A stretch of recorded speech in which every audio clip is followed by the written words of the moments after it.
Shout out to chat. Shout out to chat. Shout out to chat. Sometimes stuff be glitching, man. And as soon as I start my live, everything want to break. It's crazy. Shout out to the chat. Shout out to the chat. We getting right to the trial. Put some stuff real quick because everything want to break as soon as I start my live. Shout out to the chat. Shout out to the chat. Shout out to the chat.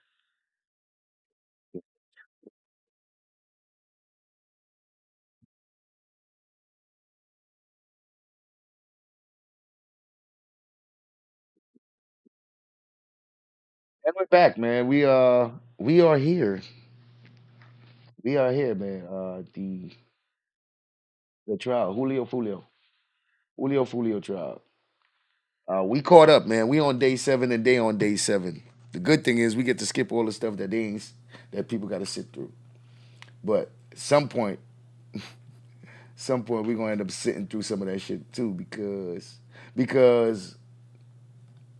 it's all up to date. Hold on.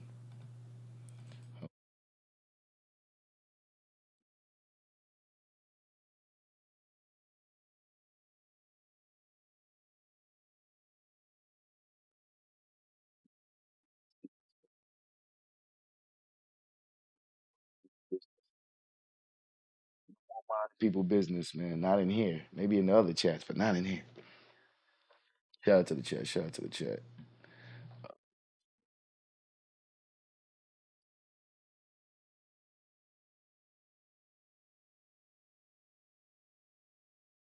believe the defense should be doing cross today, and also they should be doing their first witness. So happened yet, but I know it should be happening today. Should be happening today.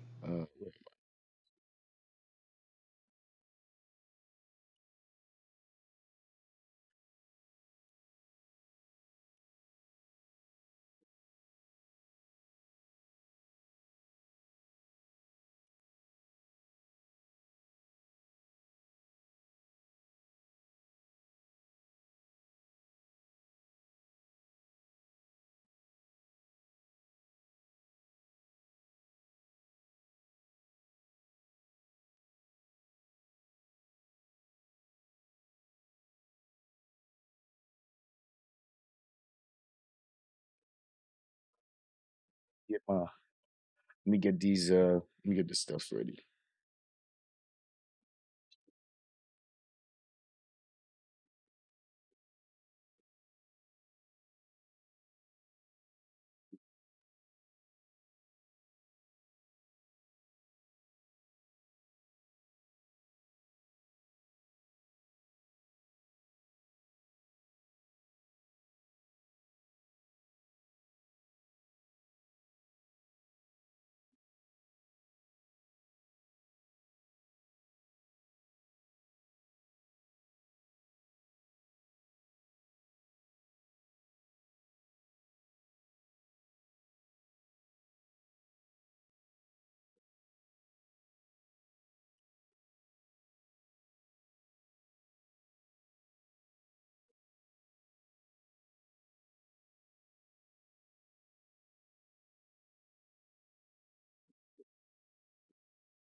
Some bullshit.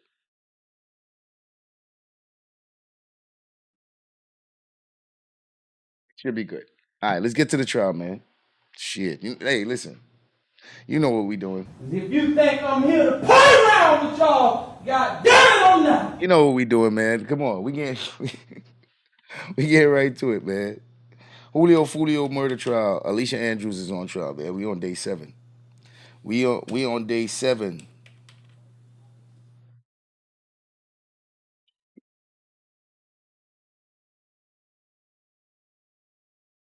Like button if you haven't already.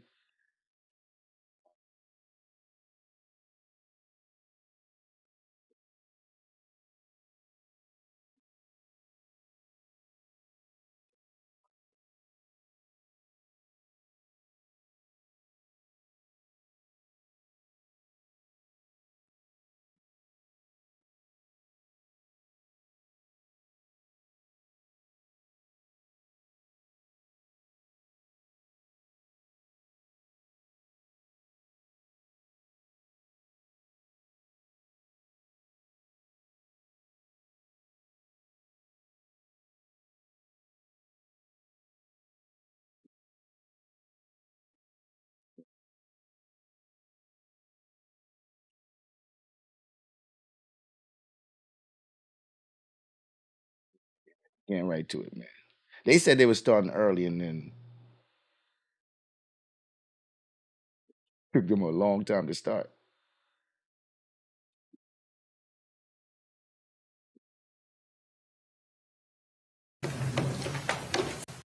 Mr. McLeod, is there any way do you know, Mr. McLymet, what exhibit you need to get started, and the other, your co-counsel can be working on that while you're cross-examining the detective? For the most part, yes. Okay, why don't we do that? So I would just ask Mr. Malcolm and Ms. White, when you are looking for the other evidence, if you wouldn't mind, just doing it over there so you're not a distraction from the detective's testimony.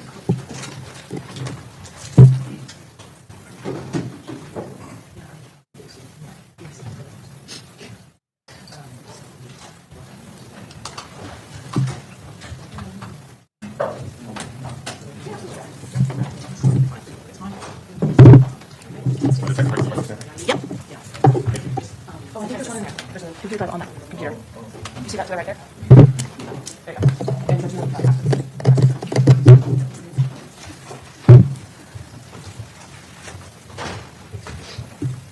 Let's go ahead. And the jury.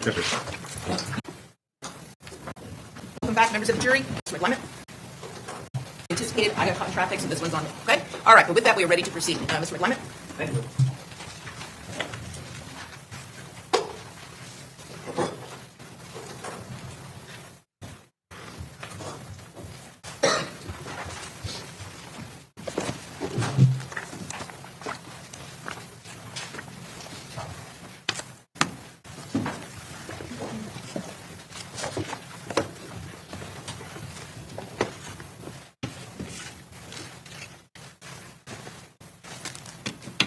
All right, good morning, Detective Ramos. Good morning, sir.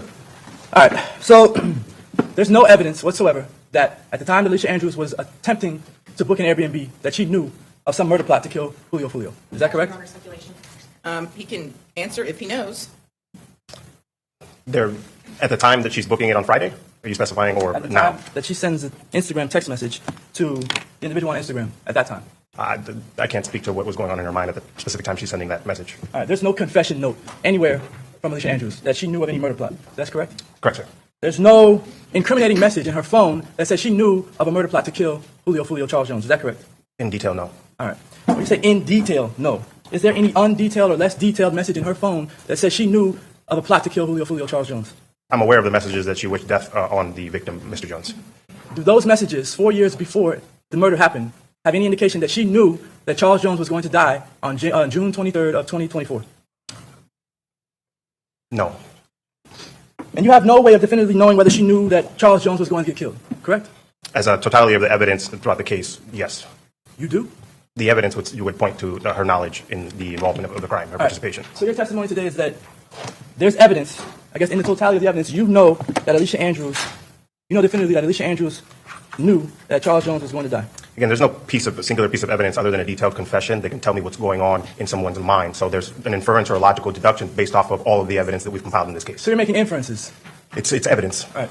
And you said there's nothing short of a confession that would let you know that Alicia Andrews knew that Charles Jones was going to die. Is that your statement? Wait. Hold on. What's the objection? He's misstating the witness's testimony argumentative. Sustain the objection. For the misstatement of the argument.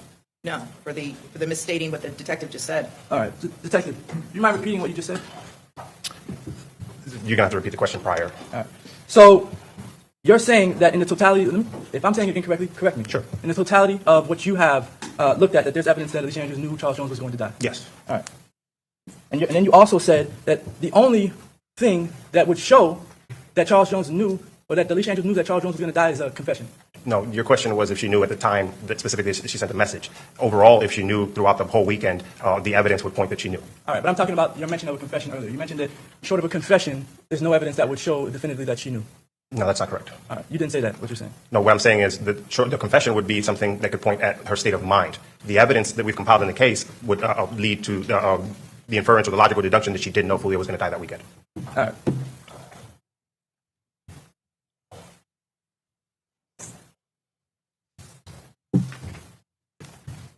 All right, so I want to talk about Alicia Andrews' motive now.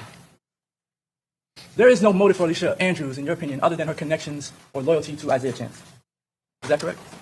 Again, based off of the messaging in her phone where she wished death on him, that's evidence that she had some wish that he would die. All right. You read the message in Alicia Andrews' phone? I have reviewed them. All right, and does it say she wished Charles Jones would die?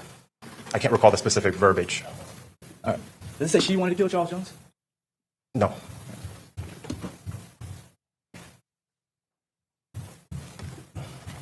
Charles Jones had a lot of enemies, correct? Correct. He talked about a lot of people Yes. in a lot of derogatory manners. My understanding, yes. All right, he danced on people's graves.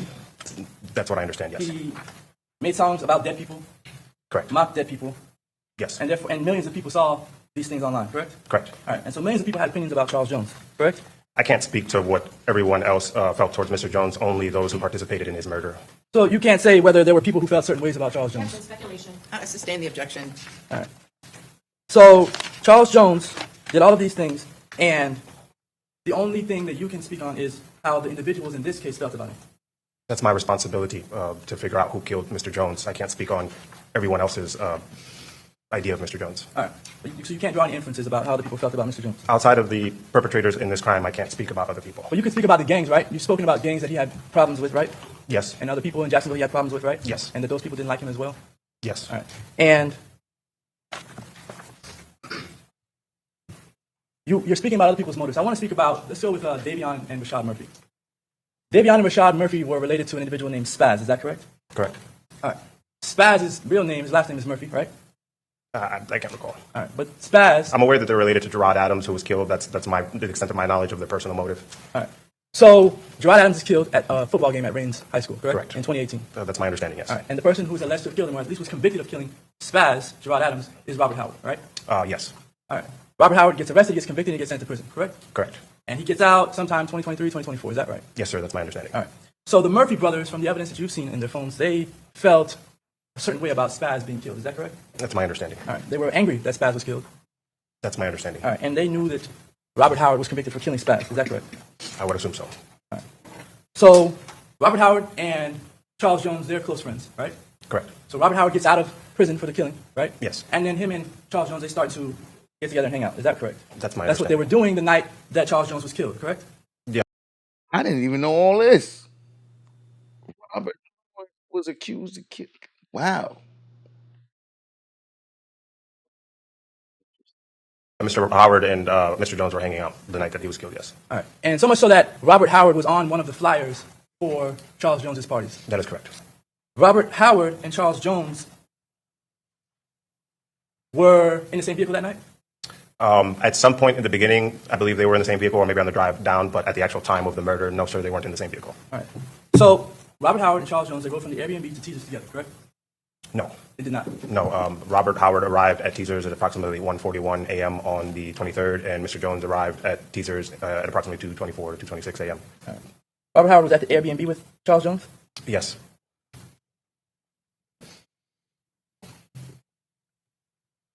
So the Murphy brothers, or the related Murphy pair, they knew that Robert Howard was also going to be with Charles Jones.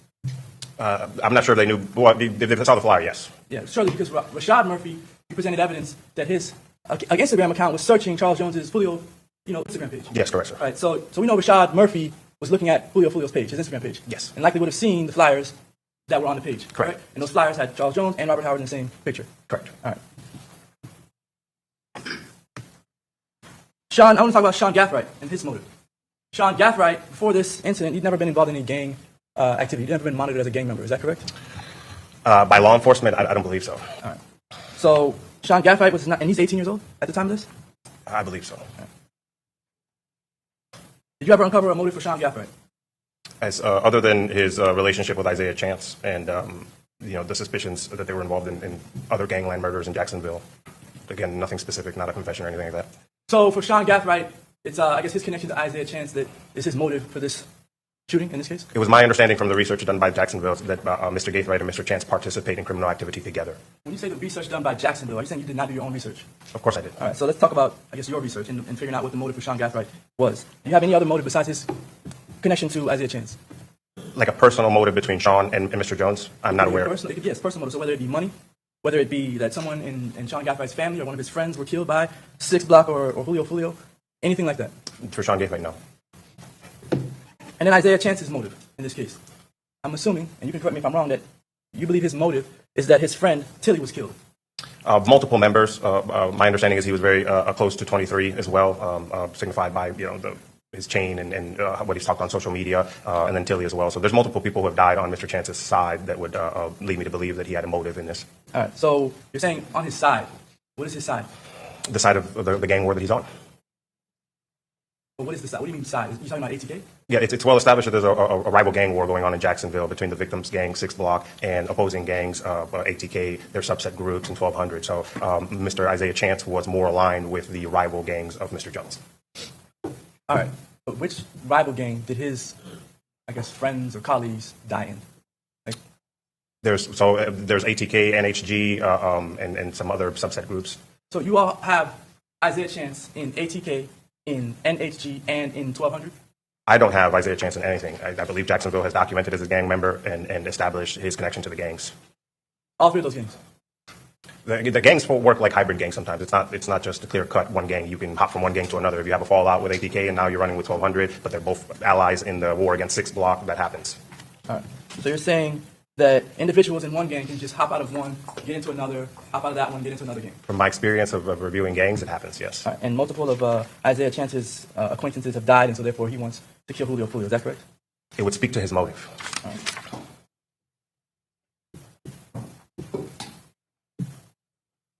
Other than Isaiah Chance, you have no evidence that Alicia Andrews hung out with any gang members or associates. Is that correct? Associates, there's evidence she hung out with Sean Gaithright. That she hung out with Sean Gaithright. So your testimony today is that there is evidence that Alicia Andrews has hung out with other gang members and gang associates other than Isaiah Chance. Yes.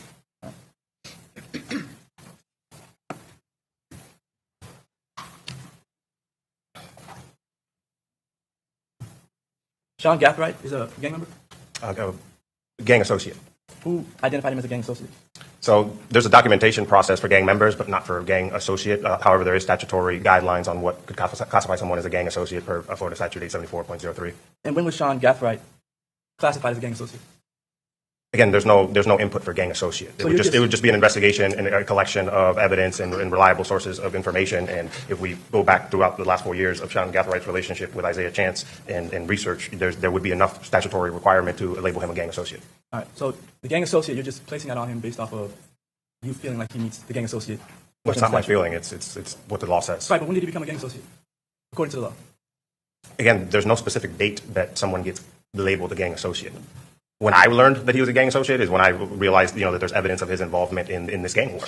Somebody else might have known he was a gang associate prior to that or after that. There's no specific date that somebody gets labeled a gang associate. All right, so before this murder, before June 2024, when did Alicia Andrews hang out with Sean Gaffright?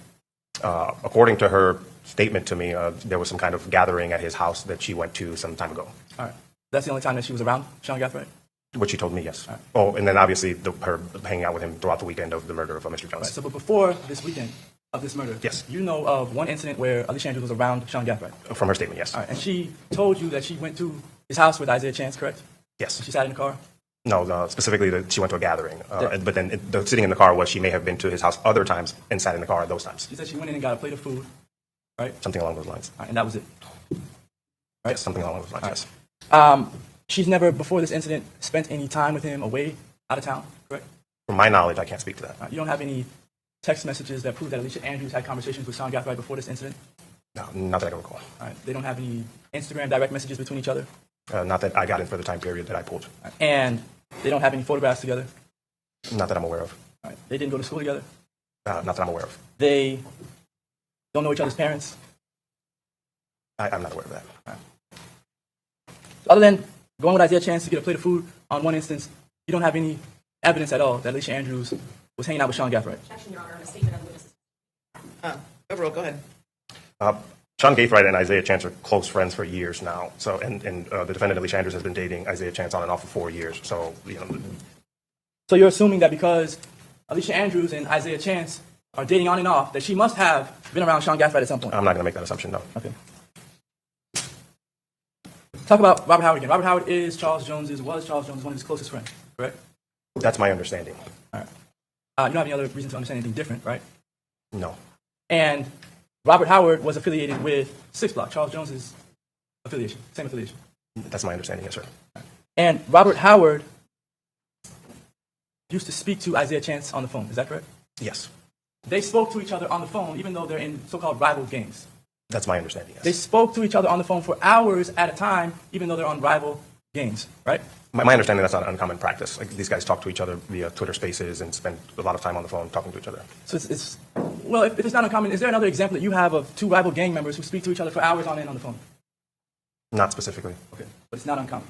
No, in this gang war. Mr. Howard himself and other people have told me that these specific gang members in these specific gangs talk to each other on Twitter Spaces, on FaceTime, often. That's my understanding of this specific gang war. But you don't have another example of two individuals in rival gangs speaking to each other for hours on end. Objection, asked and answered. Sustained. You also know that when Isaiah Chance and Robert Howard would speak on the phone for hours, that Isaiah Chance was using Alicia Andrews' phone to have these conversations. I'm aware that there was a phone number mentioned by Robert Howard, something about his girlfriend put it into Cash App, and it had the name Alicia. So I don't know that it was Alicia's phone, or just a number that at some point was connected to a Cash App that had the name Alicia on it. All right, so then let's go through that.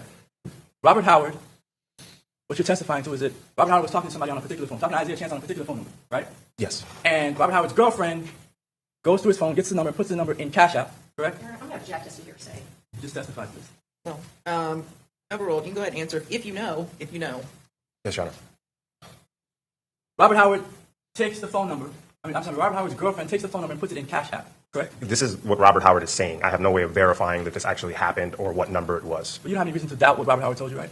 Objection, Your Honor. Sustained. Speculation. So what Robert Howard tells you is his girlfriend put the number in the phone and in the Cash App, and the number that pops up is, or the name that pops up is Alicia Andrews, correct? No. The name that pops up is not Alicia Andrews? It's not Andrews. His direct testimony or statement to me was that his girlfriend put the phone number into Cash App and the name Alicia came up, not Alicia Andrews. Okay. All right, but Isaiah Chance's name did not come up. In the Cash App? Correct. Again, according to Mr. Howard's testimony, no. All right. And the inference there is that Isaiah Chance is using Alicia's phone. Objection, again, speculation. I'm going to sustain the objection.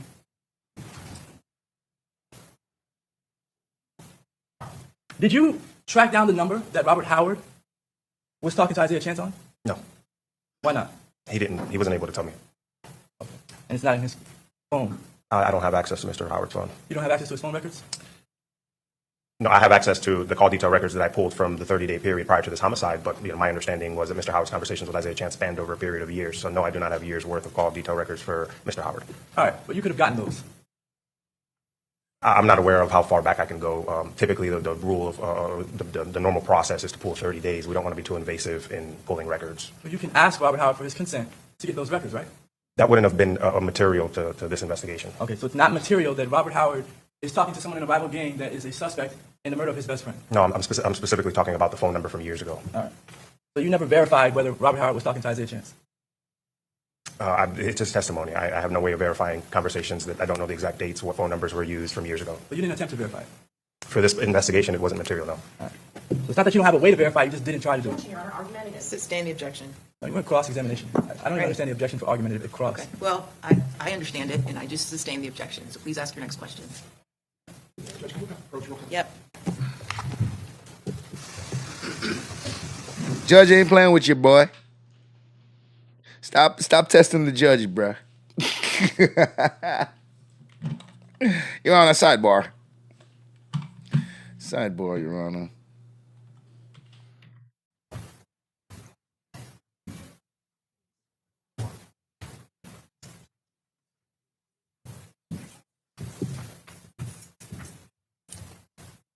Jury's out, good. Okay, thank you. And I'm sorry, and I apologize. Remind me, are you Mr. Coffey or Mr. Brandon? Mr. Coffey. Mr. Coffey. So let the record reflect that Mr. Coffey has been seated at the table of the state attorney in order to help Mr. McClimate with exhibits, and now the state is objecting because they can't have confidential communications with each other because a member of the defense team is seated at their table. So defense has asked if we can find some way for Mr. Coffey to be seated so that he can aid Mr. McClimate without infringing upon the state's right to have confidential communication. So Wow. we have anything, I don't know how close we can put him in a chair. Small table over there.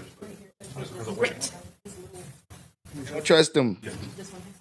Hey, watch that boy. Watch him. Yeah, the judge is funny. And, yeah, he's going to be like over here, so that way they can talk so he doesn't hear him.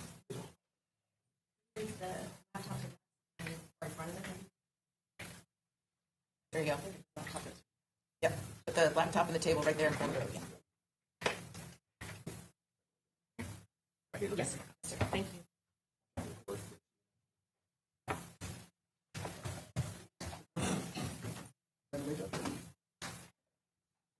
Not for me. Yeah. State, is that suitable? Just gonna see if we can push it just a little more back. Yeah. Jury back in.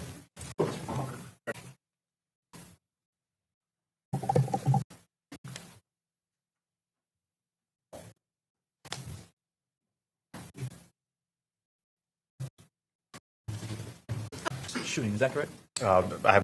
And you may proceed. All right. You're aware of Isaiah Chance falling out with ATK prior to this shooting, is that correct? I have been informed of something along those lines, yes. All right. So ATK is the bigger rival gang of 6 Block, is that correct? That's my understanding. And the back and forth is mainly between 6 Block's leader at the time, Charles Jones, and ATK's Young and Ace, is that correct? Well, there's back and forth between all of the gang members. Right, but Young and Ace is the prominent gang member that Charles Jones and 6 Block argue with and feud with, correct? They also argue with, from my understanding, Jacory Rivers on 1200 and some others. As far as ATK, they're specifically with the gang ATK. My understanding is that Young and Ace is the prominent figure of that gang. All right. And Isaiah Chance fell out with that gang, with ATK. That's what's been told to me. All right. And ATK and 1200 are 2 separate gangs, they're not the same gang. That's my understanding. So I want to go now to the beginning. Sure. I want to go to State Exhibit 79.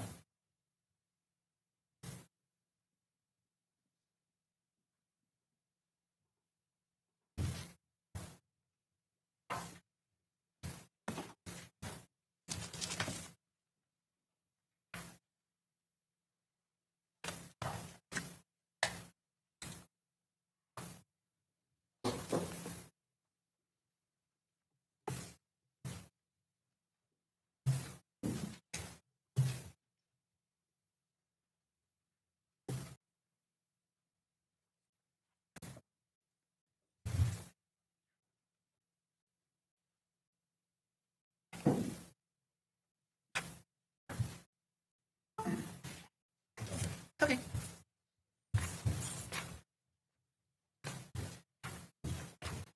I can't see the file. This is Saturday, June 22nd, 2024. Is that correct? I can't see the file name, but it does appear. I'm sorry. Yes. Aaron.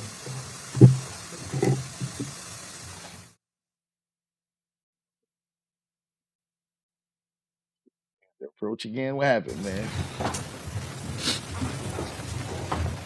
All right, this is June 22nd of 2024. All It appears to be.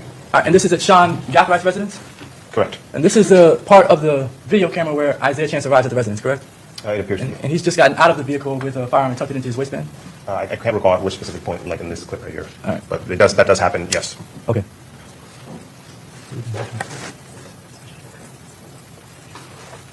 All right. Let's rewind that.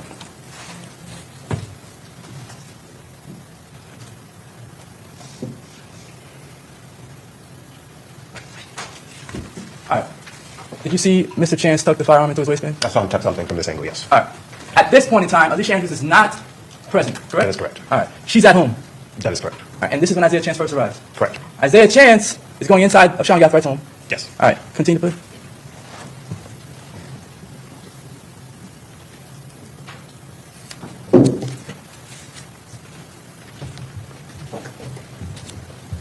At this time, the Impala is not present. Is that correct? There's another angle. From this angle, I can't tell. All right.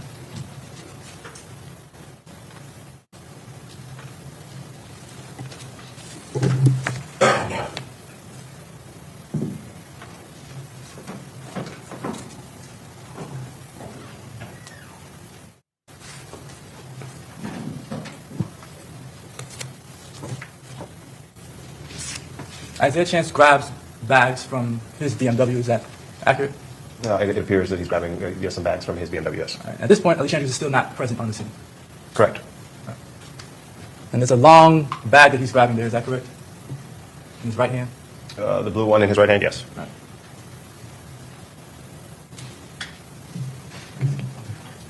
And there's the same long blue bag that Isaiah Chance grabbed. He went inside the house with it. Yes.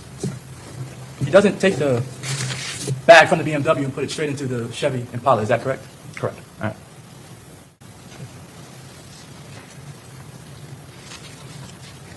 And he goes back to the BMW to gather more belongings.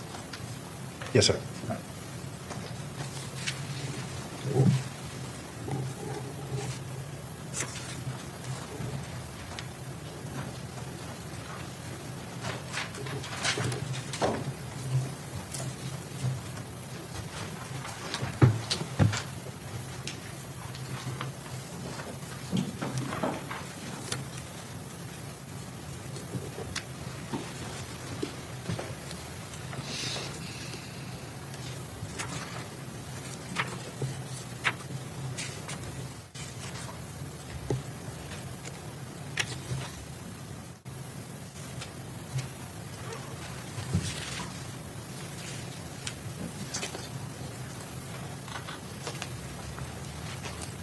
And that's Sean Gathright on the camera.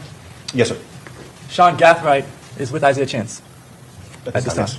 Alicia Andrews is still not present. That's correct. Actually, Alicia Andrews is never present during any of the time where Sean Gathright and Isaiah Chance are packing and unpacking the vehicles at Sean Gathright's house. Is that correct? Yes, sir. That's correct. She's at home. Correct. She doesn't know what they're doing. I can't speak to what she knows. You don't have any evidence that she knows what they're doing. Objection, speculation.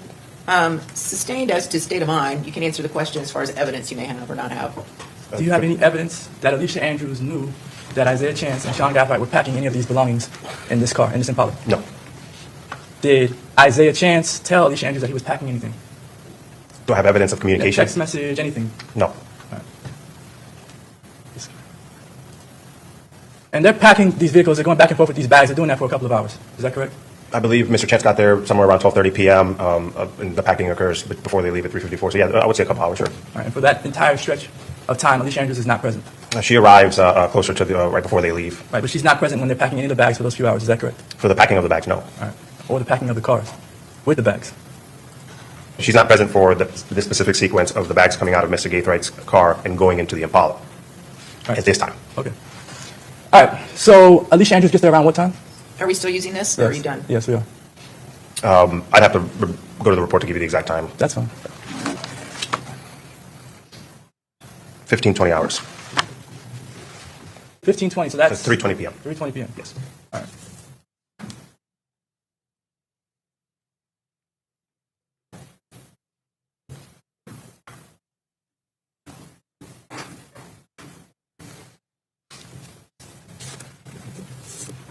So earlier on, the record testified that those salespeople that came by the house, that they were talking to Alicia Andrews in the BMW. She's sitting in the front passenger seat, correct? All right. When she arrives in that BMW, she never goes inside of Sean Gathright's home, right? That is correct. She sits in the vehicle Yes. and is away from Sean Gathright and away from Isaiah Chance, who just went into the home. Up until the point where they all leave in the same car, yes. Right. And when Alicia Andrews gets out of the BMW, she goes into an Impala. Is that correct? Yeah, it appeared she went into the back seat of Sean Gathright's black Impala, correct. At this time, when Alicia Andrews is seated in the BMW, in that driveway there's no Chevy Impala there, correct? Mr. Gathright had left for some time in this sequence, yes. All right. So when she arrived, there was no black Impala. I believe so, yes. There's another vehicle in the driveway. Is that correct? Yes. A white car. Yes, I see it.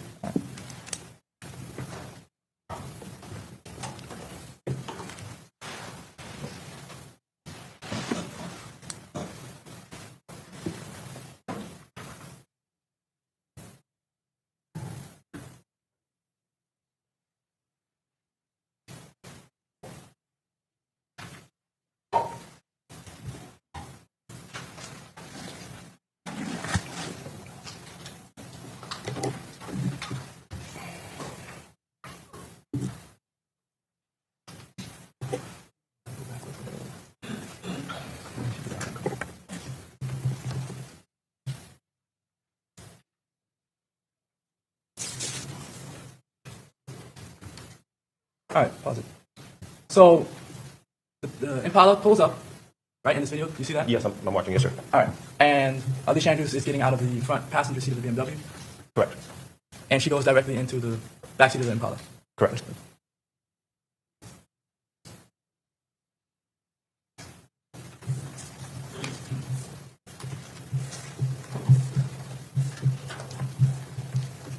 When Sean Gathright ran past the vehicle, did he stop and say hi to Alicia Andrews? It did not appear that happened.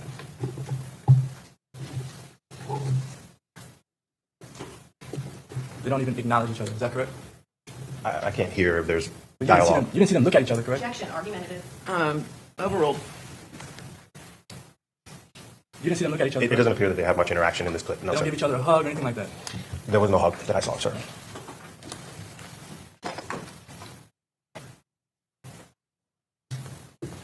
This video also had audio. Is that correct? Yes, it did. And it captured some conversations, or at least people talking back and forth throughout the few hours that they were packing the bags and packing the cars. Is that correct? So the angle that captures the driveway that was closest to the Impala, like if you were right next to the Impala talking, you can make it out, but like anything further than that, it's very difficult to make out what's being said. All right, but there are things that are being said on the camera, correct? Yes. And nothing on the camera footage, the audio from it, nothing says that Alicia Andrews knows of any murder plot. They didn't articulate that on the camera, no, sir. All right.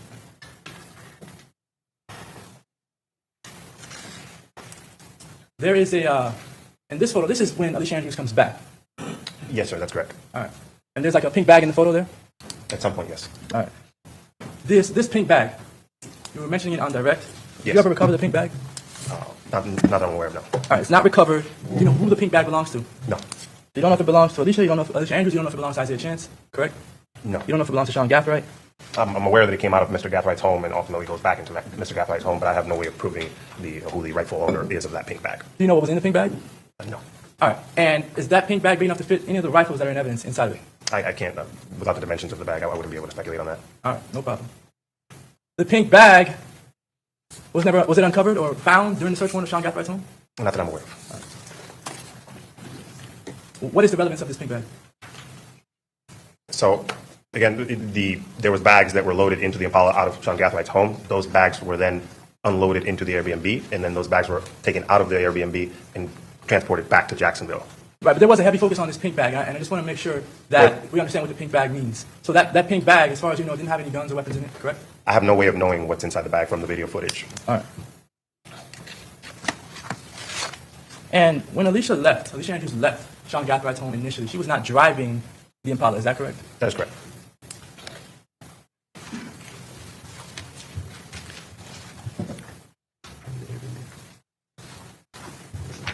All right, we're done with this exhibit.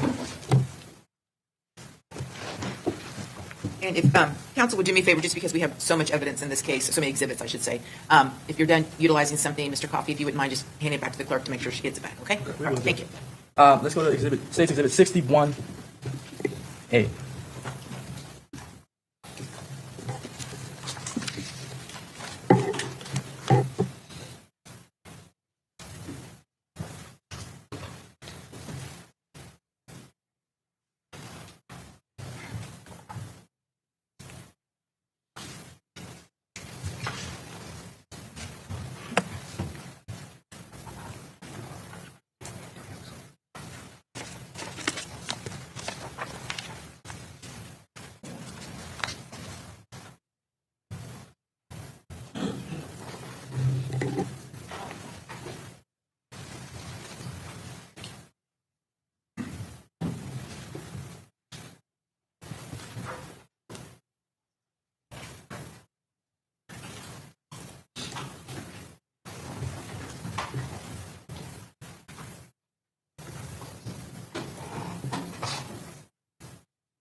60. So showing what's in evidence that states 60.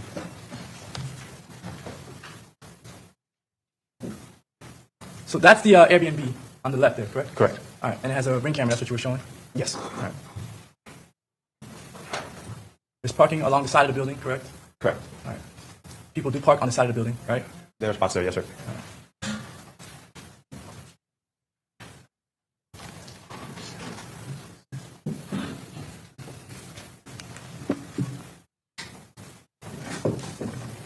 So when Alicia Andrews arrives to that door, she is caught on that ring camera. Is that correct? Yes. You can see the ring camera from this distance, right? Yes. It's also listed in the Airbnb listing that there are security cameras at the premises, right? I'm not aware of that. You're not aware of that? I'm not doubting it. I haven't read the listing to know that off the top of my head. All right. When Alicia Andrews arrives to the Airbnb and she's on camera going in the front door, she approaches the door and she knocks on the door. Is that correct? That's correct. She has her bag in her hand. She had, I believe, a phone in her hand, maybe a bag on her shoulder. And when she approaches the door and knocks on it, someone from inside lets her in, correct? That's what the evidence would suggest at this point with the log and all the information that we have. I have no definitive way of knowing that someone inside let her in. Okay. Well, she knocks. She doesn't put in a code, correct? It does appear she's knocking when the first video starts, yes. All right. And because she doesn't have a key to the door, somebody on the inside must open it. Is that correct? There's multiple ways to gain access. You can be let in by the owner. Somebody could open it. It could have been unlocked. At that specific moment, there's no way to tell what's happening inside the unit. All right, but the owner's not inside the unit, right? No. The owner of the Airbnb. He actually lives in a different state. Correct. Yes, sir. And the only way for him to open the door would be through some remote system. Yes. All right, and the owner was not talking to Alicia Andrews when she approached the door. Is that correct? Not that I have any evidence of. All right. I'm going to play State's Exhibit 61A.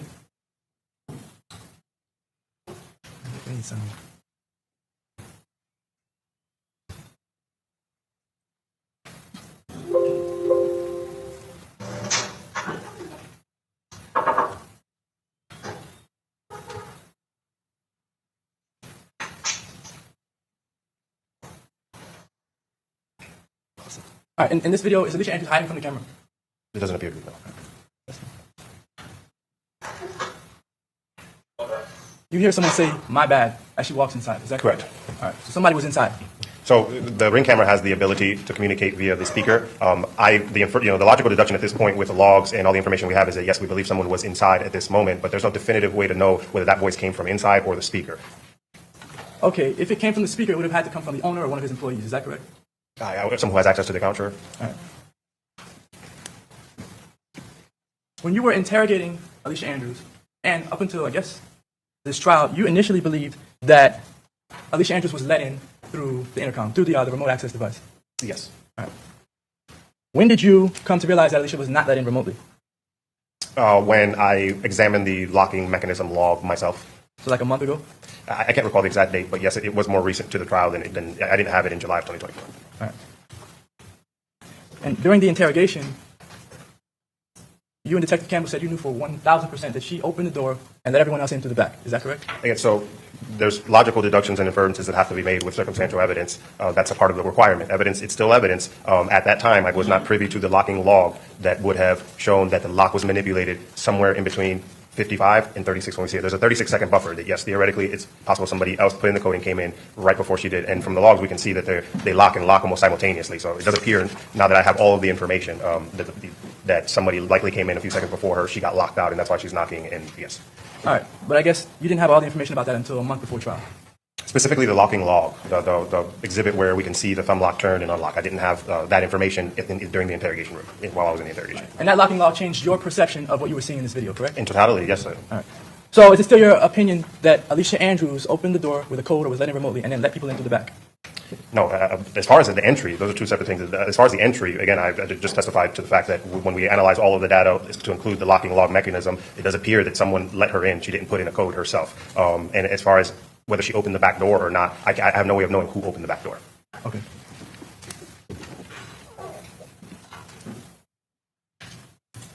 All right. At this time, I think you've testified that, and the time is there on the screen, 1955.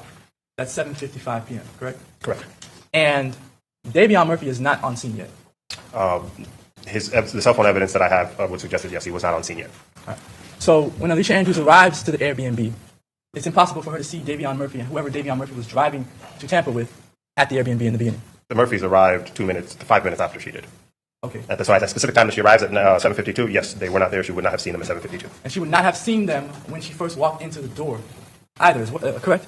Yeah, their devices, the Davion's device arrives at 7:57. She's walking into the door at 7:55, so correct. When she's walking into the door, we don't believe that she would have seen Davion Murphy. All right. And you don't know when Davion Murphy went into the Airbnb, if he even went into the Airbnb at this time? No, pretty much all front door usage stops after this. All right.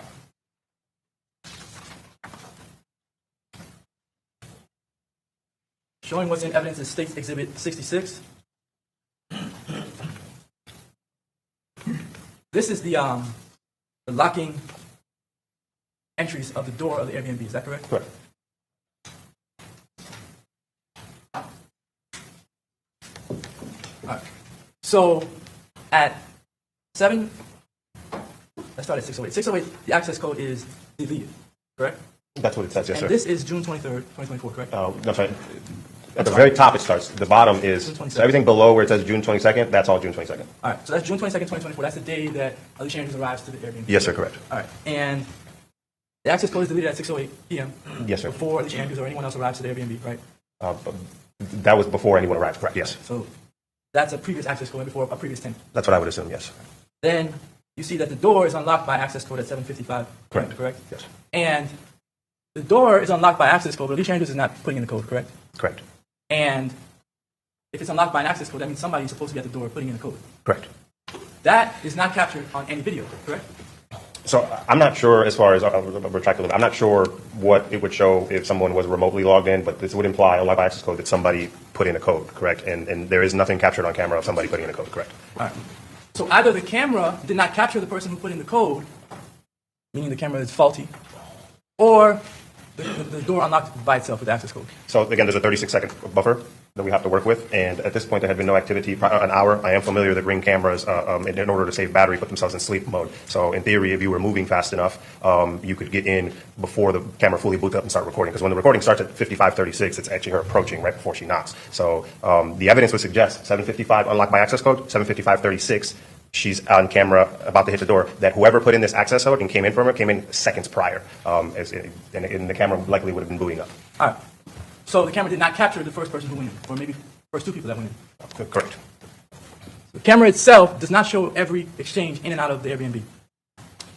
So there is a corresponding video to pretty much all of these locking mechanisms.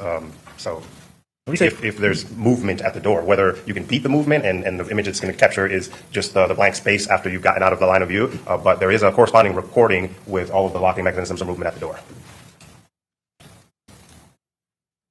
With all of them or with most of them? The only one that I didn't find a video for was the 7:59, unlock by thumb turn, lock by thumb turn, but every other one had a corresponding video. Well, and the 755 did not have a corresponding video. No, it did. The 7:55, The 36. unlocked by access code? There's two. So the one where we see her walk up and knock, that's a 7:55, 36. And then the one when she turns around, walks away. When she walks back and actually gains in, that's at 7:56. So both of those motions in front of the camera have corresponding. So yes, there's two different actions. Hey, the defense, all they trying to do is cast just a little bit of doubt. That's all they need. Just a little bit of doubt. All right, defense, I see you. Go ahead, defense. Do your thing.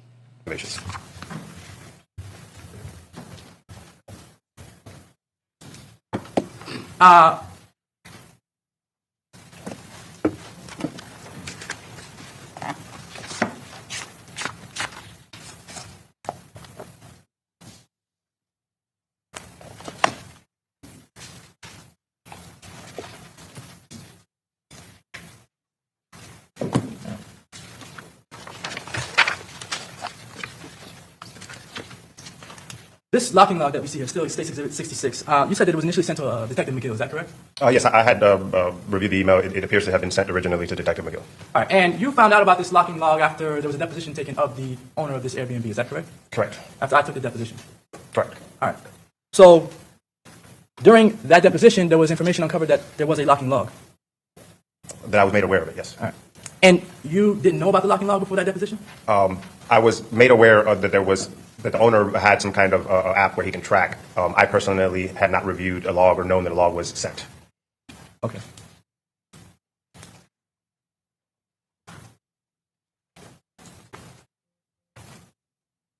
You testified yesterday that Sean Gathright was at Teaser's nightclub at around 10 or 10:30?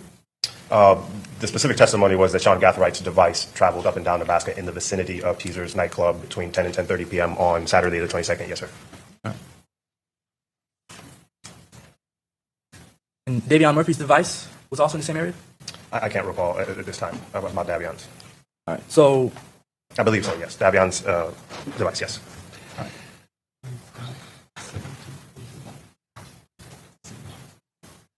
all right. And Rashad Murphy didn't have a phone. The best that we can see from the evidence, that we don't believe that Mr. Rashad Murphy had his own device attributed to him during this incident. All right. And then Isaiah Chance was also in this vicinity around Teaser's at 10:30. Yes. So we know the whereabouts of Isaiah Chance, Sean Gathright, and at least Davion Murphy at around 10:30. Is that correct? That's what the evidence would suggest, yes. All right. And the only reason we don't know where Rashad Murphy is at around 10:30 is because he doesn't have a phone for you off the track. Correct. Alicia Andrews, however, is at the Airbnb at 10:30. Is that correct? No, her device is at the Airbnb, Her yes. device. And her device is at the Airbnb. She also uses that device at the Airbnb, correct? We believe so, yes. Right. That's the photograph you showed yesterday of Alicia Andrews posting on Instagram a Pandora bracelet. Yes. And that was around the time of 10:30, 11 o'clock at night. Yes, sir. All right. So certainly the purpose of that was to show that Alicia Andrews was actually using her device at around that time, correct? We believe that Alicia Andrews had control of her device at that time, yes. All right. And so while the four boys are off at Teasers at 10:30, Alicia Andrews is at the Airbnb. I would agree to that, yes. So they left Alicia Andrews and went to go look or stalk Charles Jones. Is that correct? I can't testify. Interesting. I thought she was there for every one of them, but the defense just let it be known that, hey, she was in the house when they went to this time. Interesting. Interesting. What they were doing specifically other than the whereabouts of their devices, and I do know that Mr. Jones was not at Teasers at 10:30. He wasn't. But the flyer that we looked at earlier, it has a time frame for when this party is supposed to happen at Teasers, correct? Correct. And the party started, was it 8 or 10 p.m.? The hours listed on the flyer, I believe, were from 8 p.m. to 3 a.m. Okay. So 8 p.m. to 3 a.m. The four boys are at Teasers or around that area. At least their devices show that they're around that area. All three of them, except for Rashad, at around the same time that this party is supposed to be happening. Yes. And they stay in that vicinity for some time. Approximately 30 minutes.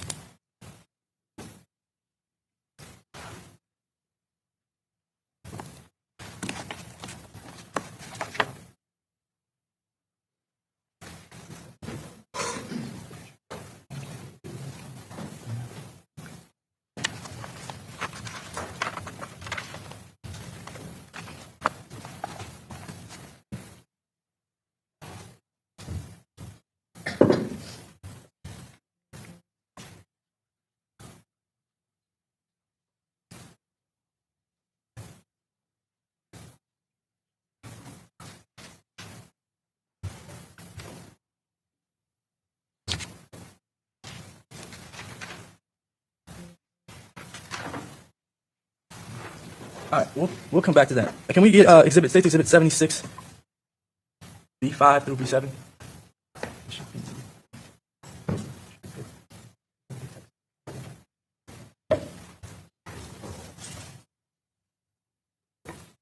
While they're gathering the exhibit. At some point during that night, Sean Gathright begins to text an individual, correct? Yes, sir. He begins to text an individual named Kyla. Kyla Enright, yes, sir. All right, and at that time, that individual is in Orlando? I believe that's what the message said, yes, sir. Kyla Enright, does not know Alicia Andrews, is that correct? I have no evidence of Enright knowing Miss Andrews, no. All right. Kyla Enright is actually, at the time, in a relationship of some sort with Sean Gathright. That was my understanding. I don't know specifically the details of their relationship. All right, so Sean Gathright texts Kyla Enright something to the effect of, hey, can you find out where Fat Boy is at? Because Fat Boy is with Charles Jones, is that correct? Yes, specifically, I need you to text Fat Boy. He's with Six. We believe that he was trying to solicit the address to the Airbnb where Mr. Jones was at, yes. Okay. And Kyla Enright, from the text messages, Sean Gathright is trying to use her to figure out where Charles Jones is at that night. Yes. He's not using Alicia Andrews at that time period, correct? Is Sean Gathright texting Alicia Andrews at that specific time? No. Sorry. I'm sorry. I apologize. Sean Gathright is not texting Alicia Andrews to figure out where Charles Jones is at, correct? No. Sean Gathright is not having Alicia Andrews go to the Airbnb where Charles Jones is at, correct? Sean Gathright having Alicia Andrews go to, no, yeah, that's correct. All right. And Sean Gathright or Isaiah Chance or anyone is not sending Alicia Andrews to any of the nightclubs by herself to go party with Charles Jones. Is that correct? At the time that Sean Gathright is doing this, he's at the Airbnb with Alicia Andrews. At the time that Sean Gathright is texting Kyla Enright to figure out where Charles Jones is at, Sean Gathright's device is in the same location as where Alicia Andrews is at. Correct. All right. And he's not talking to Alicia Andrews to tell her to do what he's asking Kyla Enright to do, correct? There's no communication that we found on the phone between Sean Gathright and Alicia Andrews at the time that Sean Gathright is texting Kayla Enright. All right. So this is the text. Yes. 12:32 Yes. a.m.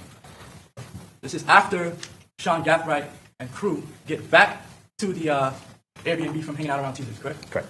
All right. So he gets back. They get back. Sean Gathright sends this text to Kyla Enright. I need y'all to text Fatboy. Correct? Yes. All right. And when he says y'all, is that an indication that it's one person or two people that he's speaking to? I assume he's talking to Kyla. All right. And then Kyla's device texts back and says about what? Is that correct? Yes. So Kyla's not privy to any sort of plan or plot that Sean Gathright has at this point. It doesn't appear to be.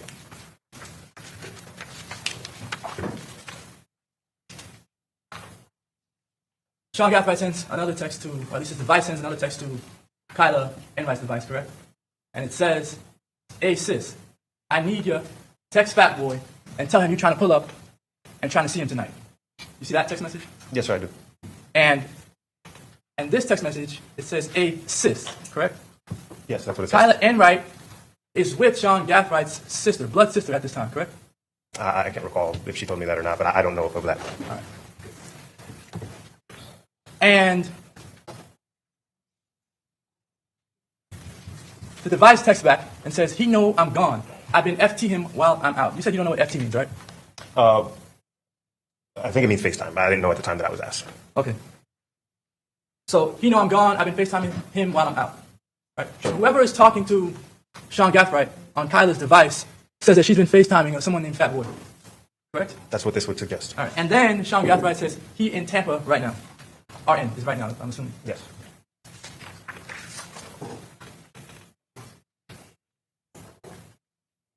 Sean Gathright then texts and says, "But make it seem like you don't know he's there." Is that correct? Correct. This is 12:36 a.m.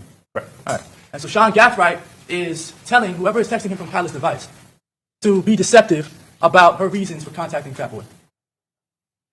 It would appear so. And then he says he at a B&B with 6. 6 stands for 6 block? My understanding in this reference or in this context, it's specifically referring to Mr. Jones.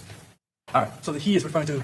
No. The 6 is the 6 referring- to yes, Mr. sir. Jones. And the he is referring to Fatboy. Correct. So he, Fatboy, at B&B with 6. And of course, the B&B is for the Airbnb that Charles Jones was at prior to going to any clubs that night. Yeah, the Airbnb where the pool party was at, yes. Yes, sir. And that was a public pool party, correct? My understanding is that address was not publicly broadcast, that you would have had to DM Mr. Jones. He did put out a message saying for the females, if they privately DM him, he would disclose the address, but it wasn't publicly broadcast. Understood. So if you had the address, you were pretty much able to come to the pool party. If Mr. Jones personally invited you through the DM process, yes. All right. So Sean is saying to this individual, he at a B&B with 6, be like, "Where you at? I want to pull up. I'm drunk, and you're trying to fuck." Yes. All right. From that message, is there any indication that Sean Gathright believes that you need a special invitation from Charles Jones to get to this pool party? Objection, speculation. If you know the answer. I'm sorry, repeat that question? Yeah. I'll just move on. Okay. And before I move on, this individual that he's telling to do this, to pretend like they're drunk and that they want to have sex with Fatboy, that is either Kyla Enright, his girlfriend, or his sister. Is that correct? The belief was that it was Kyla Enright because it's Kyla Enright's phone number. I interviewed Kyla Enright, and she told me she doesn't remember whether she sent these messages or not. Okay. And then Sean Gathright says, "Never mind. That's at 12:39 a.m. Correct?" Correct. The person with the device, Kyla Enright's device, says, "We at Tier, the club," and then she says, "You want to come to the B&B with us?" Correct? Yes. All right. So this individual is asking Sean Gathright if he wants to come to the B&B with us, with multiple people. That's what the message reads. All right. And then when Sean Gathright does not, I'm sorry, then she or the person puts a question mark, right? Yes. Sean Gathright responds and says, "No, I'm in Tampa. I'm trying to see where his B&B at." His is referring to Charles Jones, correct? Correct. And then the woman or the person on the other line says, "Who B&B?" right? Yes. Suggesting that this person still does not know why Sean Gathright is texting them or what he's texting them exactly for, correct? It seems to be there's some confusion, yes. And then Sean Gathright texts back, his device texts back and says 6, correct? Yes, sir. 6 being Charles Jones. But yes. And if it wasn't clear, he then says fools, or Julio, I'm assuming, right? That's what I would assume too, sir, yes. All right. And then it says it's his B-day and Fat Boy with him. So again, this person who has Sean Gathwright's device, whether Sean Gathright or someone else, is saying that it's Charles Jones' birthday, and again, Fat Boy is with him. That's what I'm understanding, yes, sir. All right. And then the person who has Kyla Enright's phone, or Kyla Enright says, not here in Jacksonville. Is that correct? That's what I would understand, JX to mean Jacksonville. And then Sean Gathwright's device says, not in Tampa, and then the person says, what? Yes. Correct? And then that person says, let me FT, let me FaceTime, right? Yes. So she just does what he asks her to do, right? Yeah, it appears, yes. With no understanding completely of what Sean Gathright is asking her to do, correct? To add some context, Kayla Enright said she was drunk. She said she was drunk? Yes, she said she was at a club and she was very, very drunk and she doesn't remember this conversation. All right, so she's drunk and she's following instructions. That might help understand why there seems to be some confusion in the text messaging back and forth. He says, but play like you don't know it, correct? Yes. And the drunk Kyla Enright comes back and says, FB, Fat Boy, is going to Beezer's tonight or some shit like that, correct? That's correct. Beezer's, probably Teasers, right? That's the logical deduction, yes, sir. She was able to figure out where he was going that night. Yes, it does believe like she got some information from Fat Boy. All right. But that's the same information that was already known to Sean Gathright, correct? Yes. And would be known to someone that was looking at Charles Jones's Instagram page, correct? Correct. But not everybody knows where Charles Jones is going to be at that night, especially not Kyla Enright. She didn't know before she did the FaceTime call, correct? I'm sorry, what's the question? Kyla Enright did not know that Charles Jones was going to be at Teasers before she did the FaceTime call with Fat Boy, is that correct? I have no idea whether Kyle Enright knew that Mr. Jones was performing at Teasers that night. Sean Gathwright's device texts back and says, is he there yet? And this is at 1:28 a.m. Is that correct? 1:25 a.m., yes, sir. Oh, sorry, yes, you're correct. And it's read at 1:28 a.m., right? Yes.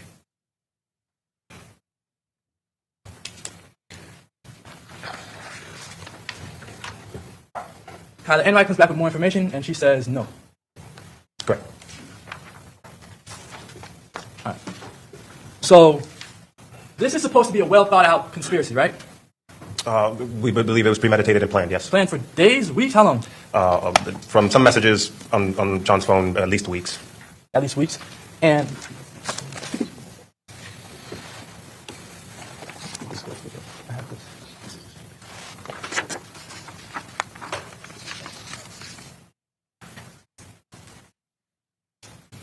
so they're planning it for weeks, and as they get to Tampa, this Sean Gathright still is like trying to figure out how he's going to find Charles Jones. Is that correct?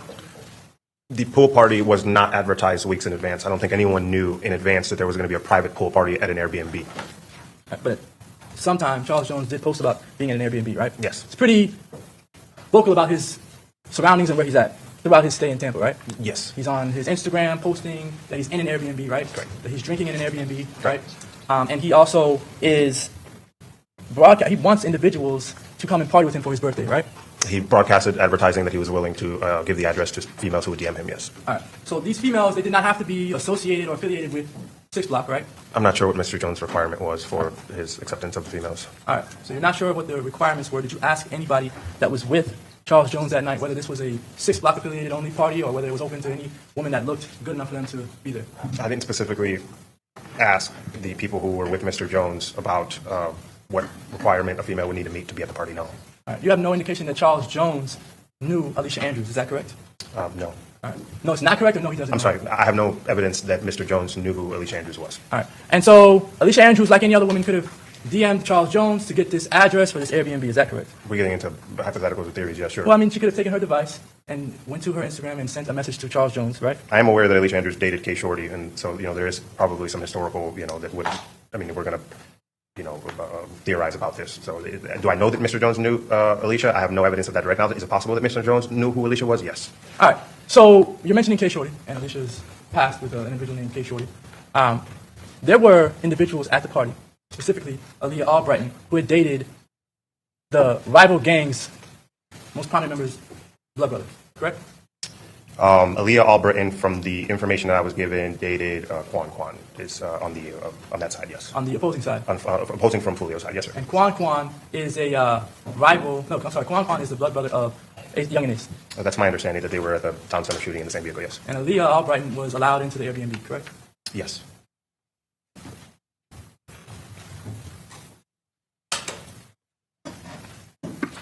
So after Sean Gathright gets pretty much the same information he already had from Kyla Enright that Charles Jones was going to teasers, they stopped texting. Correct. All right. And that was around 1:30 a.m.? Message sent at 125, read at 128. All right. So at that time, how long after that did we see Alicia Andrews in the drive-thru at McDonald's?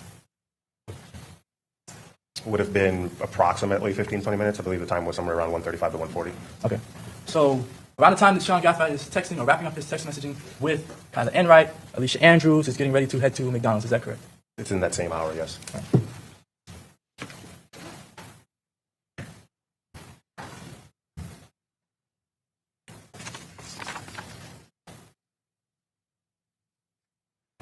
I need 41. State exhibit 41.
I'll tell you what, Mr. McClimate, while you're getting the video set up to where you want it to be, let's go ahead and take just a quick 5-minute recess.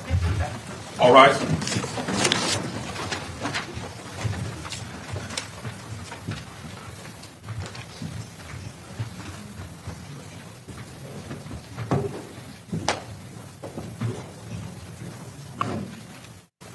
Same rules. Yes, Your Honor.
Everyone have a seat, and you may proceed.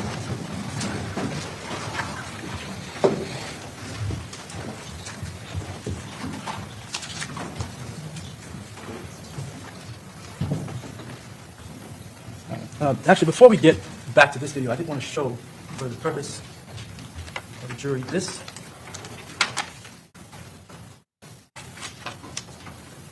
Again, this is State's Exhibit 86, A through C. I'm showing you this post. You see this post here from Alicia Andrews' phone? Yes, sir. All right, and it's at 2:01 UTC time. 2:01 UTC, so it would have been 10:01 p.m. on the 22nd. All right. And she's posting about this Pandora necklace while the four boys are out at Teasers. Again, I don't know that they were at Teasers, but yes, their devices were on Nebraska near Teasers from 10 to 10:30, correct? All right.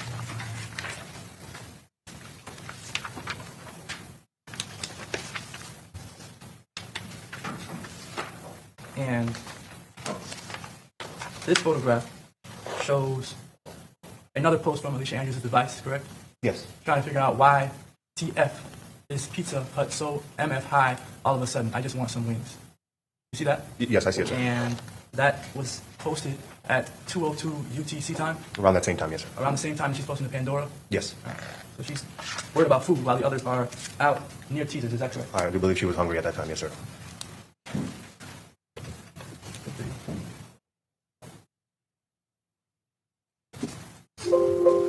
Showing what's in evidence as State's Exhibit 41.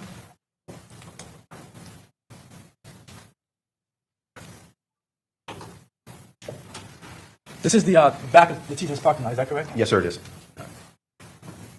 And what time is the Chevy Cruze initially on camera?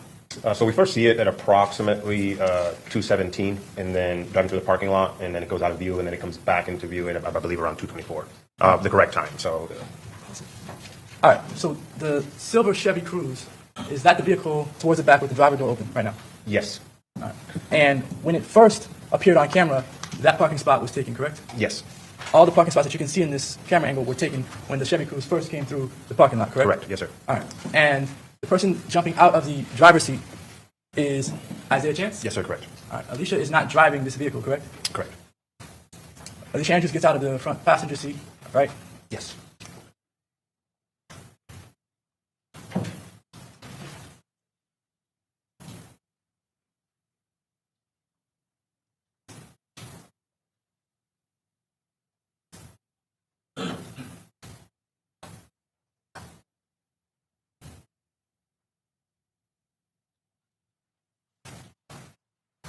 And you see that Isaiah Chance is on Alicia Andrews' phone. Yes. At this point, is she looking around the corner for Charles Jones or anything like that? It does appear she's looking around. Is she looking at the direction of Charles Jones? They're walking towards the position where you would be able to see Charles Jones. She has her hands in her pocket when she's walking around, That's what it appears. following behind Isaiah Chance. She's with Isaiah Chance, yes, sir. All right. At that time, this is on the camera. This is 2:21, but this camera is like 7 minutes and 23 seconds slow. Is that correct? Correct, yes, sir. So it would be right now 2:28, almost 2:29. All right. And there are call detail records that show a call from Alicia Andrews' phone to Sean Gath right around that time, correct? No, it was off by a couple minutes. So the specific four interactions between Sean Gathright phone and Alicia's phone is 2:31 real time. This is 2:20, almost 2:29 real time. So we don't believe that those calls are being made until they're back in the car.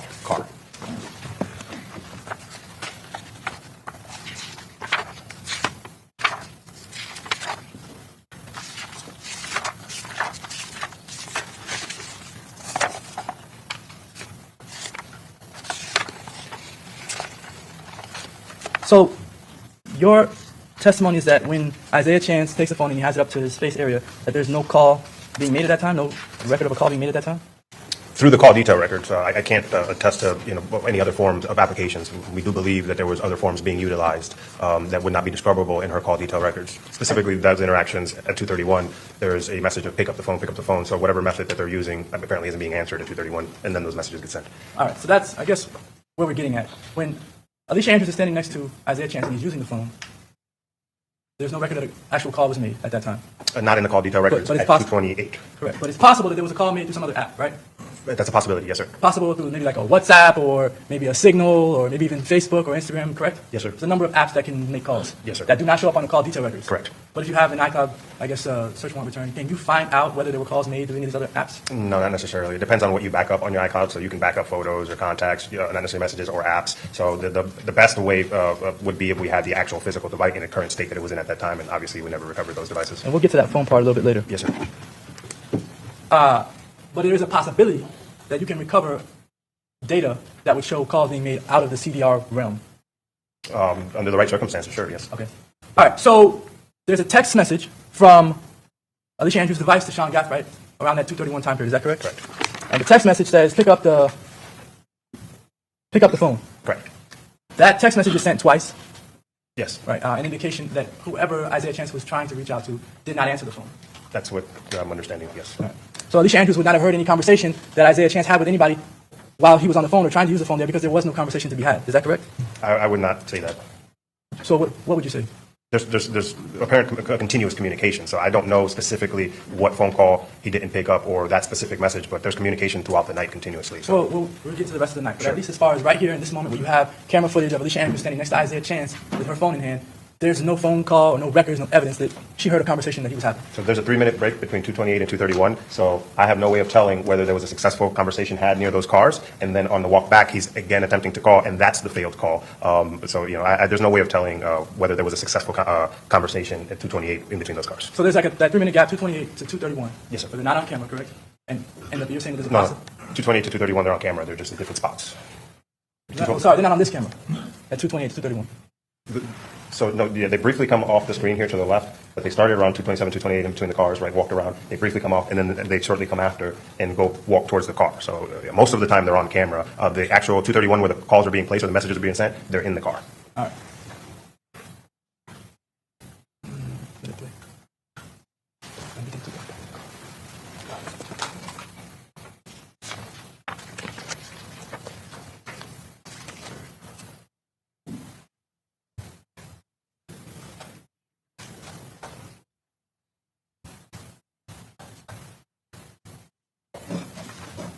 All right, pause it.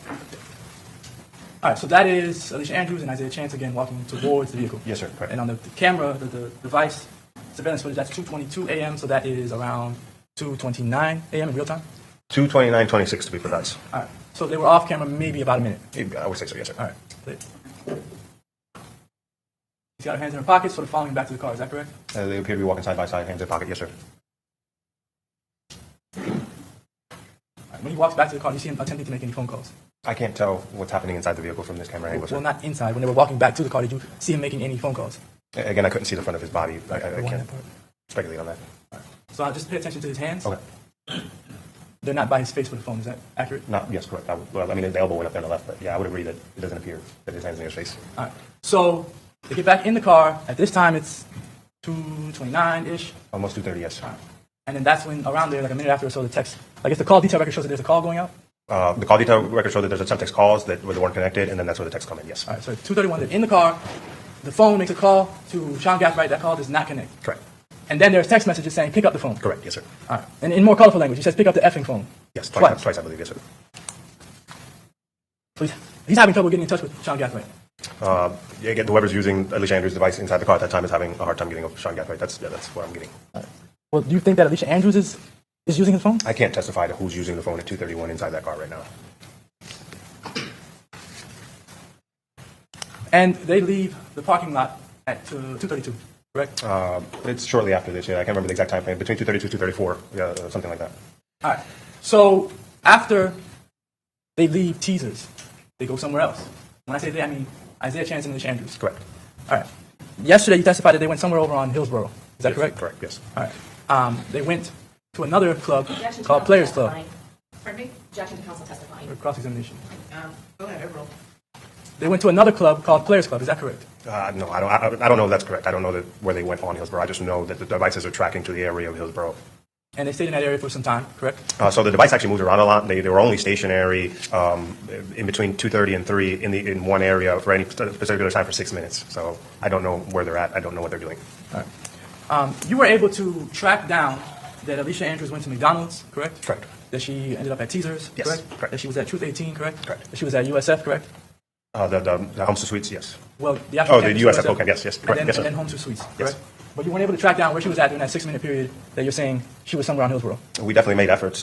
Detective Klein and a couple other detectives and myself went around that area. I believe there was no particular spot where the 6 minutes it still was easy to designate. So we went to multiple businesses. Walmart. There's a Walmart at Hillsborough and 19th, and then some other ones. We didn't find footage. No, All right, but Charles Jones was never on Hillsborough, right? not that I Never know. in the vicinity where Alicia Andrews and Isaiah Chance went after they left Teasers, correct? No, he's inside Teasers at that time. All right. So they leave teasers to go somewhere else where Charles Jones is not at. Alicia Andrews and Isaiah Chance, correct. All right.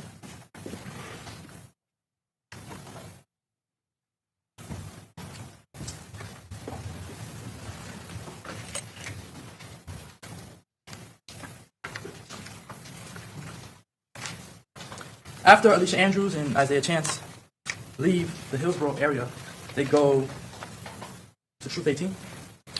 No, they go back towards teasers. So from teasers, they go to Hillsborough area, and then they work their way back to teasers, as was evidenced by the cell data and that map function that showed directions back to teaser 258. But you don't see them on any cameras when you're claiming they went back to teasers, is that correct? They went to the area. No, they didn't get within line sight of the cameras at teasers, correct. They're in that area, but they're not actually in the parking lot or anything like that. No, not by the time they made it past the reason. No.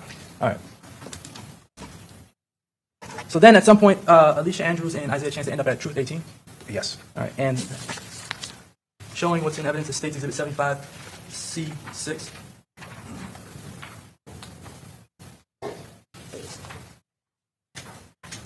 All right. This photograph is outside of Truth 18, is that correct? Correct. And this photograph, you can see a bunch of people on the second floor, Yes. and an individual right in front of the camera, is that correct? Yes. And this device, the photograph, the screenshot of the picture, is taken on Alicia Andrews' device. Correct. And did you find any camera footage that showed who was taking this photograph? So I found that individual right there walking through the parking lot, and when he makes it to this point, he's out of view, so we can't see within the line of sight of the cameras this far out to see who was taking that picture. Okay. So you don't know if that was Isaiah Chance taking the photograph or Alicia Andrews taking the photograph? No, just that it was her device. Do you know if this photograph was sent to anyone? No, I don't know that. And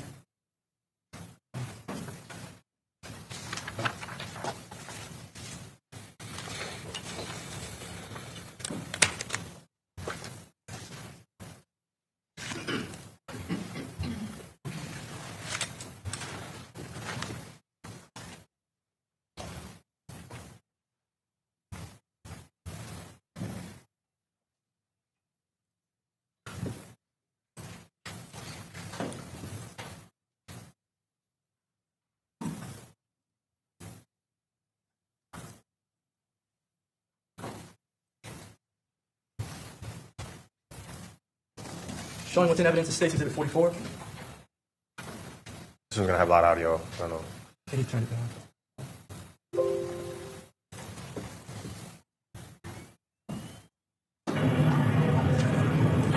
Turn it down.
Is there a question? That was Charles Jones going into the Truth 18 lounge, correct? Yes, sir.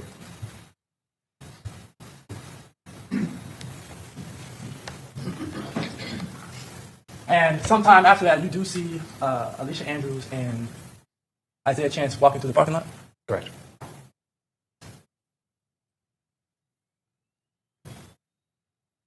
We'll come back to it. All right, so after they leave Troop 18, Alicia Andrews and Isaiah Chance, they travel to the USF area. Yes. And they're seen on camera at this, on the pole camera at USF. Correct. The vehicle is. The Silver Cruise. All right. Then the vehicle drives into USF and it's off camera, Yes. correct? And it's at USF for about maybe 5 minutes or so, is that correct? Approximately.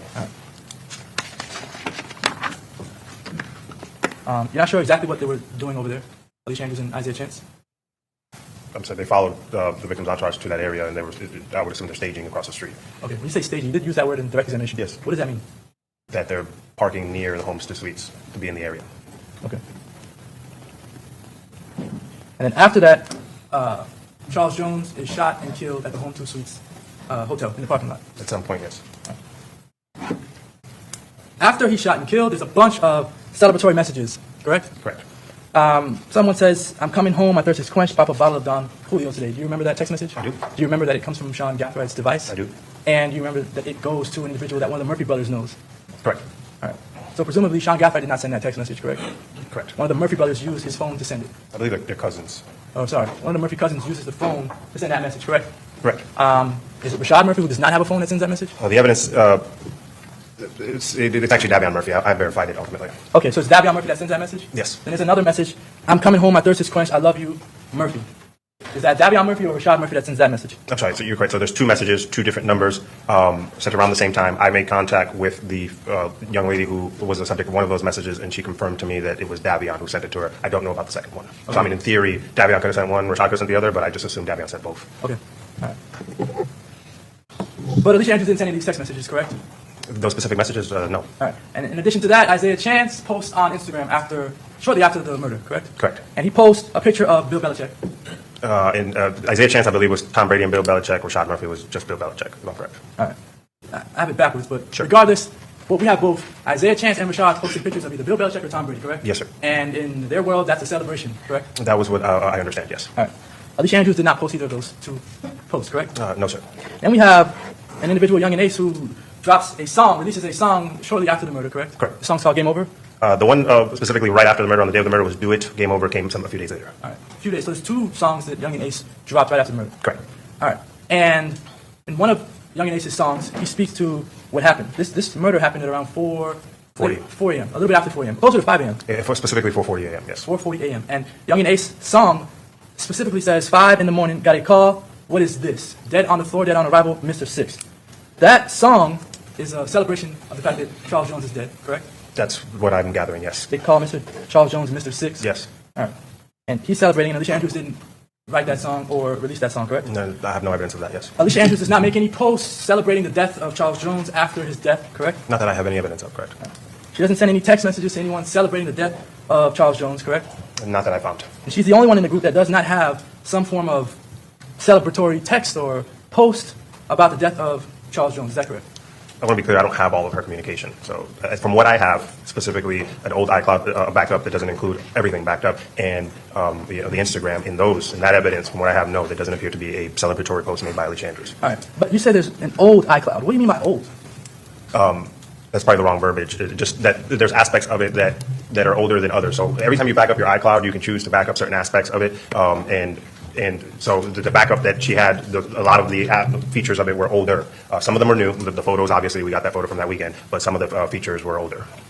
All right. Do you know, or did your cell phone experts at the Tampa Police Department find out whether Alicia Andrews turned off the ability of any of the apps to back up to the cloud? Again, I'm not aware of all of her apps being backed up onto iCloud.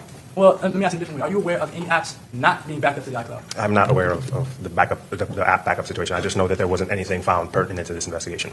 Okay. Certainly her Instagram was, her posts, her messages, all those things were in the iCloud. There's two sources. I actually wrote a search warrant on her Instagram, so we got the messages directly from Instagram, and I believe on her physical device, the newer one that she had days after the murder, there's some evidence of Instagram information there, but the iCloud backup, I'm not sure that had any Instagram information from that time period. Okay, so it's fair to say, well, you tell me, is it fair to say that you have her entire Instagram? For a limited period. Well, at least the period where the murder happened. Correct. And there's no post, no celebration, no indication that Alicia Andrews was celebrating the death of Charles Jones. On Instagram, All right. correct.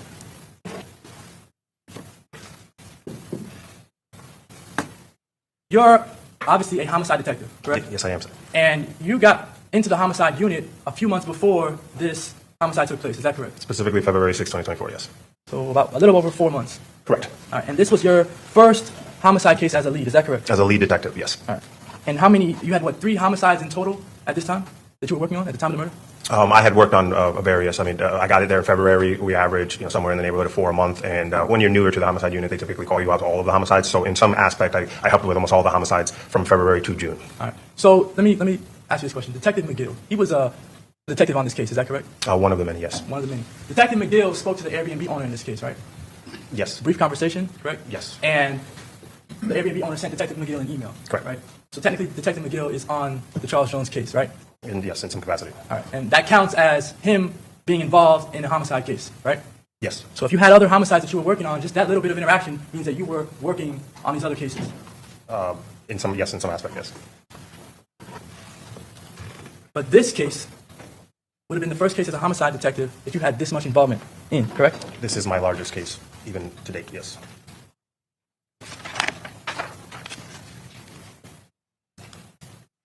All right. You are aware of Aaliyah Albrighton, correct? I am. And you're aware of, again, her relationship with Quan Quan? I am. Aaliyah Albrighton was with Charles Jones the entire night. For most of that evening is my understanding, yes. She was with him at Truth 18? Started at the pool party. I believe she went to Teasers as well, and then she was also at Truth 18, and then she was also at Homestead Suites, correct? All right. And you she was with an individual named Taifa. Yes, sir. And you spoke with Taifa, yes? Yes. And you spoke with Aaliyah Albrighton, Yes, sir. correct? Yes, sir. When you spoke to Taifa lied to you and told you that Aaliyah Albrighton was not there. It's hearsay. Sustained. It's for the effect on the listener. No, it's not. It's hearsay. Sustained. How did it affect your investigation when Taifa told you that Aaliyah Albrighton? Sustained. Hearsay. Can we come sidebar? No, it's sustained. Judge, this goes to the effect it has on the listener. This is the lead detective in this case. Come on, sir.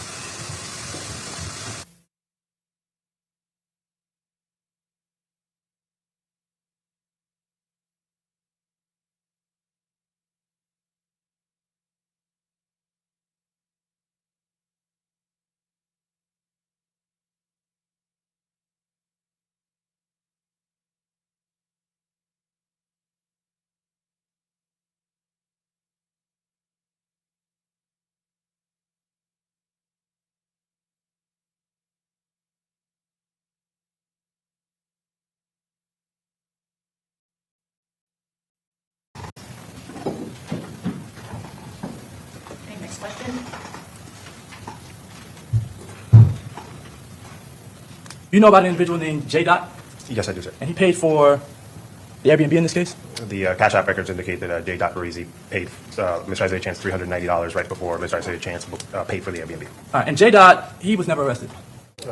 This investigation is still open It's still open? in reference to any other involvement, specifically to Mr. J. Dot. All right, okay. The fact that he paid for the Airbnb, that wasn't enough for an arrest warrant? Oh, sorry, go The ahead. fact that he spent $390 on its own was not enough for an arrest warrant from J. Parisi, correct? Was it enough for a search warrant?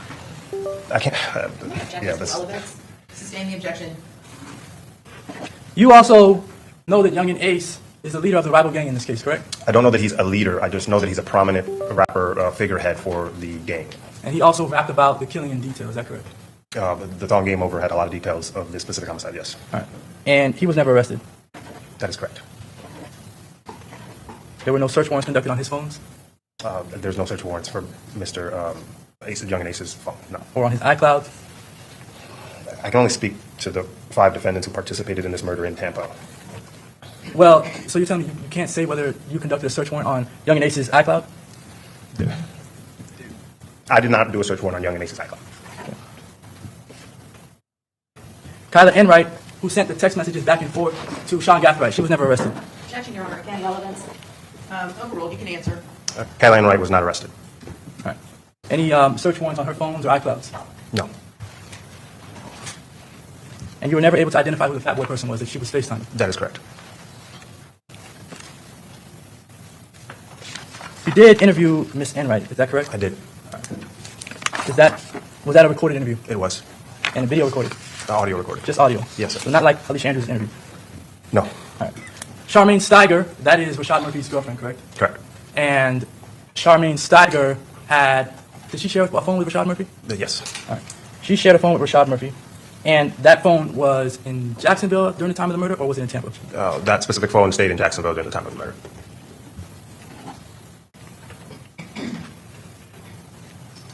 And it's your belief that Charmaine Steiger was being deceptive to protect Rashad? She specifically told us in her statement that Rashad was with her all weekend in Jacksonville when we had evidence to the contrary. So yes, I did not believe her statement, and the deduction was that she was lying to protect him. So she lied to you about being with Rashad in Jacksonville on the day of the murder. That Rashad was with her. With her in Jacksonville. Correct. All right. And she was not arrested. She was not arrested. No search warrants for Miss Steiger. Her phone. Excuse me? Her phone. Oh, it's okay. Yeah. Rashad Murphy, Charmaine Steiger's phone. There was a search warrant. Correct. What about at the house? There wasn't. No, there was no search warrant at Rashad Murphy's house. A woman named Jasmine Glennon owned the Chevy Cruze. Is that correct? Correct. That's the Cruze, the suspect Cruze that's seen in the videos and used back and forth between Jacksonville and Tampa. Correct? Yes. All right. Jasmine Glennon lent her car out. Correct. That weekend. And that car, Jasmine Glennon's car, was used in this murder. Yes. And Jasmine Glennon was not arrested, correct? There was no evidence of her knowledge that what the car was going to be used for. All right. So she was not arrested because she did not know what the car was going to be used for. Is that correct? Correct.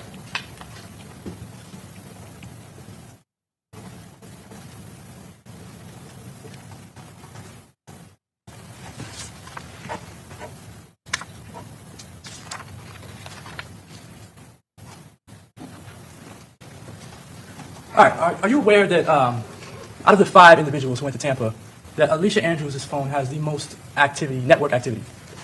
Yes. All right. That it has a significant amount more GPS connections and just overall data as to where people were at or where the device was at than the other 4 individuals. Specifically, her device and Sean Gaithwright's are the 2 most active out of the 4 devices that we tracked. Yes. All right. But hers has even significantly more data than Sean Gaithwright's device. I cannot begin to speak on specific number of. I mean, these are large raw data files, so there's thousands of connections with the phone speaking to the satellite. From the visualization of the way I can see it, hers and Sean Gaithwright's are about equally or pretty active. The other 2, not so much. You said they were equally active? In the vicinity. Again, I can't specify. We're talking about thousands of raw lines of data. I guess I'm just trying to make it clear. I don't know if you're saying that the phones had equal activity on them or if you don't know whether one had more than the other. I know that they both had high usage. But you don't know which one had more. No, I would not be able to put a number on that. All right. In this case, there was no search warrant conducted at Alicia Andrews' home. Is that correct? No. And at Alicia Andrews' home, you could have found evidence pertinent to this case. Is that accurate? Objection, Your Honor, speculation. I'm going to overrule. You can answer. Go ahead. So just because you participated in the murder doesn't mean we can automatically search your house. There was no evidence that were to lead us to believe that we would find a material evidence in her house. Like a phone? We got the phone that she had. No, you had the new phone that you got. Correct. You don't have the old phone. We had reason to believe the old phone was no longer in her possession What reason did you have to believe that? because she was in possession of a new phone. So that means she no longer has the old phone. Again, I would have to have evidence that that phone is currently in her house, and we had no evidence that that phone was currently in her house. It's different to say that you don't have evidence that the phone is in her house than to say you have evidence that she got rid of the phone, right? What? I'm sorry. Well, let me ask you repeat this. that question. You don't have any evidence that shows she got rid of the phone, correct? I don't have any evidence that she got rid of the phones or hid it, or we don't know what happened to the phone. All right. So there's no indication that she threw the phone away, right? Correct. There's no information that she threw it in a river or the ocean, right? And there's no information she's hiding it in her house. All right. And you don't have any evidence that would support that there was a single piece of evidence in Alicia Andrews' home for this murder? So in order to establish probable cause for evidence to search a house, again, just because you participated in murder doesn't mean I can automatically search your house. I have to have probable cause, reason to believe that there's something material important to this case that I have knowledge that it's currently in her house. No, there wasn't any evidence that we would find anything material to this investigation in her house. Neither Davion's, neither Rashad's. All right. And probable cause is a low standard, right? Probable cause is a less standard than proof beyond a reasonable doubt. All right. So it's lower. Yes. So there were no Glock switches found on Alicia or in her home, right? I didn't search Alicia Andrews' home. Right. There were no bullets, no casings, none of that stuff inside of Alicia Andrews' home. I can't testify to what's in her home. Did you ask her parents to search her No. home? So you never even asked for consent to search the home? From her parents, no. But you did speak to her parents, right? I did speak to her parents. And they were nice individuals? That was my feeling, yes. All right.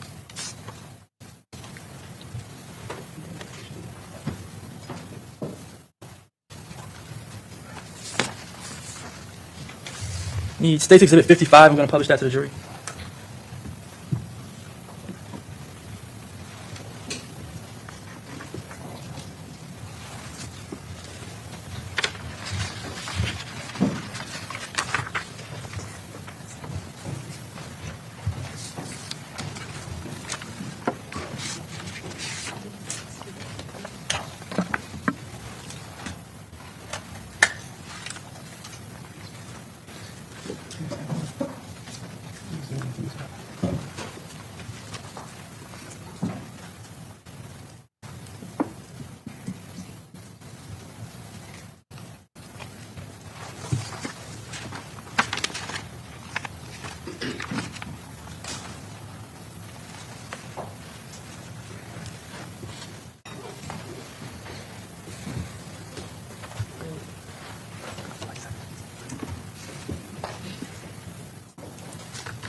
All right.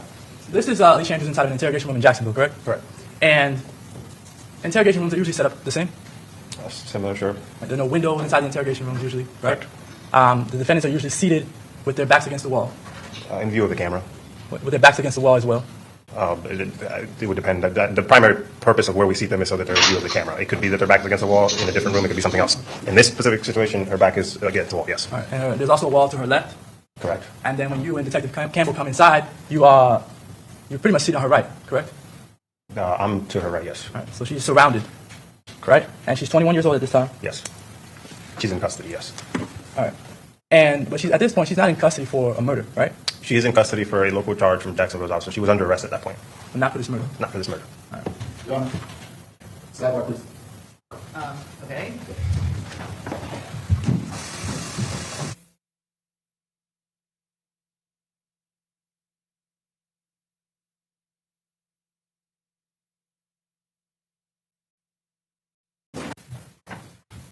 Okay, very good. Mr. Mata, please repeat what you said to me up at the bench. Everyone have a seat.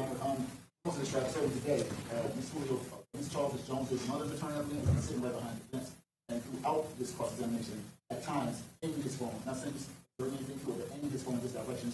I think in the same way, the court instructed Mr. Coffey to move away from the state's table to protect the confidentiality of their discussions. The court should do the same as his attorney to sit over there, where his client is, and not behind the fence table, where he can observe what we're doing during this delicate cross-examination if he so chooses. Okay, what's the name of this attorney? Do you I don't know? know the gentleman's name, but he's right there in the blue suit with a great tie. Sir, good morning. Had he asked me, I would have certainly told him I'm not recording anything, just checking my emails, as I've been doing throughout the whole trial. Okay, and what is your name? No party to the state of Florida. Right, what is your name for the record? Louis Fusco. Okay. So have you been recording defense counsel and what they've been doing? Absolutely not. Okay. All right, well, I'm maybe not just, accusing you of that, Your Honor. I'm just saying, okay. for the sanctity and confidentiality of what we're doing, there's no reason for him to flip-flop sides. He's over there sometimes, over here when we get up from the table. Then we can sit over there with this client, and that, I think, would be fair to the defense. The record is 2 rows back, no more. Right, I agree. So, Mr. Fusco, if you wouldn't mind, just during this part of the trial, if you would just sit on the aisle over there, thank you. It would alleviate any further concerns. Yes, ma'am. Just Okay. for the court's aware, I was over there when his mother was present. She stepped out of the courtroom. I moved over to get a better view, not to look at anything that's in writing on the defense table. Better view of what? The entirety of the trial and the public forum that we're currently in. Had he asked me, I would have gladly explained that, but We're in the middle of the trial. Ms. Herrera, stop. Ms. Herrera, stop. I didn't ask you to talk. I didn't know I had to ask. Yeah, I you just wanted to do. make a point. You do. Stop, Ms. Herrera, you need to stop right now, because you know what? You've been making faces throughout this entire trial. This entire trial. Yeah, you have been. Okay. And everything's been caught on video. I know, and I also hope that the court has caught and noticed all of the gestures and the tone, which was addressed yesterday to the state. But it's fine, no problem. I will do my best to. Please, do your best. Yeah, and your attitude is very disrespectful. I'll note for the record. Okay, very good. You wouldn't mind moving. Let's bring him back in. Thank you, Your Honor. Lord of mercy. Attitude over there. Man, shut up, Chad.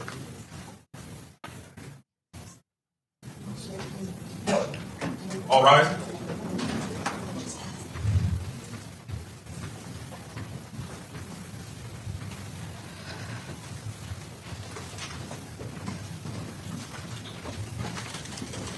Officers ready. Okay, very good. Everyone have a seat, and you may proceed.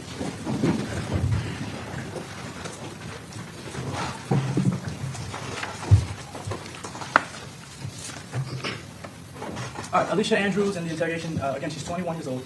Yes. Right, she's alone, Yes, sir. and she's not having an attorney present. That's correct, sir. All right. During this interrogation, or before the interrogation started, you at no point in time told Alicia Andrews that you would keep her safe from anyone involved in this case, Keep her safe in what way? from the co-defendants that she has, the people who were charged with killing another individual. She didn't express to me that she was in any kind of danger, so no, we didn't have that conversation. All right. If an individual gives you information about people who've killed people in a gang, do you think that she might be in any danger? We weren't discussing deals here. I'm not talking about a deal. Okay. I'm talking about whether she might be in danger for speaking about gang members who might have been involved in the murder. As a generality, Generally- if someone gave information on a gang member, could that be dangerous to their lives? I would agree to that. All right.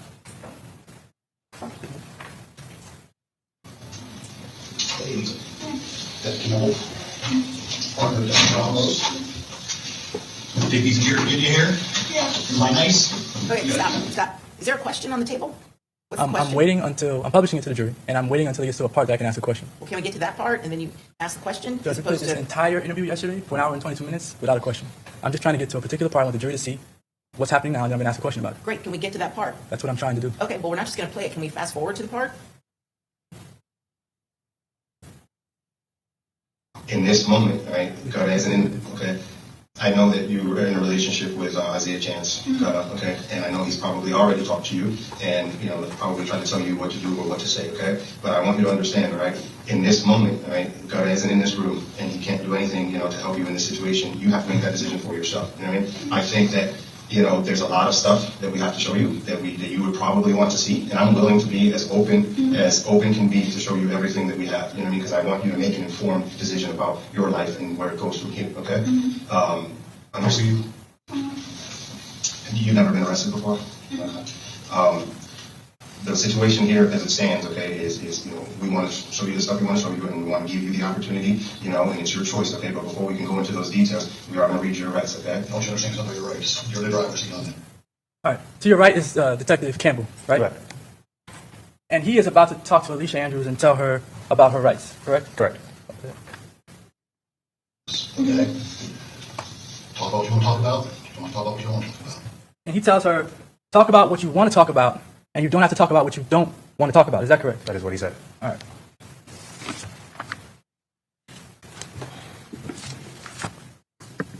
Go to first highlight.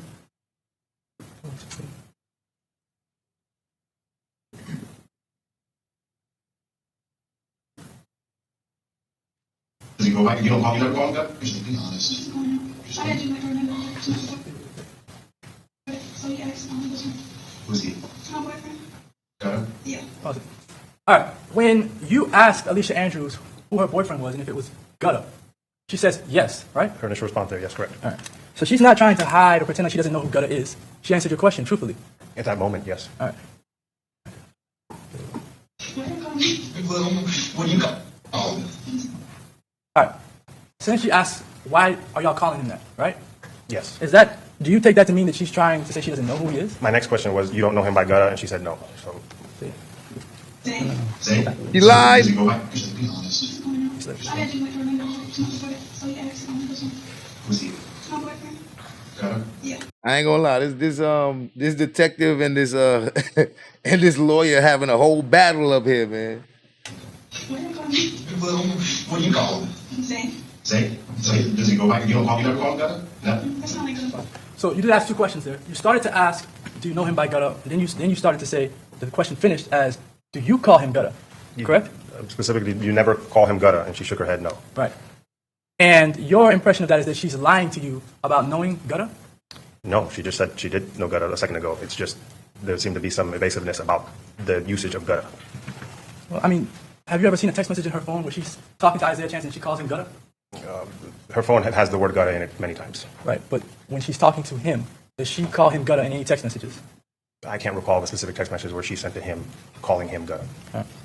Do you have any evidence that would show that she has called, when she's speaking to Isaiah Chance, that she's called him Gutta before? That she has called him Gutta? Yeah, that she's talking to him and she says, hey, Gutta, can you go make me a sandwich? Do you have anything like that?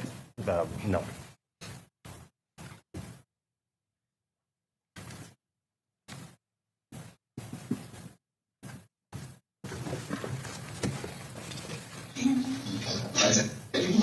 That's what you know about. Who's all down the Tampa with you? When you asked her who all went down to Tampa with you, she said, I don't know them people. Is that correct? Something along those lines, yes, that's what I heard. All right. And did she know those people before she met them when she went down there? A very minimal, she spent a 3-hour car ride with Mr. Gaithright on the way down to Tampa, and she admitted that she had been to his house before for some kind of gathering, so that was evidence that she knew Mr. Gaithright. So that's one of the people that she said, the only person she said she was there with. She didn't say that, oh, I'm sorry, let me back up. Is there any evidence that she knew Davion Murphy No, or Rashad Murphy? not that I found. And the knowledge that she had of Sean Gathright is one time she went to his house and got a plate of food and left.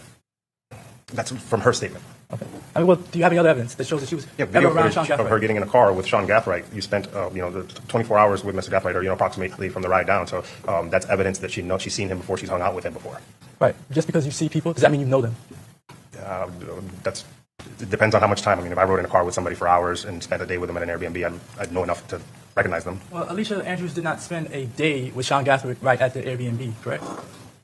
We want to get approximately, there was a 3.5 hour car ride. approximately 15, 16 hours, and then a 3.5 car ride after that. So less than maybe a couple hours short of a day Right. When she's in the Airbnb, Sean Gathright is over on Nebraska teasers. for 30 minutes, but most of the time his device was at the Airbnb when she was at the Airbnb. No, 30 minutes he was on Nebraska? Between 10 and 10:30 is when his phone left the Airbnb and goes up and down Nebraska, but then it goes back to the Airbnb. All right. At what time does he get back to the Airbnb?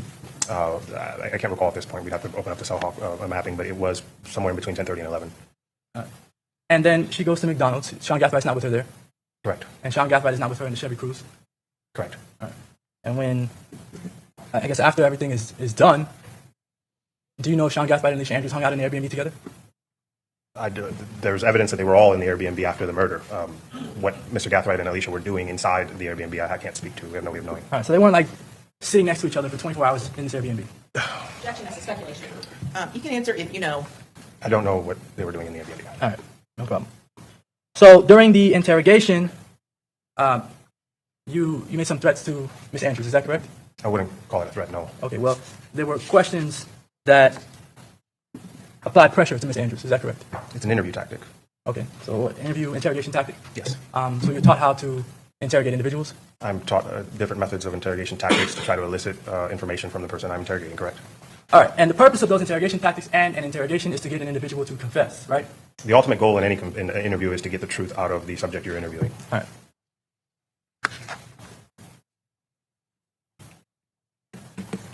So the statements to her, like about visiting family through glass, about not having her baby or having the baby in the jail or in prison, those to you are not threats. No, not at all. Do you think that the people you are interrogating perceive those things as threats? I can't speak to what her perception of my statements. I can only speak to the way I intended them, and it was mostly to educate her about the process so she can make an informed decision and as a part of an interview tactic. All right, let's talk about the decision, I guess, that she's making here. The decision is either to tell you about other individuals that she was with that weekend or to not. Is that correct? The decision that she has to make in this room is whether she's going to be honest with me or not. All right. And she told you several truths, correct? I would agree that there was some truth in her statement, yes. She told you she was in Tampa, right? Correct. She told you she went there with her boyfriend. Correct. She told you that she went to the McDonald's. Correct. She pointed herself out in the McDonald's camera. Yes. She pointed herself out in the video camera for teasers. Yes, sir. She told you that she went to some clubs, correct? Correct. She told you that she had on that same jean jacket that you see in the video there. Correct.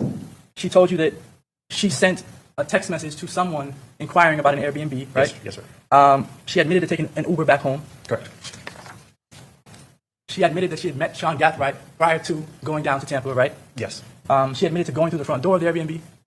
Correct. And she admitted to knocking on that front door, right? Yes. She admitted to not opening the back door to let others into the back, correct? That was her statement, yes. Well, it was the truth. She didn't let anyone through the Again, back. we have no idea of knowing who opened the back door. That's not, there's no way to know that. She admitted to not having the Airbnb app on her phone.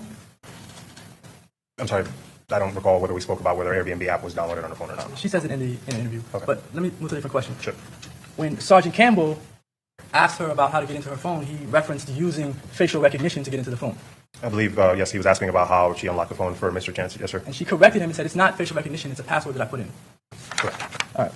So she told you the truth, all of those truths about herself, right? Yes. Placing herself at the scene in Tampa and with her boyfriend, correct? Correct. And she was dishonest to you about the involvement or role of other individuals. Is that correct? She was dishonest about a lot of things. I mean, we are going to go down a similar list. Well, she was dishonest about Davion Murphy, right? Is there a specific part of, because we talked about these guys in multiple parts. Well, specifically, you asked if Davion Murphy was at the Airbnb or he stayed at the Airbnb, and she said she didn't know or no, something like that. I believe her first response to whether he was at the Airbnb was no, and then she indicated, she changed it and said that he laughed a couple times, you know, so Did you ever offer her any protection from Davion Murphy? no. All right. What about from Rashad Murphy? That's not something that would come up at this stage. All right.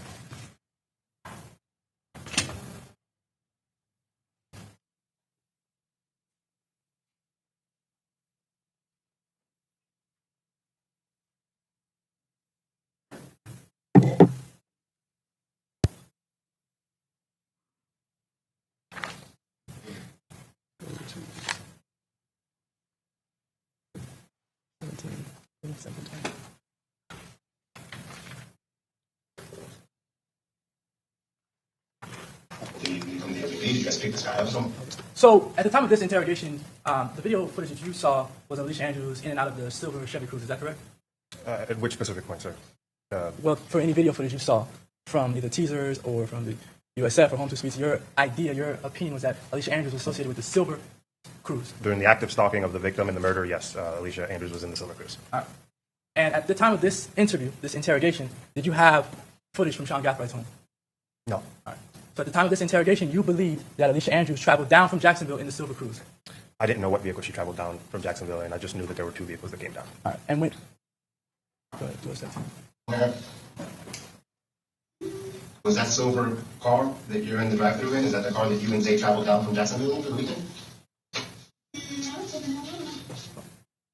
You asked her if the silver Chevy Cruze was a car that she and Isaiah traveled down in, right? Correct. And she says, no, I don't know, right? That's what her response was, yes. All right. That response is true, right? She doesn't travel down in the silver Chevy Cruze, No, she doesn't. She travels down in the Impala. the black Impala. I think I asked her that as well. You don't remember what vehicle you traveled down in from Jacksonville?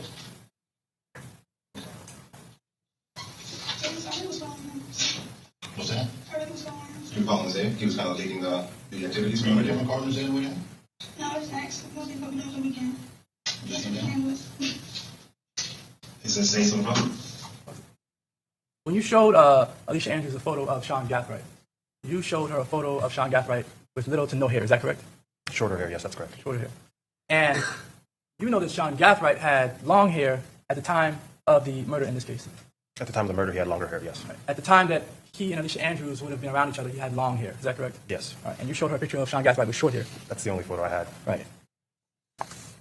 And you asked her if she knew who he was. Correct. And she said she didn't know.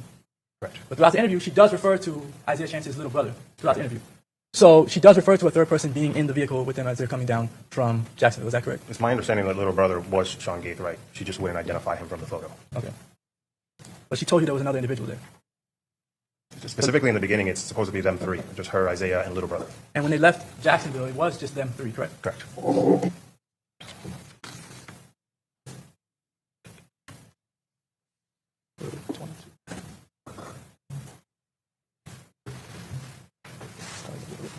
This defense is full of it. Conversation with him at all? Did he introduce himself?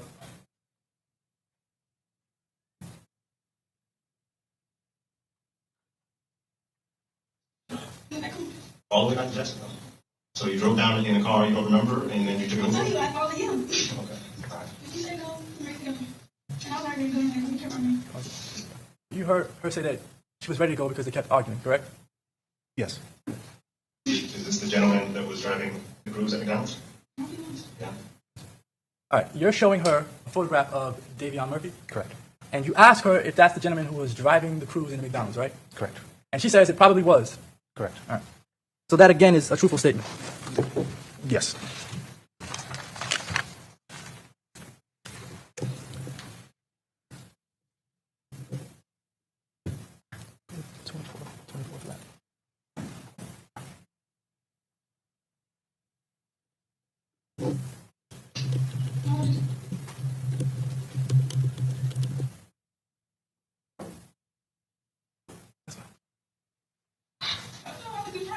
Yeah, but this camera goes off every time somebody passes it. And in order to get in, you have to put in a code, and that code gets tracked on the app. I spoke to the owner of the Airbnb. Nobody else went in. How did they get in? Can you let them in another door? Is it possible you could open the back door? No. Use your leverage. All right. At this time during the interrogation, you are sure that she entered the front door and let people into the back. No. You're not sure about that. No, I'm sure that she's the only one caught on camera coming into the Airbnb, and that's all I can be 100% sure about at that point. But you're questioning her as if she let people into the back door, right? At that time, with the evidence that had at that moment, there was a logical deduction made that she was the only one that came in because the primary bulk of what I analyzed was the Ring video footage, which showed she was the only one that went in through the front door. But admittedly, the logical deduction that you made at that time, it was incorrect. As far as her opening the back door, we don't know. We have no way to know if she opened the back door or not. No, as far as her being the first person to go in. Again, the logical deduction at this point, I've testified from the logs, would lean that somebody came in approximately 36 seconds, in a 36-second window before her, yes. All right. But that's not the deduction that you had at the time of this interrogation. Yes, correct, sir. It's also not the deduction that you had at the time that Alicia Andrews was arrested for this murder. Correct. Yourself at Airbnb? Well, it can't be you now because you're the only one that goes in the front door. Nobody else comes in that front door. before every single person that comes in that front door uses that code. When you guys went out to McDonald's, did you lock the front door? You don't know? Or did you lock the back door? Which door did you go out? I'm not sure. I'm not sure. Do you understand what I'm talking about? That you're the only one that went in the front door? Nobody else went in that front door? So how did Zay get inside if you were the only one in the front door? I did not. Huh? I don't know if I did not. No, I understand how you got in the front door. Yeah. How did anybody else get in? Because nobody else is on Anybody camera. else? Zay was with you. He stayed there, That's right? it. He didn't go in the front door. I don't know. I did not. Zay didn't go in the front door. I'm not sure where he went. Was he inside with you? Yes, of course. I'm doing it myself. Okay, they didn't go in the front door.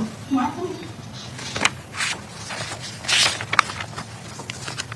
I don't know. You're mentioning a 36-second buffer. So now that you have the locking log, your understanding is that whoever went in first must have gone in 30 seconds before Alicia Andrews because that camera takes 36 seconds to turn on? Okay, so the locking log specifically shows 7:55, but it does not give a second marker on when that activation is. So presumably that locking log could indicate 7:55 from 01 all the way to 59. The camera footage starts at 36. So there's a period from 01 to 36 that somebody had to have been in that window. They couldn't have come in at 7:54 because the locking log would have said 7:54. So whoever came in, if someone came in before her, came in between 7:55:01 and 7:55:36 when we see her on camera and don't see anybody else going in other than her. Okay. I need State's Exhibit 60.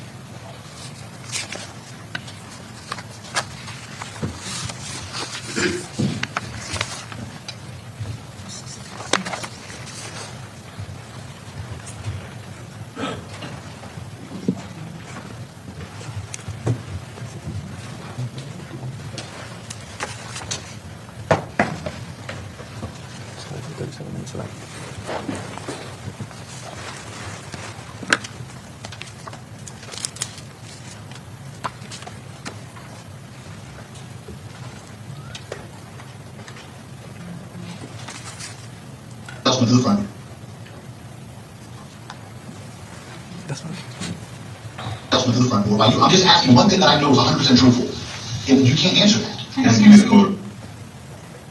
The Detective Campbell says that one thing he knows is 100% truthful. Did you hear that statement? I heard that statement, yes, sir.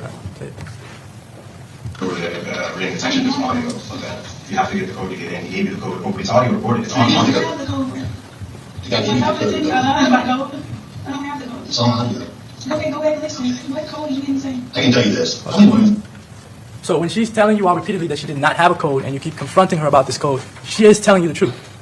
I would believe her, yes, that after the locking log, I don't believe that she's the one to put the code in after my review of the locking log, yes, sir. Right? Even though she's like kind of smiling and kind of slouching nonchalant, she's still telling you the truth, correct? In that moment about that specific topic, yes, sir. All right.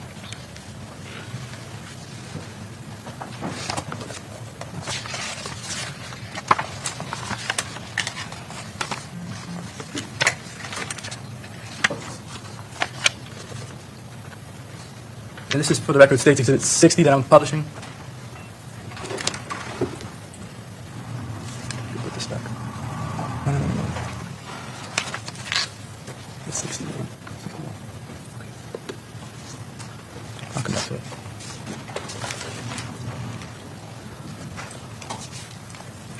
So publishing 63A through I.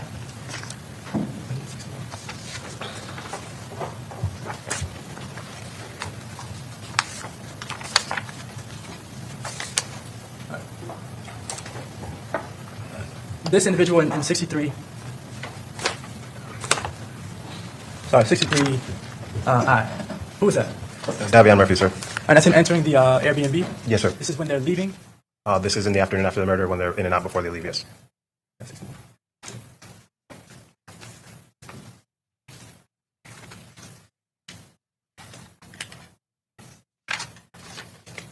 that's the same individual who was in the driver's seat at the McDonald's, correct? Yes, sir.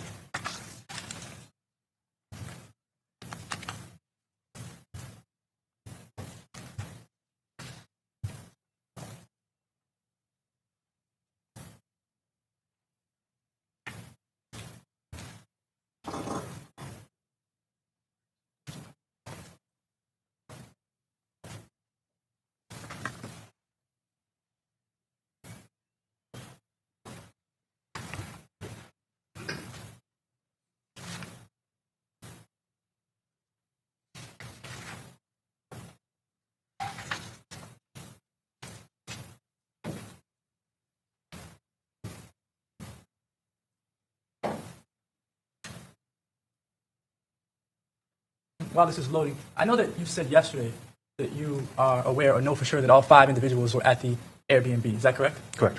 All right. Is Rashad Murphy ever seen on the camera here? No. All right. And he does not have a phone. Correct. So how are you able to place Rashad Murphy at the Airbnb? The Uber driver who picked him up from the Airbnb. He said Rashad Murphy was staying inside the night? He said he picked up 3 people from the Airbnb, and they were identified on Sean Gaithright's camera, and he was identified as Rashad Murphy. Okay. That's good enough for me. Hey, I'm good with that. I'm good with that. I'll come back to that.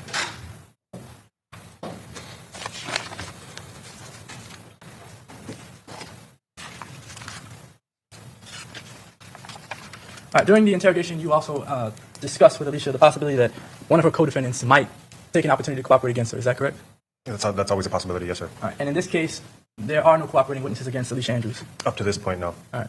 So out of the 4 other individuals arrested, none of them have come forward to say that Alicia Andrews knew that Charles Jones was going to be murdered on June 23rd. I have no personal knowledge of any proffer or deals that the 4 defendants are trying to make with the state. All of the co-defendants possess firearms at some point in time during this conspiracy. Is that correct? The 3 gunmen and the one that Isaiah Chance has, and yes, correct. The other 4 at some point are holding a firearm. All right, and Alicia Andrews is never with a firearm. That is correct. At no point in time during the interrogation does Alicia Andrews confess to knowing that Charles Jones was going to be killed. Is that correct? She does not confess that. All right, so there is no confession in this case. No. All right. There are also no written communications between Alicia Andrews and anyone else that would prove by themselves that Alicia Andrews is guilty of first-degree murder. Is there written communication? No. And yesterday there was conversation about the bullets that were sent to, the bullet casings that were sent to ATF. There was 30 casings that were sent to ATF, correct? 30, correct, yes, sir. And of those 30, you said you got back the report from ATF? Correct. What was tested or analyzed by the ATF? Was it fingerprints? Was it DNA? So the ATF, we predominantly bring on in these kind of cases for the specific goal of trying to get DNA off of the casings. They have a technology or a better way of trying to extract DNA off of casings, which is typically difficult because the casing goes through a combustion process that usually burns DNA off. You said that the casings go through a process where the DNA is burned off. That's what typically happens. It is harder to get DNA off of an expended shell casing that's gone through the combustion process in a firearm, yes. All right, but you did test the casing for the DNA? Yeah, sir. That's why they went to the ATF, yes, sir, for DNA testing. And you handle, regardless of whether the casings have this combustion issue, you handle those casings with gloves in order to preserve the DNA, right? The ATF is very meticulous and particular about the way they want the casings collected in order to qualify for submission. So those casings were specifically collected per ATF guidelines and standards, yes. All right, but somebody picked up the casings off the ground with gloves, right? I am not familiar with the specific process. That would be better suited for the crime scene technician who has been informed by the ATF. And those casings were placed in a black container? Yeah, I am familiar with that. The ATF requires specific casings for specific containers for the casings to go in, and they provide us those containers. The crime scene technicians who would be responsible for processing the scene and collecting those casings would utilize those containers per ATF guidelines. All right, and they put the casings in those containers again to preserve any DNA evidence. To attempt to preserve any DNA evidence, yes, sir. All right, and when you got back the results from ATF, you mentioned, kind of glossed over like what the results were. Could you describe what the results were from the casings? Oh, yeah, sure. There wasn't enough of a sample recovered, so it's not a surefire thing that they would find some. Their report indicated that there wasn't enough DNA to be able to examine. I guess, does that mean there was some DNA on the casings? I can only say what the report says, that there wasn't enough. All right, but you never talked to ATF to ask them for more information? I received the report. I did not speak to an ATF lab person after that. All right. Did ATF do any fingerprint analysis on the casings? Not that I'm aware of. All right. Did you request that?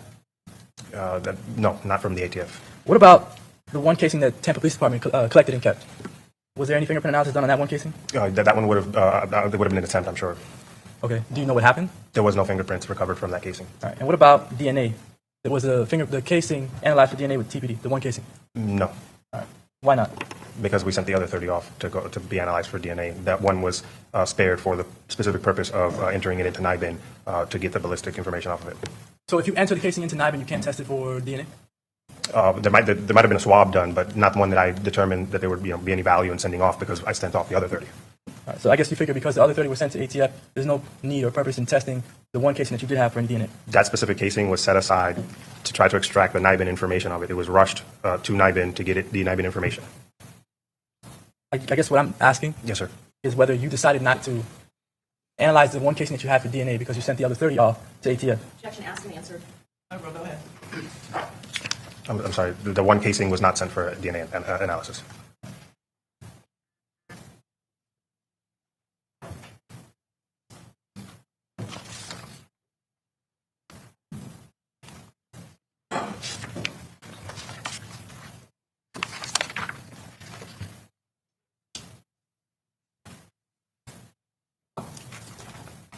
This exhibit, 75C2.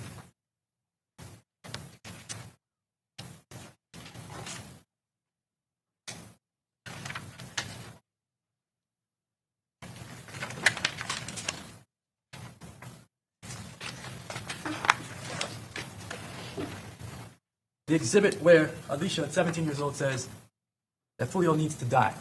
Did you locate this text message? No. You know who located the text message in your team? I believe it was, I can't recall exactly. I reviewed it. It was brought to my attention. All right. And this text message was not sent to Isaiah Chance, correct? Correct. It was the girl named Jewel, I think. All right. As a matter of fact, Alicia Andrews did not know Isaiah Chance, was not dating Isaiah Chance when this text message was sent off, correct? Her statement to me was that they were on and off for 4 years prior to June 2024, so I would put it maybe June 2020, and these are from 2021, so I don't know if this was an off period or if she had met him yet. Okay. Did she have any text messages in her phone, like this one, that Foolio needed to die? Did she have anything like that more recently? Again, from the iCloud, the more recent messages weren't backed up, so we didn't have any more recent. This is, I think it went up to 2022 or 2023. This is the only message where we found that she wished that Foolio would die. All right. In the messages that are in evidence, you do have messages from the week prior to this murder, correct? Alicia? So specifically the messaging that we have from Alicia's phone came, as far as the pick up the phone and all that, that actually came from Defendant Sean Gaithwright's iCloud. So he had backed up his messages to be recent, but Alicia's device, iCloud, had not backed up its messages to be recent. All right, so you're saying that there are no text messages between Alicia Andrews and Isaiah Chance in the weeks leading up to the murder? Not that I have reviewed, or I'm aware of.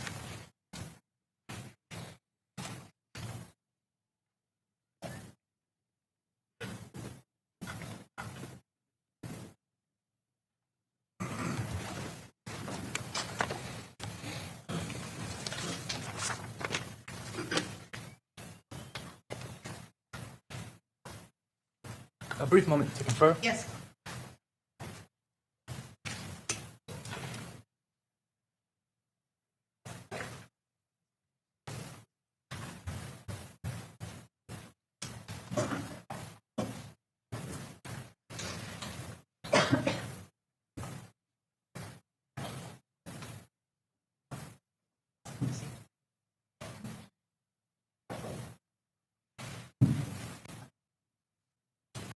Alicia Andrews.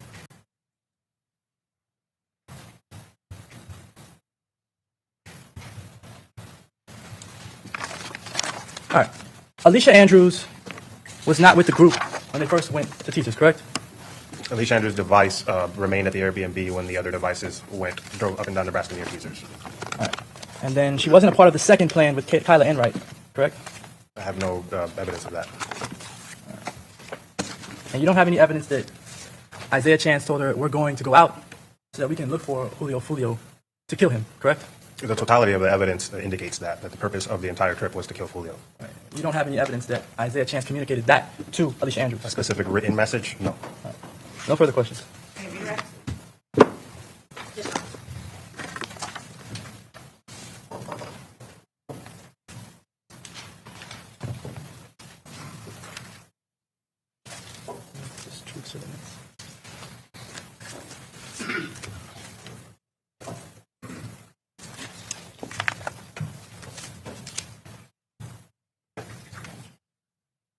you. Can you just make sure the clerk gets all the evidence? All right.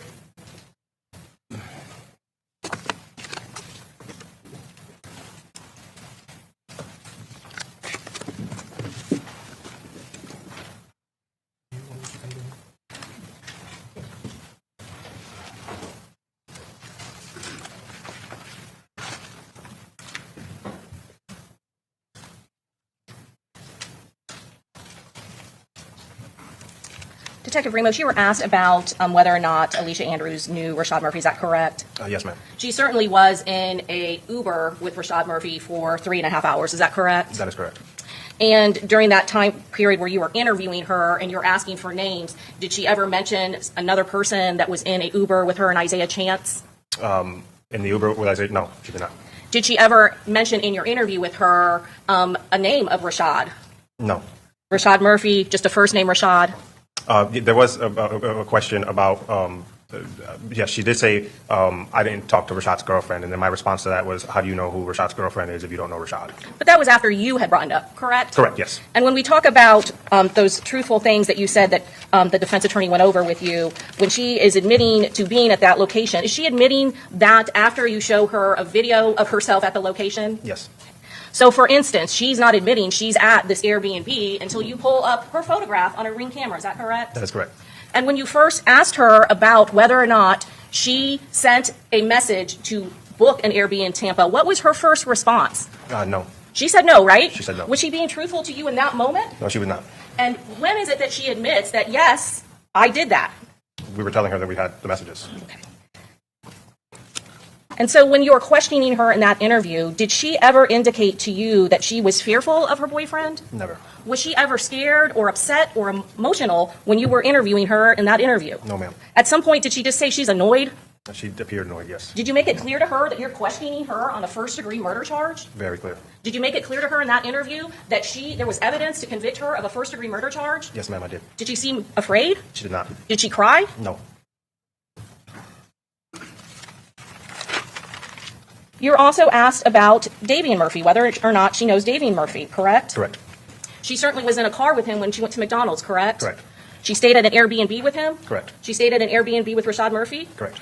She was asked numerous questions about Sean Gathright, right? Correct. When you first are questioning her about who's at the Airbnb, does she first say it's just her and her boyfriend? Correct. When does she start talking about little brother?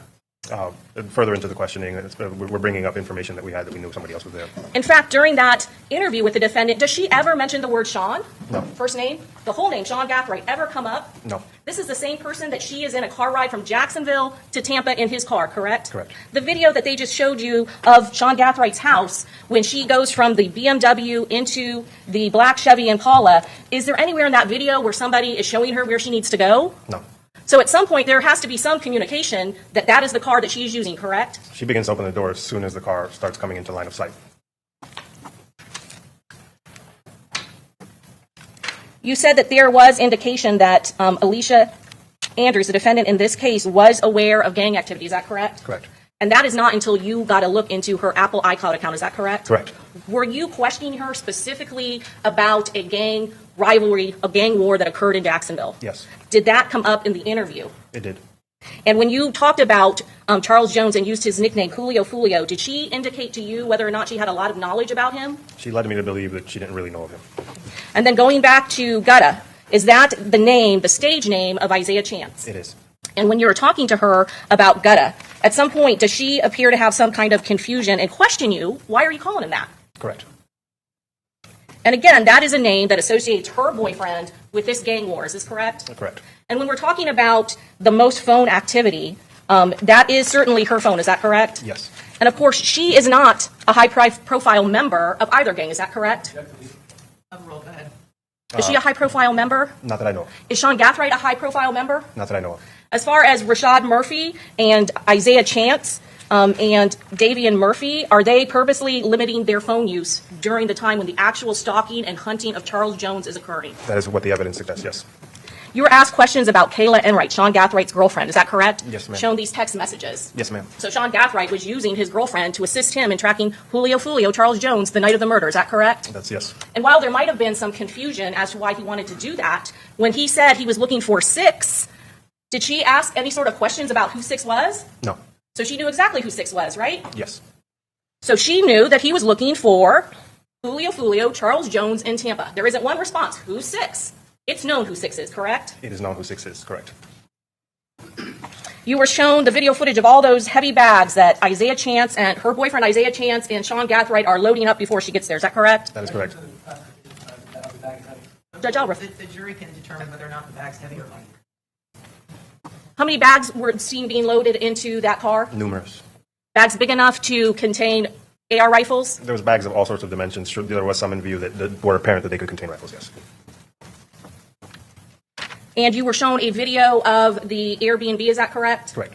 Is there any video of bags being brought through the front door of that Airbnb? Brought in, no. There is some video the next day, is that correct? Yes. Is the defendant seen helping load the bags up? Yes. Bags that she did not herself bring, is that correct? Correct. You were asked whether or not Alicia Andrews was hiding from the cameras from that front door Airbnb. Correct. Was Isaiah Chance hiding from that camera? There was none of the other defendants are visible up to the point they leave. That airlock that you're asked about, sorry, this one. So when Alicia Andrews first gets there, the door is unlocked by access code, and then it is immediately locked, correct? Correct. There's video footage of that. She's knocking on the door. So whoever went in, the door shuts, she can't get in, right? Locks her out almost immediately, yes. 7:56. Again, you can see there is a video for that where the door appears to be open and somebody lets her in. Correct. Door unlocked. 7:59, unlocked and locked. No video footage, is that correct? That's the only one out of all the sequences that there was no corresponding And so if footage. somebody had just gotten in and wanted to test the lock just to make sure it was locked and didn't open the door, certainly there wouldn't be video footage in that instance. Is that correct? Go ahead. Is that correct, sir? It is correct, yes. But there is no video footage or no lock log when Alicia Andrews leaves that Airbnb with Damian Murphy and her boyfriend Isaiah Chance to go to the McDonald's, right? There's no locking sequence when they went to McDonald's, correct? Explain to this jury how it is she would have to leave that Airbnb and get back into that Airbnb. So obviously we have two systems here. We have the ring camera and the locking mechanism. Surely one of those would show a record of an entry or exit. There is no activation on the cameras or on the locking sequence. So the only possible way to get out of the Airbnb when you're going to McDonald's or when you're going to go to Teasers to start the stalking Julio, you have to go through the back door. There's no other option. It's dark out. It's dark. Okay. No sidewalk to that back gate, is that correct? That back part, no. Got to go through that grassy lane in the back of the Airbnb? And crouch underneath some branches, yes. Same route she would have had to take when they went into the Silver Chevy Cruise to start following Charles Jones? Correct. Same route she would have had to take after Charles Jones was murdered and killed? Correct. You were asked about Aaliyah Albritton and Robert Howard, is that correct? Correct. Did you do some initial investigation into both of those subjects? Yes, I did. What did you do?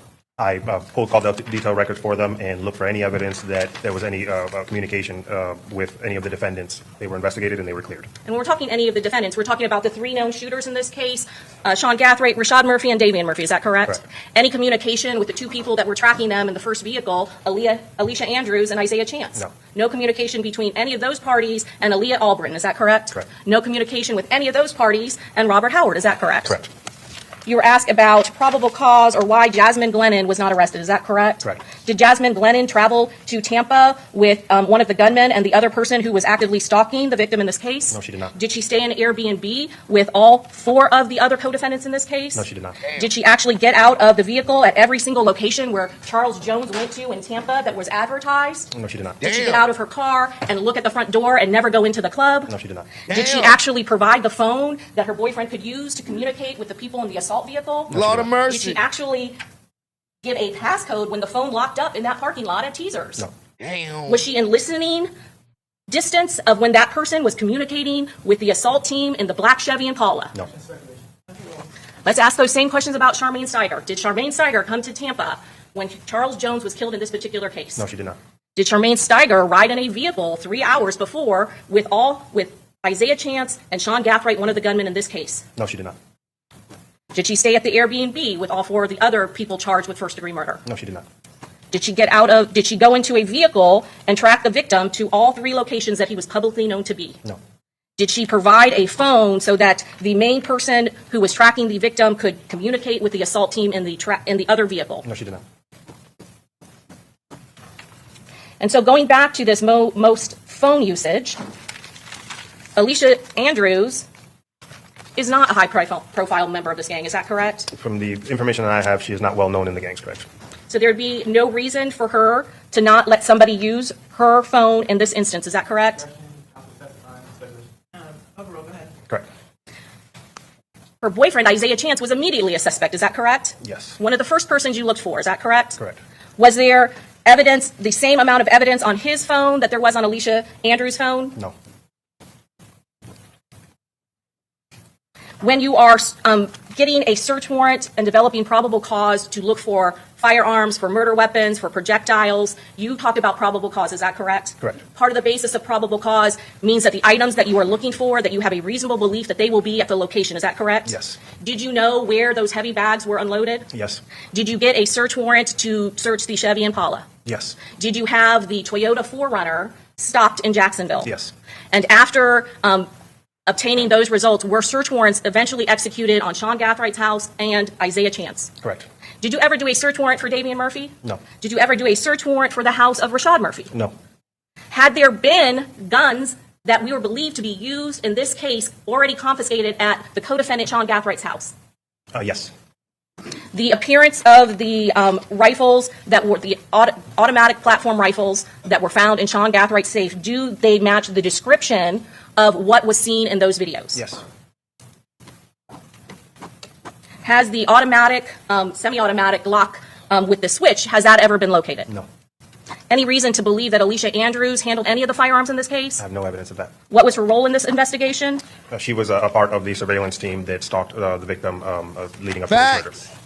There she go. She Yep. provided the communications, obviously the primary phone that was used from Yep. to communicate from the surveillance vehicle to the gunman's vehicle. Yep. In addition to other things. Yep.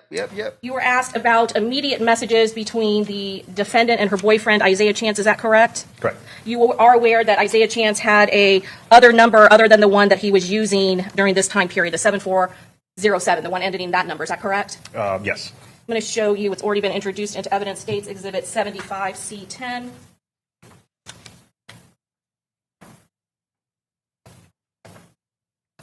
Sir, do you recognize this number at the top, 904-575-7534? Yes, that's another number for the co-defendant Isaiah Chance. One that he had in the past, is that correct? Correct. And you see that these are a conversation from Alicia Andrews' iCloud account that happened in April of 2023, is that correct? Correct. Almost a year before this incident. Correct. And so can you go through these and say, this is a conversation with her and her boyfriend Isaiah Chance, is that correct? Correct. And she is asking what? In this Well, specific, he's asking what? you want to go one day? And then she says, Yeah. go ahead. Yeah, it's in the town center. Okay, and there's some kind of TikTok that's associated with it. Correct. And then her response is, LMAO, bro. and then what is Isaiah Chance's response to her? Ugh, I hate it there. Okay. And then what is her response? Why? His next response? I don't like the town center. And then what is her response? You hate everywhere we don't gotta sit in. And then what does Isaiah Chance message her back? 23 got killed in the town center. That's why I don't like it out there. And then what else does he say? I don't like thinking BT, FR, so when I do switch moves like a MF. And what is her response to that? Well, we don't have to go there if it's going to bother you. I forgot BT about it. It's some other places we both ain't tried yet. So does that indicate to you that she knows exactly what he's talking about when 23 got killed at the town center? She just forgot the location. Is that correct? Correct. And again, is 23, he's one of the people that was shot at the town center along with Young and Ace's brother, and when Young and Ace himself was shot. Well, very well known. Is that correct? Yes. And that is a very high-profile event that happens in this gang war. Yes. So there is a discussion between her and one of the main co-defendants in this case within a year of the homicide of Charles Jones. Is that correct? Correct.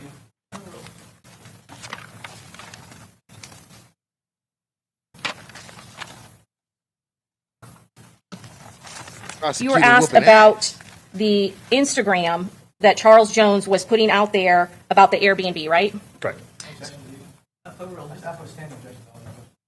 Okay, same ruling. When Charles Jones was putting out videos of him at the Airbnb, did he ever post the address of the Airbnb? No.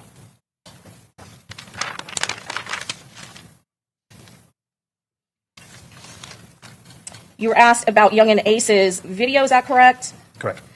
Was this a highly publicized murder that occurred in Tampa? Yes. Was there details that were put into the media when Julio Foolio was killed here on June 23rd of 2024? Almost immediately.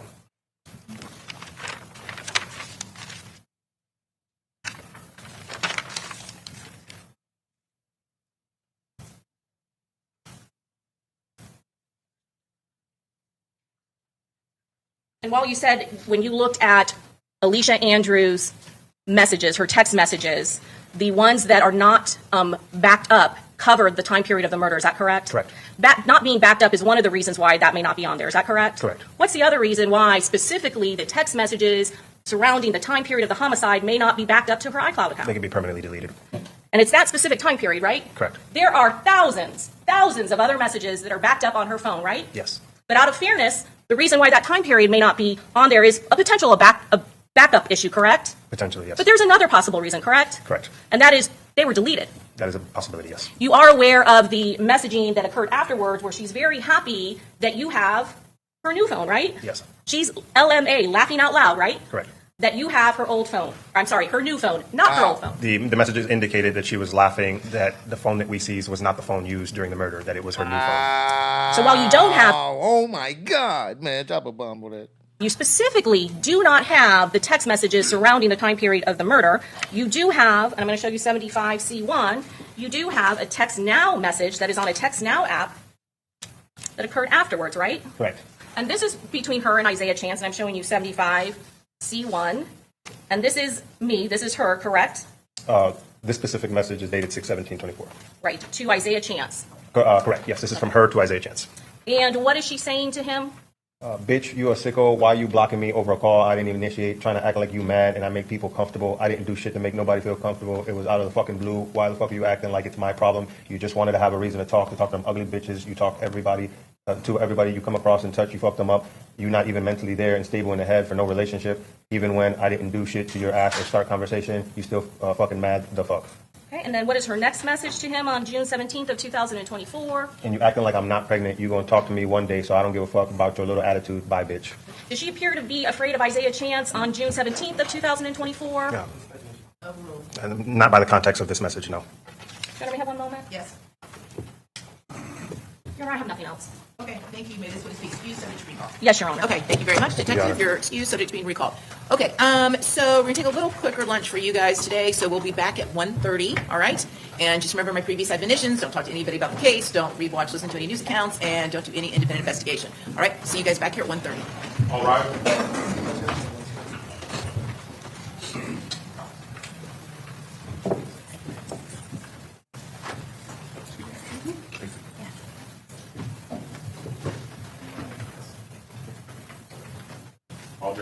Okay, very good. All right, Mr. McClymont, have you had a chance to review the state's motion to exclude opinions and testimony and work product of defense witness? Okay, so if you would mind taking a look at it over the lunch break, and I have asked the court reporter to pull the transcript from our discussion yesterday about this, and if you guys could be back here, we're going to take a much quicker lunch break, so you guys will be back here at 1:20, okay? All right, thank you.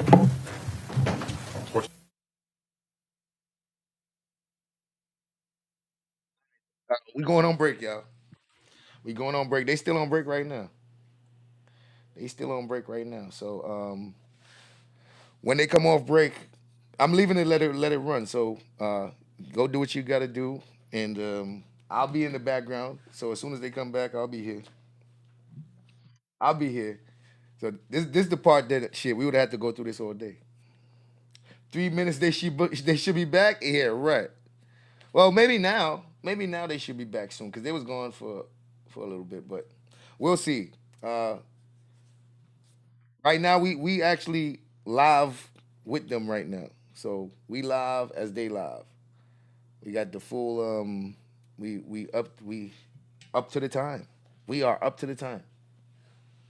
So do what y'all do. I'm here.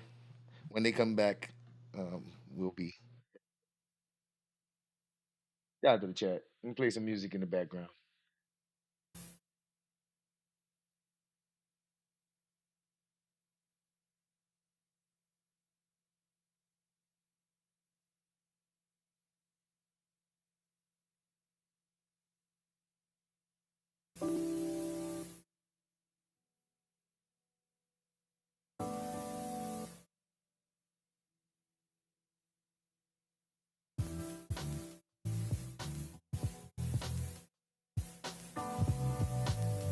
Till they come back. We on break. We waiting for them to come back.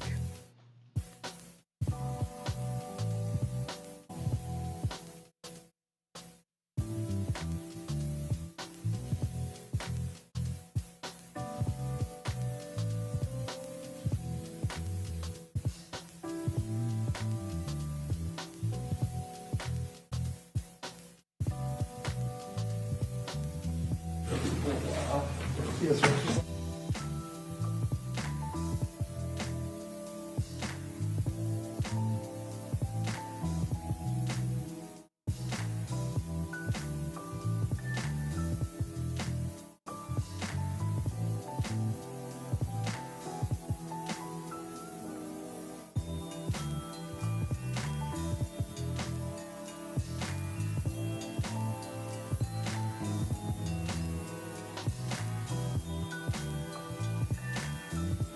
Damn, they didn't even give me that much time.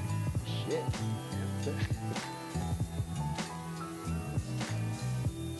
We about to be back.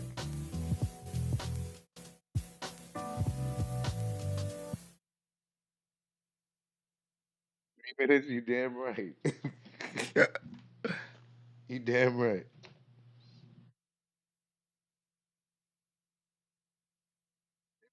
So we just started coming back in the court. They already started going back in the courtroom, so hey.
All right, very good. Okay, back on the record. So, Mr. McClymont, have you had a chance to review the state's motion? I did. Okay, and so, go ahead, Mr. Harmon. Your Honor, yesterday we had a brief discussion on the record about this witness, Thomas Poulin, and the state had indicated to the court that we had made multiple requests through email. Ms. Doherty in particular had made requests of Mr. McClymont for information related to this expert. We were attempting to set a second deposition, the continuation of the first deposition, because in the first deposition he had indicated he was going to do additional mapping involving Mr. Chance, Mr. Bathright, and one of the Murphys. So we were waiting for that information. Okay, so he did, just so I'm clear, he did mapping. What map were you aware of? For which? The defendant's mapping of her CDRs, call detail records from the cell carrier for her phone. Okay, and no others? And no others. Okay, so the time you took his deposition, the only exhibit you had was the map for the defendant's records, correct? Correct. And then at some point you became aware that this expert witness, Mr. Poulin? Yes, and Your Honor, just to correct that, I'm not sure we had that at the time of the deposition, but it was provided to us within a day or two. Okay, so there was enough, you had enough knowledge you could question the witness about that? Yes. And when did that deposition occur, you know? It was August 11th of this year. Okay, so that depo occurs, and at some point, you're made aware somehow that there might be additional, that this expert witness might going to be testifying about other phone lines of other data of other co-defendants, correct? Yes, in that deposition, he indicated that he had been asked just in the days before the deposition, which was, I believe, the week before we were set for trial the last time, that he had been asked to map the co-defendants' phones. All of them? All but Rashad Murphy's, I believe, but he ended up mapping all of them, apparently. Okay. So you knew that. And we kept asking him as this trial was approaching, asking the defense to provide those to us, and I attached those email communications between Ms. Doherty and Mr. McClymont we were making, and also, Mr. McClymont's assistant, Francois Watson, I believe. Okay. And so we kept asking. I know Ms. Doherty had indicated in one of the depositions the urgency that we were approaching trial dates, that we could not reset his deposition, because I believe at one point we were told to go ahead and set his deposition again, but the whole point was to redepose him about the new material. Okay. So. And then after that deposition on August 11th, did you ever redepose him before yesterday? No, we did not, Your Honor, because we were never provided anything, even though we made requests up into the eve of this trial. Okay, so when did you get his map for the defendant? We received that, I believe, within a day or two of the deposition on August 11th. Okay, and so you did depose the expert about that map yesterday? Yes, and I had asked him about what he was working on or what he had prepared on August 11th, and I was satisfied that we had discovery of that, the defendant's mapping. Okay, and so then you became aware of what? Well, yesterday, counsel had indicated that there were no maps that were prepared, additional maps. Well, specifically, what he said, and I just had the court reporter pull the transcript. So Mr. McClymont says that,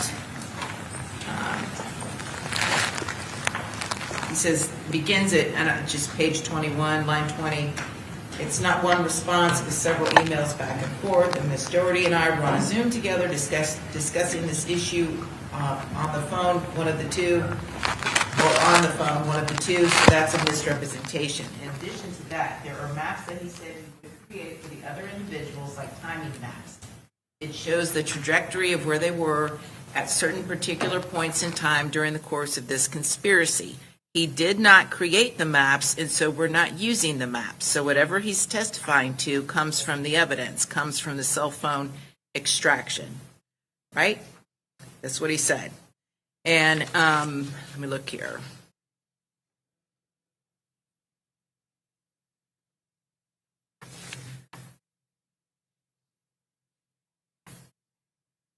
And then I said,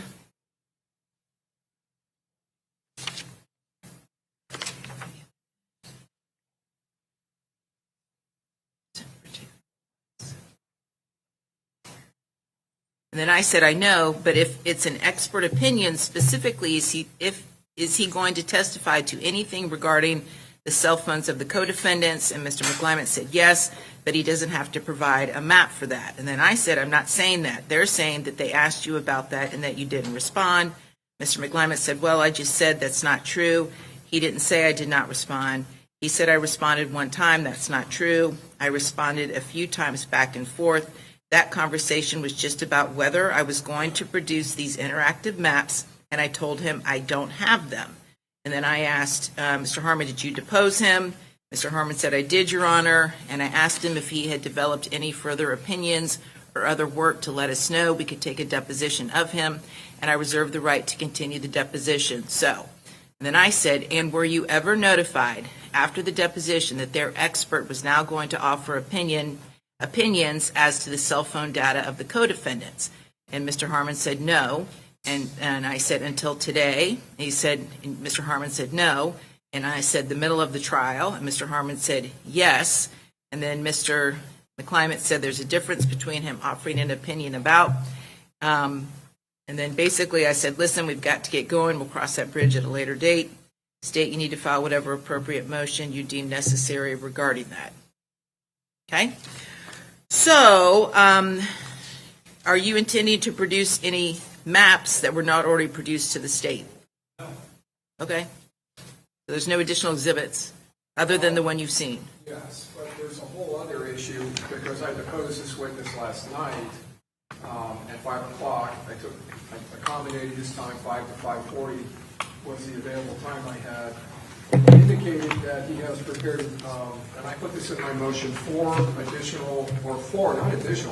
reports. Reports dealing with the iCloud. And I put in this motion quotes of this witness when I asked him in the deposition back in August if he intended on creating anything from the iCloud or any other evidence other than maps, and he indicated no. So we didn't know anything about any reports being prepared. So he told us last night he has prepared 5 reports. 2 of them were prepared in late August, August 29th and August 30th, provided to the defense. And then the last one was prepared the day before yesterday. They had finished preparing that, or the last 2, I believe. So I delineated in my motion what those are, but they are basically PDF format reports dealing with the defendant's iCloud account, Mr. Gathwright's iCloud account, messages between the two that have been collated into these PDF format reports that are multiple page reports. One of them's 18 pages. The one that was completed on August 29th is a 32-page PDF, including 32 messages from June 23rd of 2024 between Gathwright and the defendant. The one on August 30th is an 18-page that was completed by the expert on August 30th. It's an 18-page PDF report containing photographs, contact information, text messages, sent via some type of communication application on different dates, and was compiled from the defendant's iCloud account information.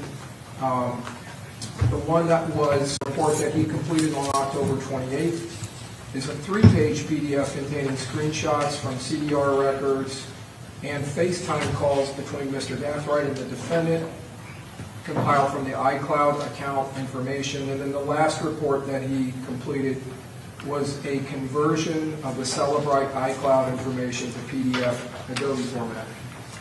We have not been provided these or alerted to their existence, and that is the subject of my motion. So there was a report that was dated August 29th. Is that correct, Mr. McClimate? So the word report is sort of confusing. As I explained yesterday, these are not reports that he creates with an opinion. This is not something that he writes about the evidence. They are extractions from the different devices, so like an Axiom or Celebrite. for Alicia's iCloud, Alicia Andrews' iCloud, there are 370,000 artifacts in there. If you want to just look at or isolate text messages from a certain time period, you can go in there, you can click certain items that you want, you can press generate report, and it'll show you those items on a PDF. They're not reports in the sense that I believe the state has the understanding of. They're not those type of reports. All right, well, let's take a look at the rules of discovery, okay? Rule 3.220, Rules of Criminal Procedure, which lays out the defendant's obligations at subparagraph D, subsection 1. If a defendant elects to participate in discovery, the following disclosures must be made. And then subsection B of 1.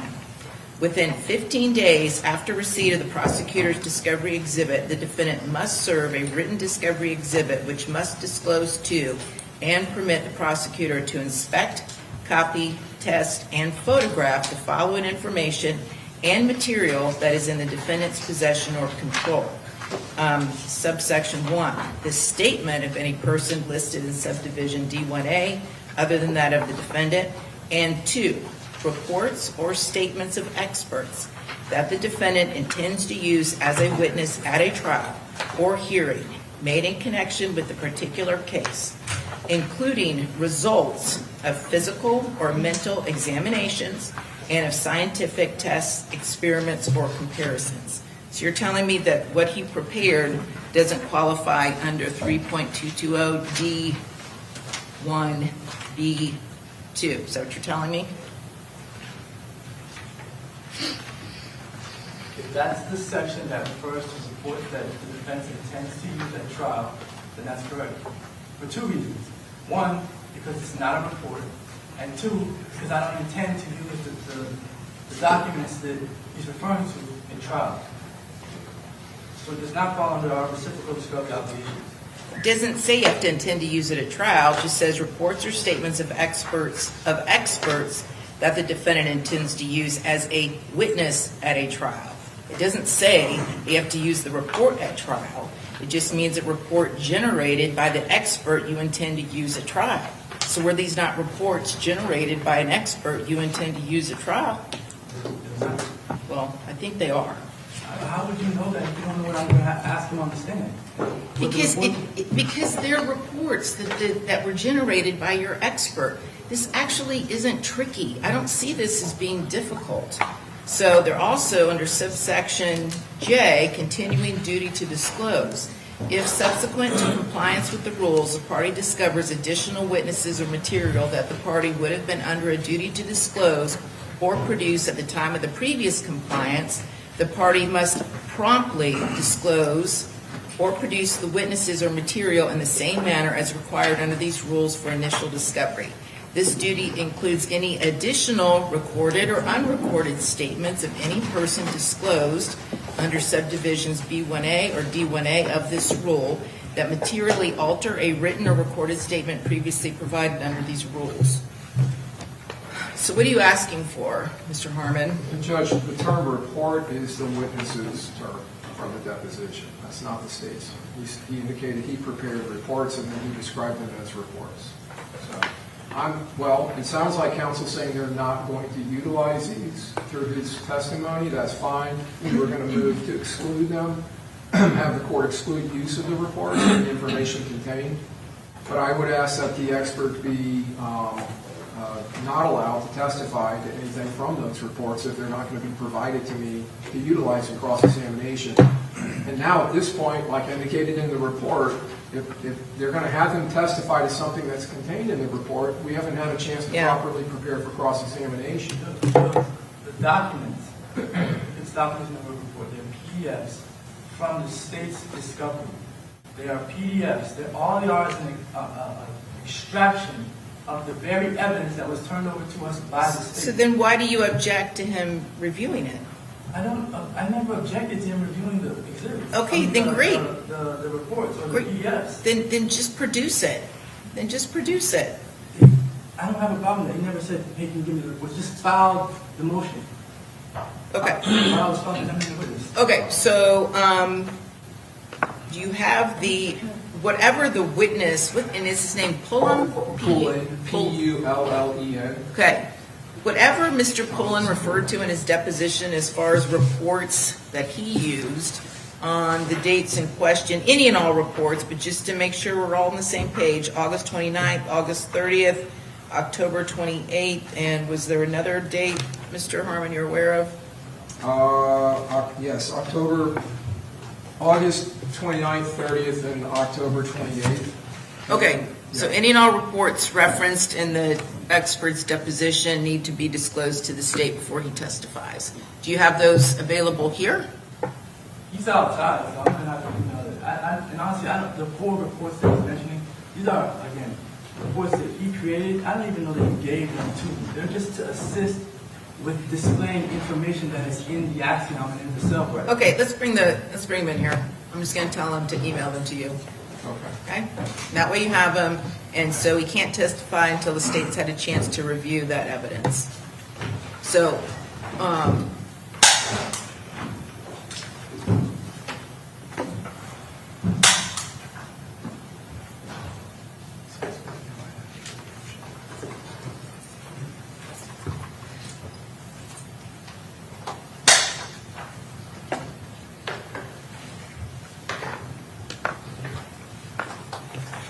and then state, when the jury comes in, are you going to rest? We are, Judge. Okay. Yes. So let's go ahead and do GOA motions before the jury comes in. So, Judge, is there a lineup of witnesses this afternoon from the defense? So we got Robert Howard first. Likely Tom Fuller second. Not sure the exact order, but it's going to be Simone Lyles, Kayla Robinson, Joelle Jordan, Anthony Lala. okay, well, the expert's going to have to get pushed to the end because the state's got to have time to look at whatever the reports are, whatever he generated, okay? That's fine, Judge. When they see the reports, the PDFs, they're probably going to realize that it's not really me. Okay, that may be true. Judge, the order of witnesses brings up another issue. We filed motions in limine dealing with the issue of coercion and domestic violence. Right, that's not coming in unless the defendant testifies. The only thing that's relevant as far as her relationship with Mr. Chance is on the day of the incident. That's it. So I do want to argue on that. During... Hold on one second, let's skip. Hi, are you Mr. Pullen? Yes, ma'am. Hello, Mr. Pullen. So I think you were deposed yesterday by the state, and you indicated during your deposition that you had prepared what you referred to as reports on a number of dates.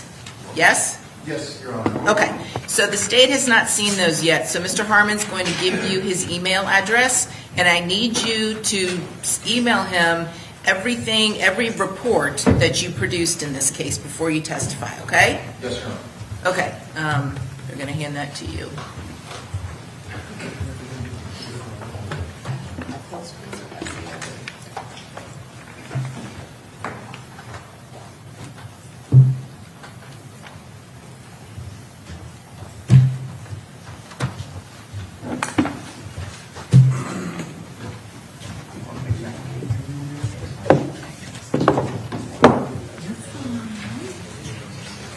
No, I have so much paper here. I don't even know.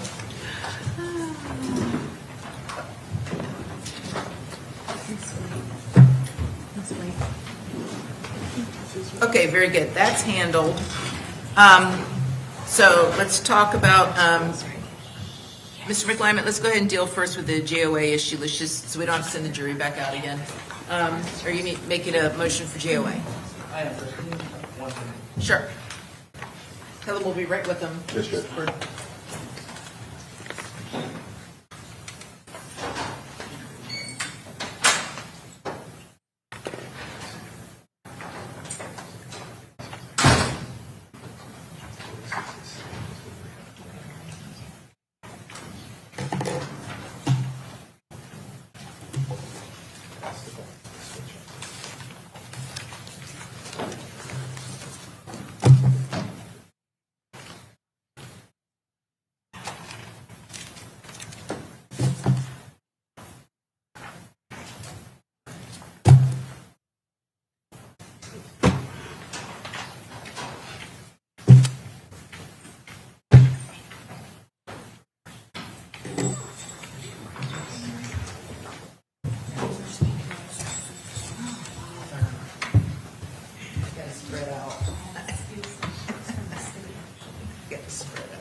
you're fine. You're good.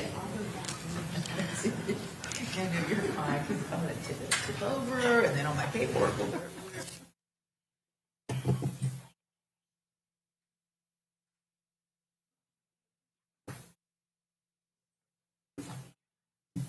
Okay, Mr. Clement, ready to go?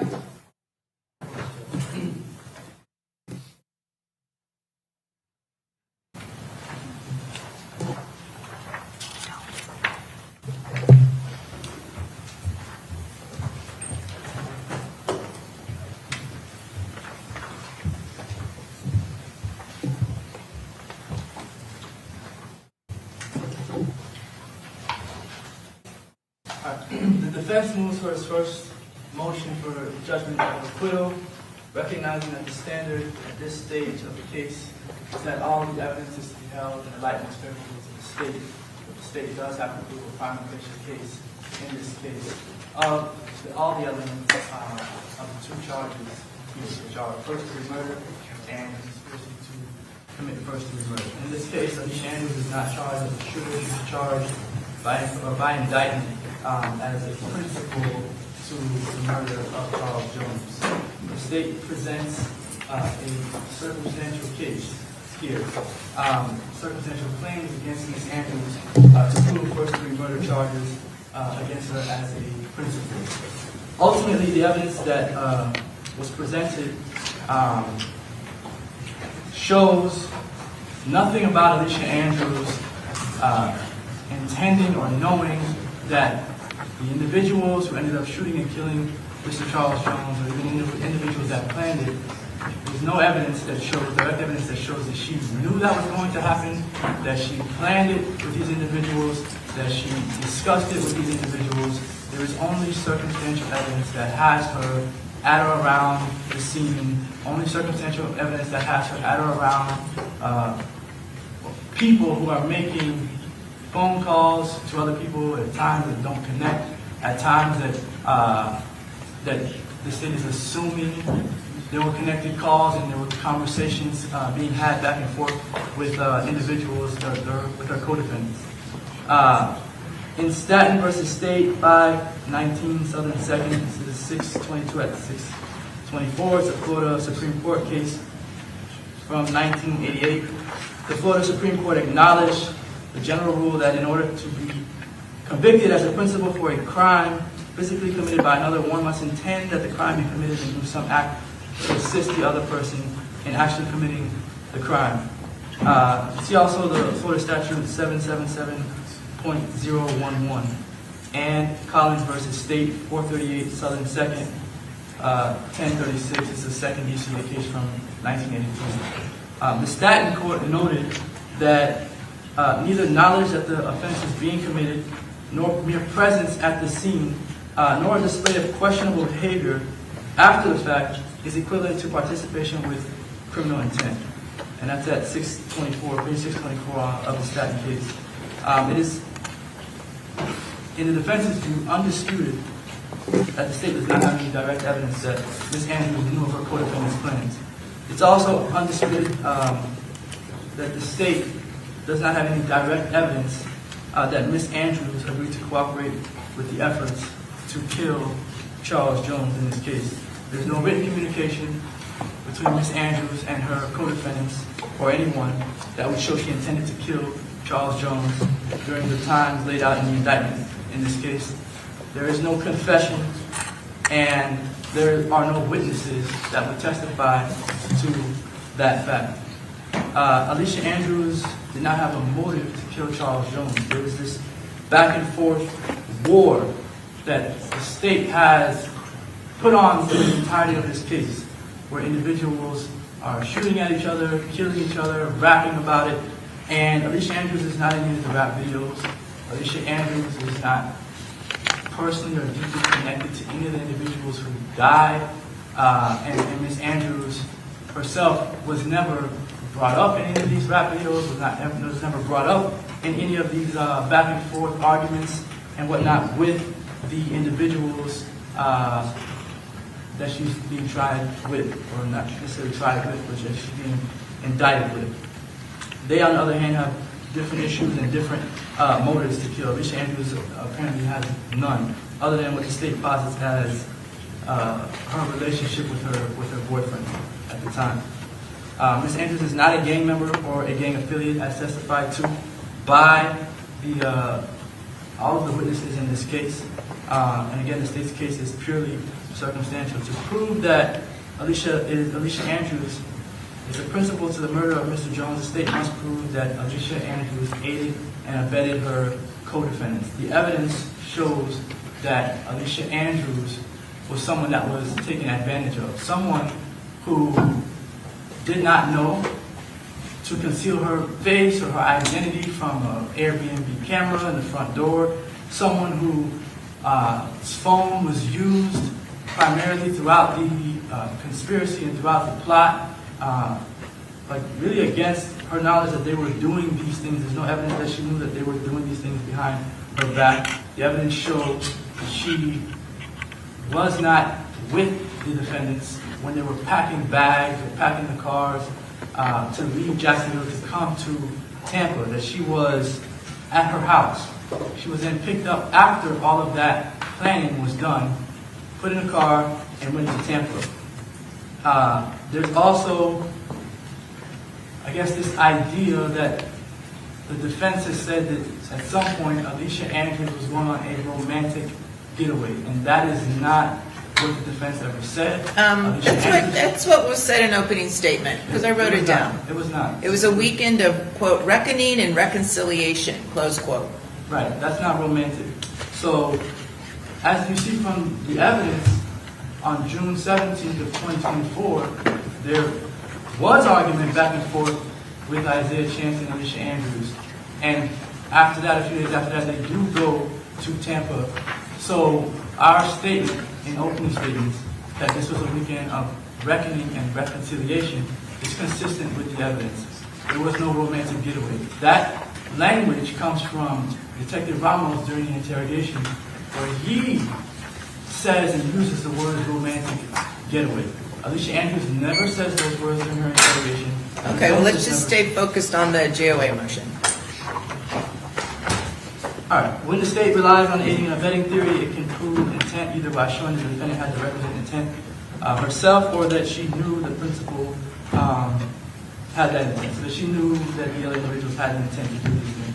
And again, there's no evidence of that. This case, being that it's clearly circumstantial, is one that the state needs to exclude every reasonable hypothesis of innocence that Ms. Andrews intended to be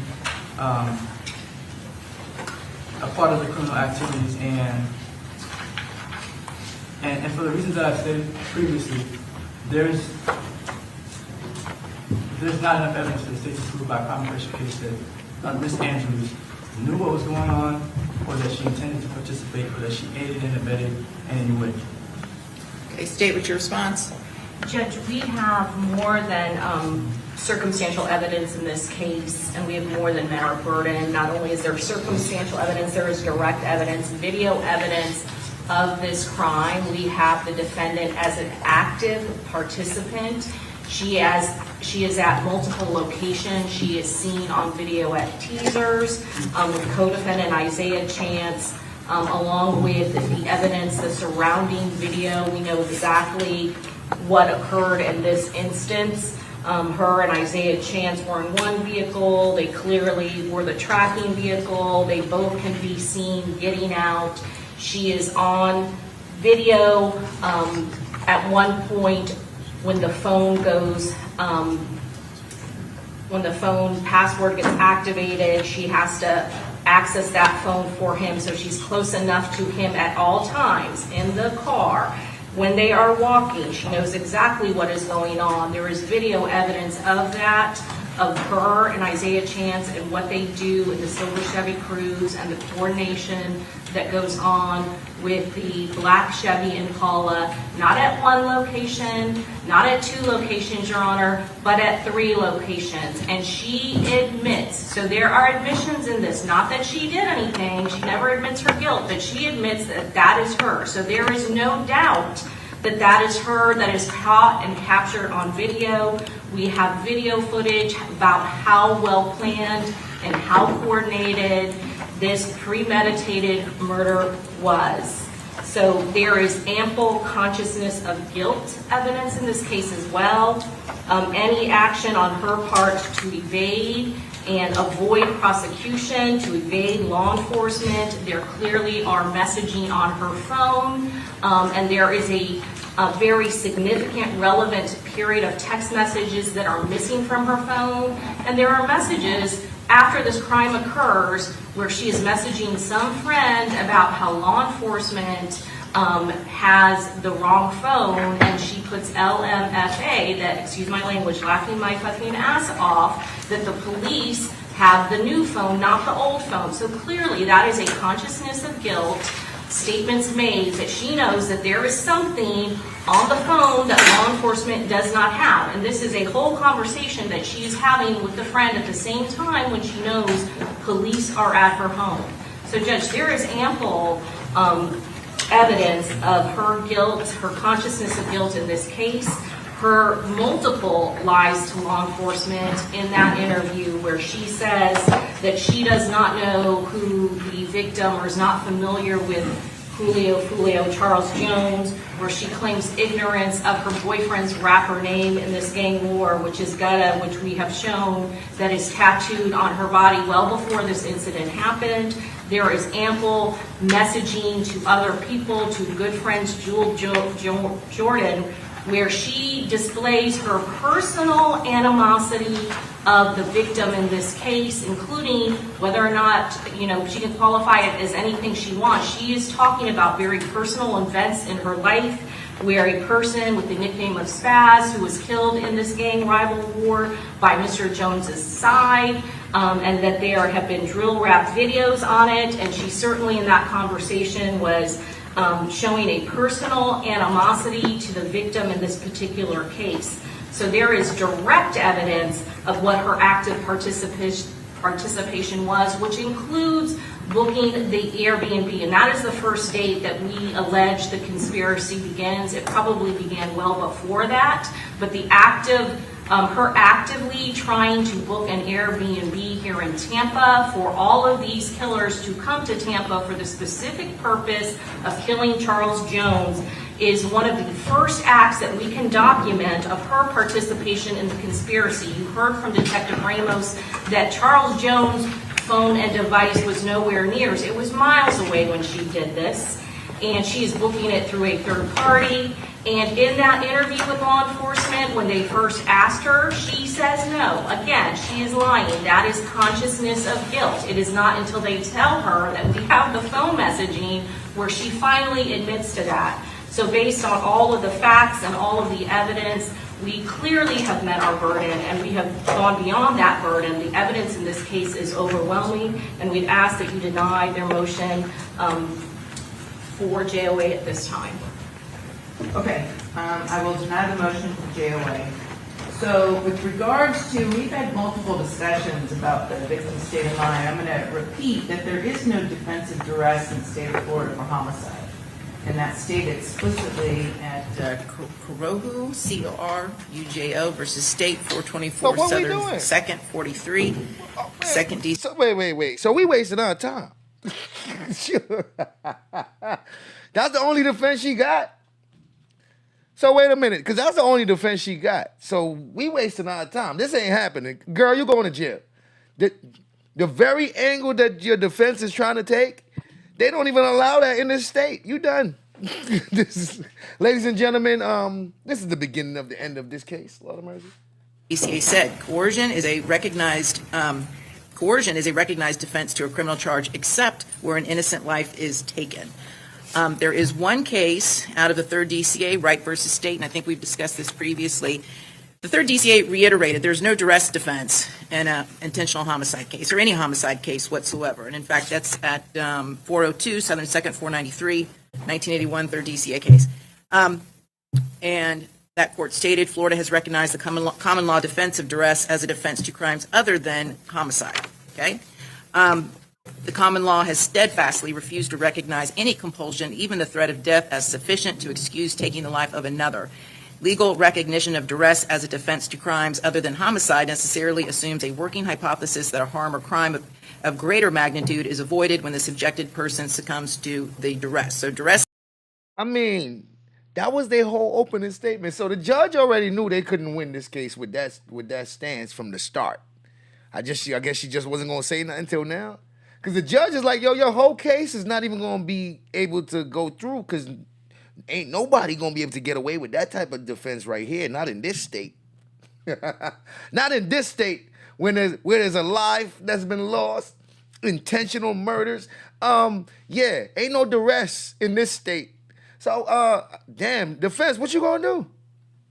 Is not a defense in a homicide case. However, in the same opinion, the court did discuss duress as negating state of mind. And specifically, that court stated, having decided that duress is not a defense to the intentional killing of another, we now address the question of whether evidence of duress, even though imperfect, which serves to show that Wright did not act with a premeditated design to kill the victim or with a depraved mind, requires us to produce the defendant's conviction for second-degree murder to a conviction for manslaughter. The answer to this question depends in our view on whether the person, such as the defendant, who aids and abets another in the commission of a murder, must herself be shown to have the state of mind required for the homicide. Because we find the rule in Florida to be that aiders and abettors may be convicted either upon proof of their own state of mind or upon proof that they knew that the person aided had the requisite state of mind, evidence that the aider and abettor knew that the principal had a premeditated design to kill or a depraved mind, will support the aider and abettor's conviction for first or second degree murder.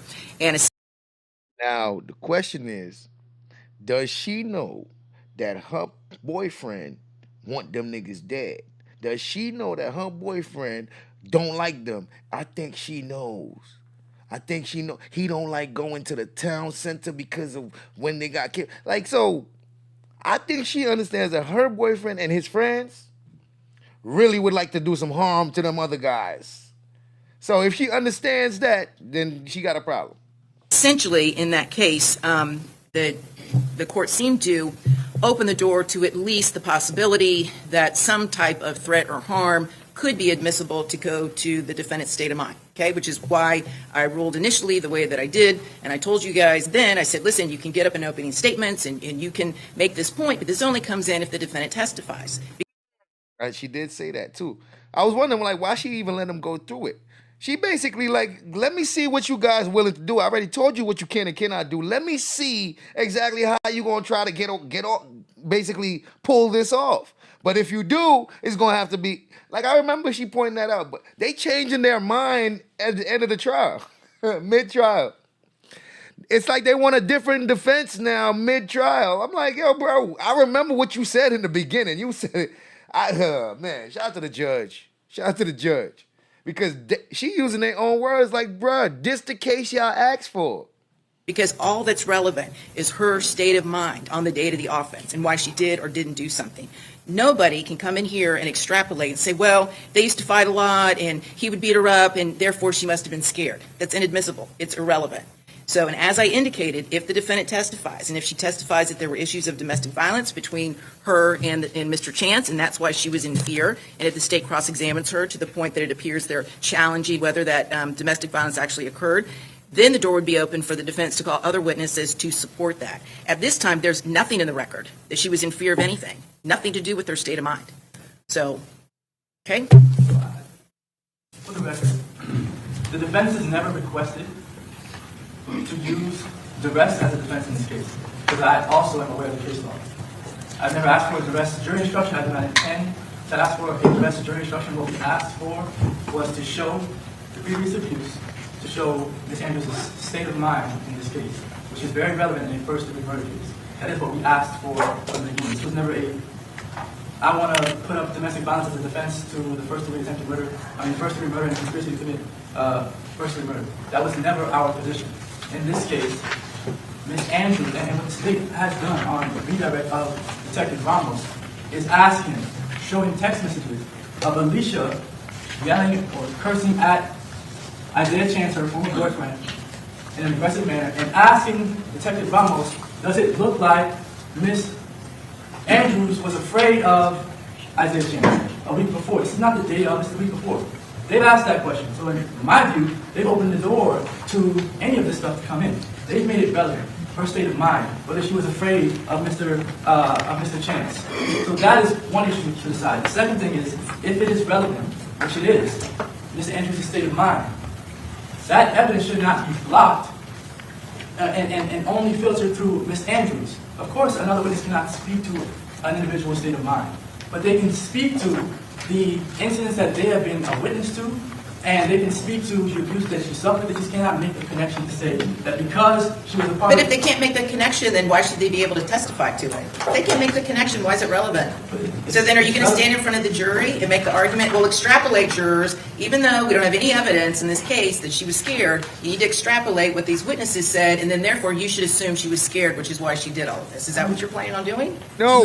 And what you're describing is sort of the circumstantial evidence that the state is presenting for this entire trial and asking the jury to make inferences and extrapolate the evidence to come to the conclusion that Ms. Andrews is guilty of these crimes. Well, do you have any case law point that allows you to do what you're asking to do? That allows a witness to testify about what they witnessed? I mean, the case law is relevant. Give me a second. Okay. Jake, what's your response? Judge, first of all, not open the door. Mr. McClimate specifically asked on cross-examination of the detective whether or not they asked her if she was fearful of any of her co-defendants. That was brought up by Mr. McClimate. As far as, again, these witnesses, Joel Jordan and Jacayla Robinson, they did not witness any of the abuse between the defendant and Isaiah Chance. All that they had was information that was relayed to them after the fact by the defendant. And the time period for that was months before this. In fact, most of it they could not give a time period. I think the earliest or the latest that they could give was sometime in April for when they last saw, I guess, a photograph or saw her on some sort of FaceTime. So, Judge, our point would be that it does go to relevancy at this point. There is nothing, if we are talking specifically about her state of mind when this homicide is occurring, they have no knowledge about that whatsoever. Okay, and so I could finish. An individual that speaks on what a person has been through with an individual, it's linking up evidence. So, of course, they can't speak to the state of mind of an individual, but if an individual is going through something with another individual, and that relationship that the two of them share will show a different type of relationship than what the state is painting, which is that these people are really so in love that Alicia Andrews would do anything for Isaiah Chance, then that is relevant. Like, it should be allowed to come in that that's not the relationship that the two of them share. So I don't intend on saying or asking the witness, hey, do you think that Alicia Andrews was afraid of Isaiah Chance on the day of this murder? Right? If she's afraid of Isaiah Chance a year before all of this stuff happens, if she's afraid of him a year before it happens, it seems as though the state is saying that if it wasn't on the day of, if she wasn't afraid on the day of, or if we don't have proof that on the day of she's afraid of him, that evidence from the week before, the month before, has no bearing on anything that happens after that. So it's like you're only afraid of somebody for one day, and after that you get over it, and you're no longer afraid of that person. The abuser stops for 1 second or for 1 minute, and you're just fine. Everything is okay with you and him, and you no longer have any reason to be afraid. It doesn't work like that, and they know that it doesn't work like that. They know how the cycle of domestic violence works, and it's not to argue that, oh, because it happened a month or 2 months prior, the witnesses can only speak to it a month or 2 months prior to the actual incident in this case, and therefore that's too remote, or that doesn't have any bearing on whether she may have been afraid of him a month down the road. It's disingenuous to make that argument. So I think that even we have these witnesses that are lined up to testify, Joel Jordan and Jacayla Robinson, who have known Alicia Andrews for years and know the relationship with her and her former boyfriend. Those witnesses, at the very least, should be allowed to testify about these issues, subject to any link-up with Ms. Andrews. And I don't, you're asking if I have case law. I don't know of any case law that prevents a witness from testifying to relevant evidence that they have knowledge of, personal knowledge of. So, but they have no knowledge of her state of mind on the day of the murder. They have none. Zero. They don't know what she was thinking. They don't know why she went with the defendant to Tampa. They don't know why she handed the phone to him there in the parking lot. She don't know why she was in the car with Isaiah Chance, allegedly following Julio Foolio. So it's irrelevant. It's irrelevant.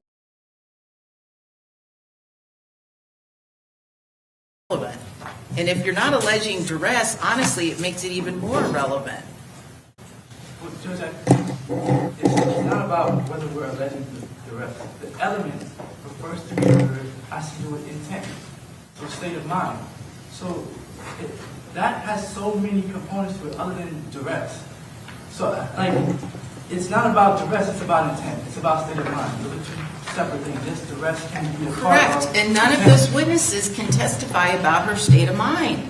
None of them can. Well, no witness can testify about anyone's state of mind, Judge. That doesn't mean that they can't testify about what they know about a relationship between two people. Yeah, well, they can't if it's not, they can only if it's relevant, and it's not. So I'm going to abide by my previous ruling on this issue. So, and I don't know what the other witnesses are going to testify, but just a refresher, character evidence is inadmissible except in a homicide case in a very, very limited exception, okay? So.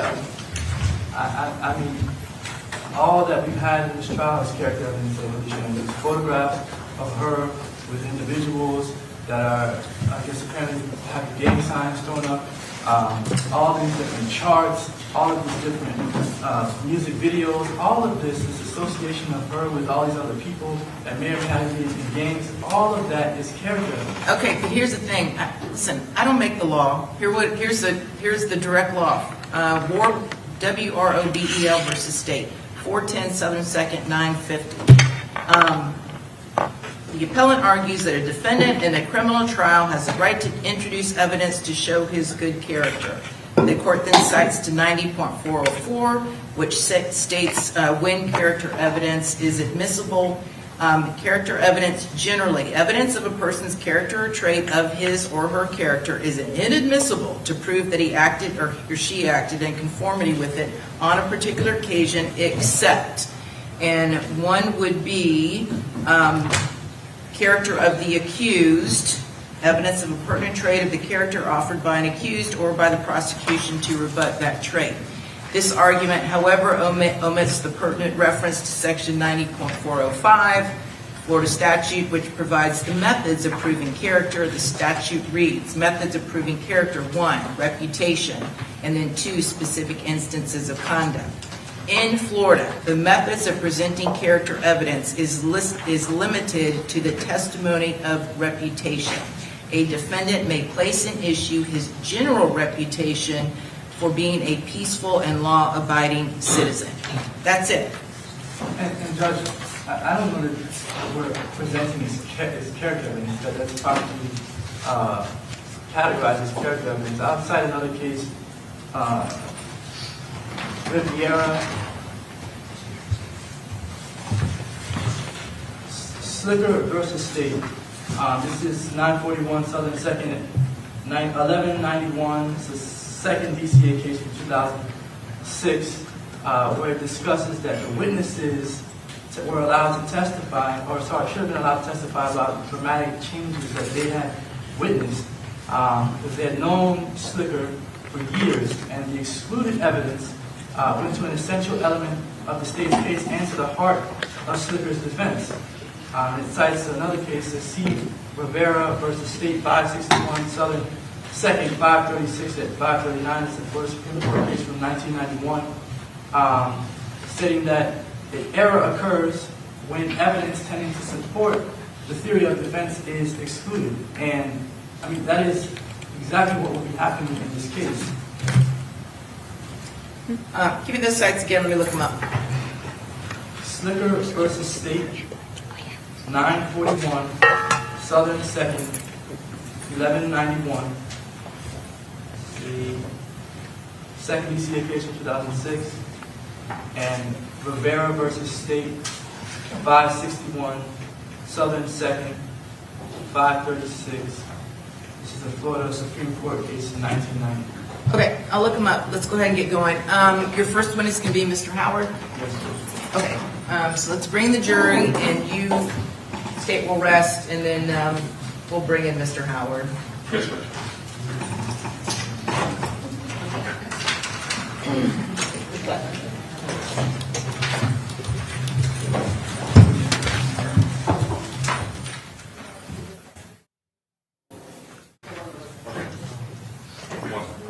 address them just. Sure.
Ready, Judge?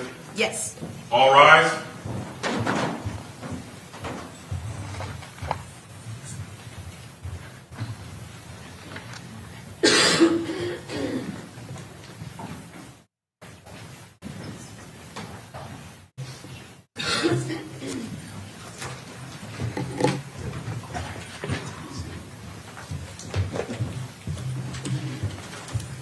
All right, welcome back, members of the jury. We're ready to proceed. State, do you have an announcement? Yes, Your Honor. At this time, the state would rest. All right, and defense, do you renew all previously made motions? Yes, Judge. Okay, very good. Does the defense wish to call a witness at this time? This time, the defense calls Robert Howard to the stand. All right, the defense calls their first witness, ladies and gentlemen. Ladies and gentlemen.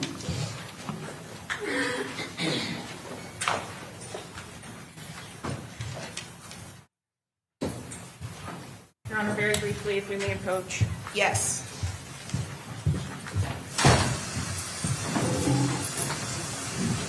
A group of people coming in.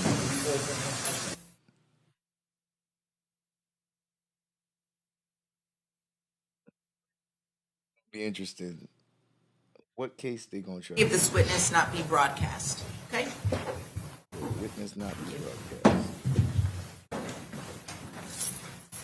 All right, Mr. McClimate, you may proceed. Oh, I'm sorry, the witness got to be sworn in. Okay, sir, just raise your right hand. You swear or affirm that the testimony you're about to give will be the truth, the whole truth, and nothing but the truth. So help you God. Yes, ma'am. Thank you.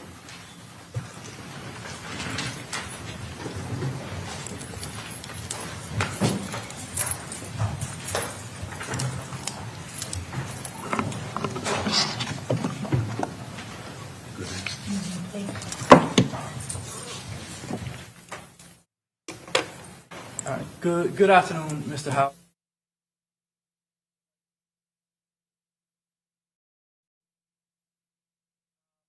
Where did you grow up, Mr. Howard?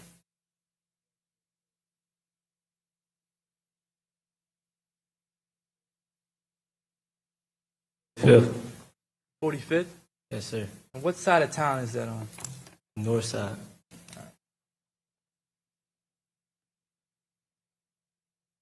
And how old are you? 23. All right. Did you go to Rains High School? No, sir. Have you ever been to Rains High School?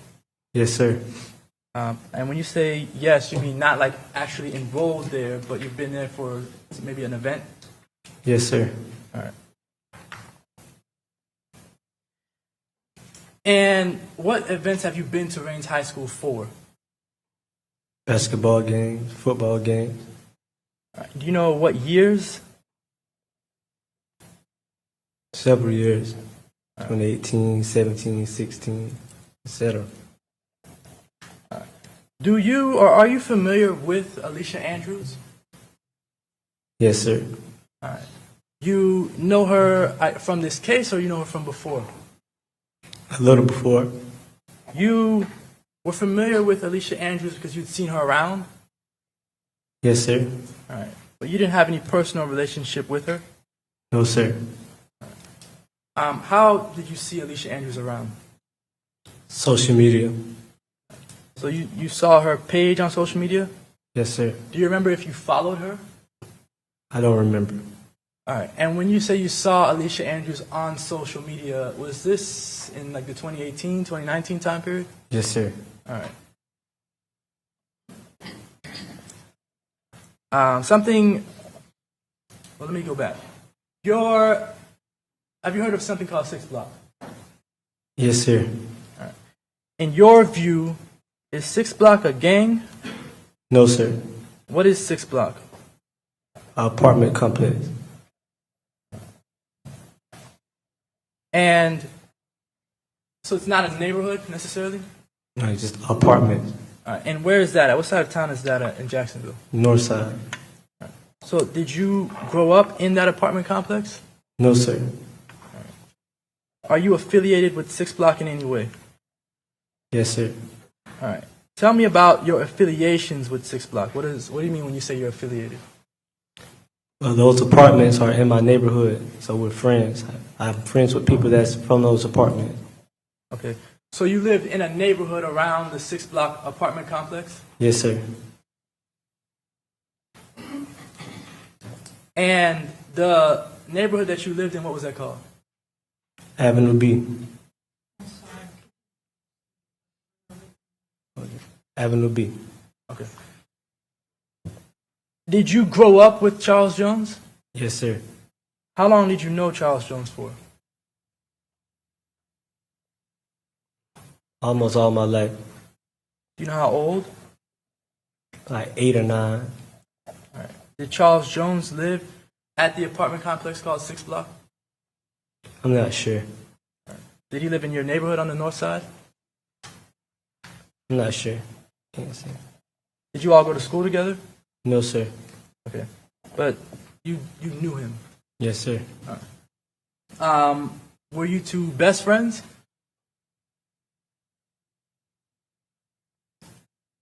We were really, really close.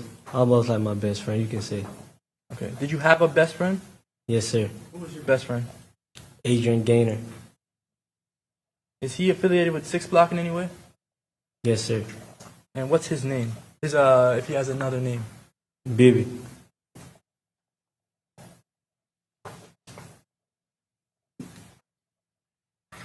All right. And you said you would not call 6 Block a gang. What would you refer to it as? Apartments. Do you refer to, okay, when individuals refer to 6 Block as a group, do you identify 6 Block as a group of individuals? I don't, but the world do. Okay. And why do you not identify it as a group of individuals?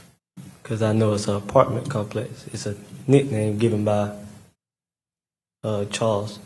Okay. These gangs in Jacksonville, there are gangs in Jacksonville? Probably so, but not to my knowledge. I can't call out gangs. Okay. Are there groups in Jacksonville? Yes, sir. People that are sort of affiliated with each other? Yes, sir. Is it like sort of based on where they grow up? You can say. You don't want to answer. Is there a better way to describe it? Basically, kind of what you said, based off where you grew up at, what side of town. Okay. And being either a part of 6 Block or affiliated with it, does that mean that you are necessarily involved in criminal activity? No, sir. Do you have law-abiding citizens affiliated with 6 Block? Yes, sir. You know of an individual named Gino Norris? Yes, sir. He was with you on the night of Charles Jones's murder? Yes, sir. And Gino Norris, is he affiliated with 6 Block? Yes, sir. All right. Is he related to Charles? Was he related to Charles Jones? Not that I know of. Were he and Charles Jones close friends? Yes, sir. All right. And Gino Norris was shot on the night that Charles Jones passed away? I think so. Is Gino Norris a gangster? No, sir. Is anything close to a gangster? No, sir. And why do you say that? He's a human being. Fair answer. But is Gino Norris involved in any of the rap music back and forth? No, sir. Is Gino Norris known to have committed any criminal acts? No, sir.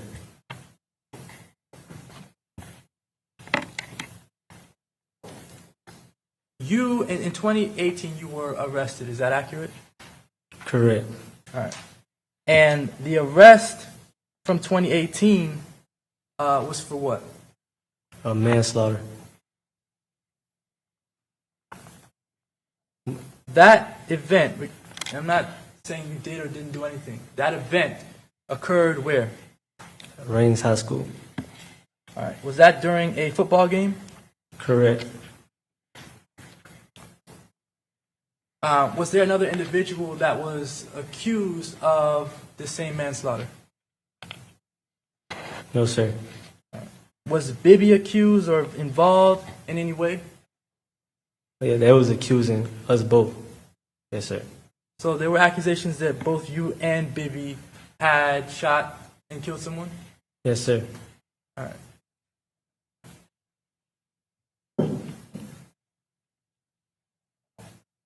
The person that died in 2018 at Rains High School, what was their name?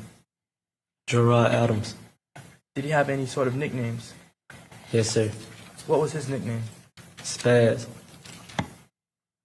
All right. Did you know Spaz personally? No, sir. Do you know if Spaz was involved in any gangs? No, sir. Not to my prior knowledge. No, sir. Do you know if he's in any groups? Yes, sir. What group is he in? After a while, I seen that he was hanging with guys from 1200 at east side of Jacksonville.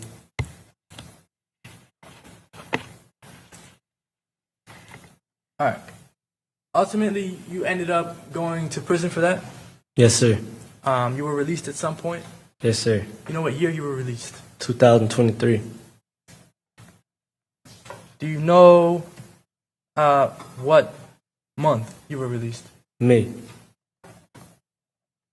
All right. Were you released like out, to go back home, or any sort of halfway house or anything like that? Objection, relevance, Your Honor. Overruled. Go ahead.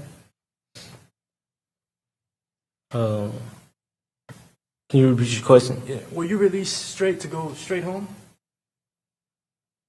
Yes, sir. All right. When you were released, did you and Charles Jones connect? Yes, sir. All right. And were you two hanging out maybe like you had done in the past? Yes, sir. Are you aware of who Davion and Rashad Murphy are? Yes, sir. All right. Are you aware of whether Davion and Rashad Murphy knew Spaz Gerard Adams? Yes, sir. All right. Are you aware that Davion and Rashad Murphy were related to Spaz Gerard Adams? Yes, sir. And did you ever have any idea that Davion Murphy or Rashad Murphy were either angry at you or trying to seek revenge for what they believe you may have done to Spaz? I heard rumors. All right.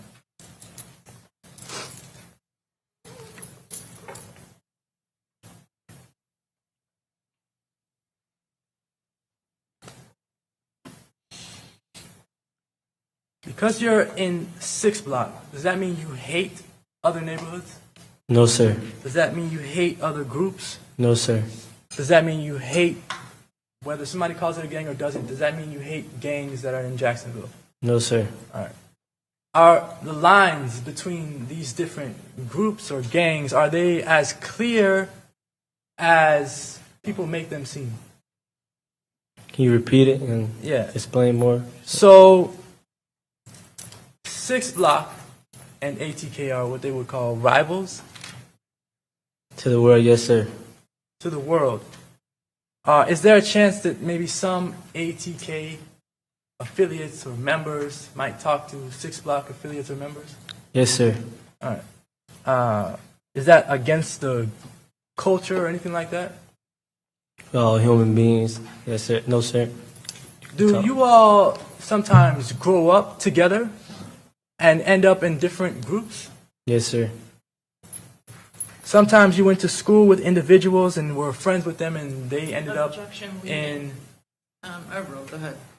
And they ended up in what the world would call a rival gang. Can you repeat your question? Right. So, were you ever friends with people? Let's say growing up, middle school, elementary, middle school, high school. Yes, sir. And they end up in a different gang or group of individuals. Yes, sir. Right. Does that mean that you automatically hate those people? No, sir. A lot of this back and forth, the rap music, was it put out to get views on YouTube or social media, the rap music? Can you repeat your question? Was a lot of the rap music, the drill rap music, was it put out to get views on YouTube and on social media? Yes, sir. Is all of it even true? No, sir.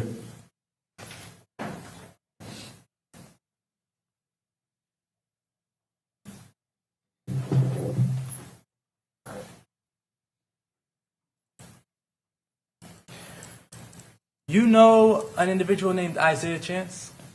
Yes, sir. What is his, I guess his name, his nickname?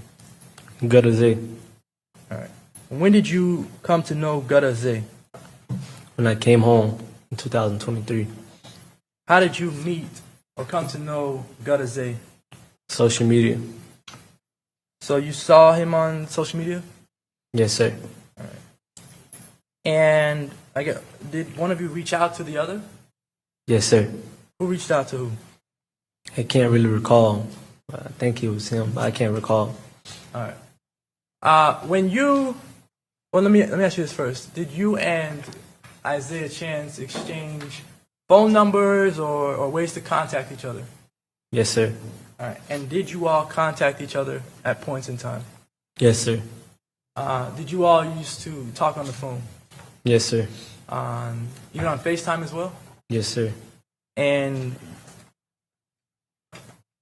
those conversations, sometimes they lasted hours? Yes, sir. And you all would just talk about random things? Yes, sir. Was it necessarily anything to do with the 6 block, ATK, 1200 gang stuff? No, sir. The phone number that Isaiah Chance would contact you on, do you know if that phone number belonged to him? No, sir. I can't. No, sir. Did you ever have any indication that the number belonged to Alicia Andrews? Yes, sir. And Isaiah Chance would contact you on that phone number, the same one, every time? No, sir. Different number? Yes, sir. Okay.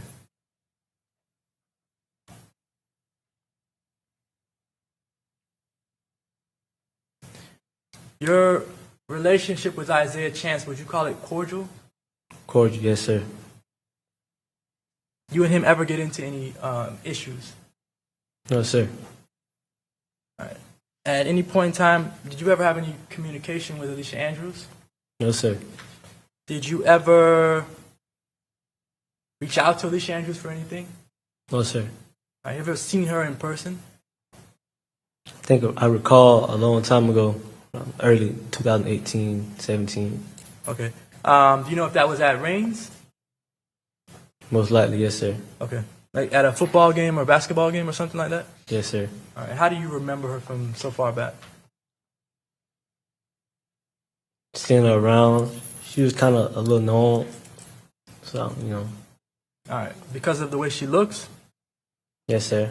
All right. And when I say that, what do you mean by that? Or when we both say that, what do you mean by that? Objection. What the hell was that? Go ahead. Well, she was a pretty girl, but that's about it. Just like that.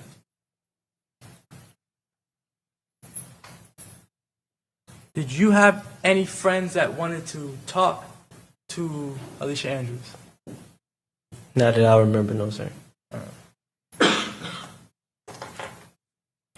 I want to go to the trip that happened in June of 2024 from Jacksonville to Tampa. Did you go on a trip with Charles Jones from Jacksonville to Tampa? Yes, sir. All right, and this was in June of 2024? Yes, sir. During this trip that you went on with Charles Jones, who went with you? Me, Charles, and Gino. Gino Norwood. Okay. Just the three of you? That was in the car, yes, sir. All right. And you all drove down in the Charger?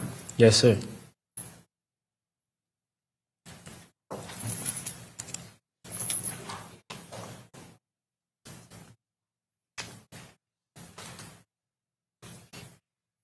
The individuals, did you go to an Airbnb when you arrived in Tampa? Yes, sir. And were there other individuals that joined you all at the Airbnb? Yes, sir. All right. Where did those individuals come from? Jacksonville as well. All right. So, how did they know to get to the Airbnb? I think Julio gave them those guys the address, most likely. At some point that weekend, was there a pool party? Supposed to be one, yes, sir. What do you mean supposed to be? It was supposed to be a pool party, but a lot of people didn't show up, so I guess it was like a little small gathering, not an actual pool party. Okay.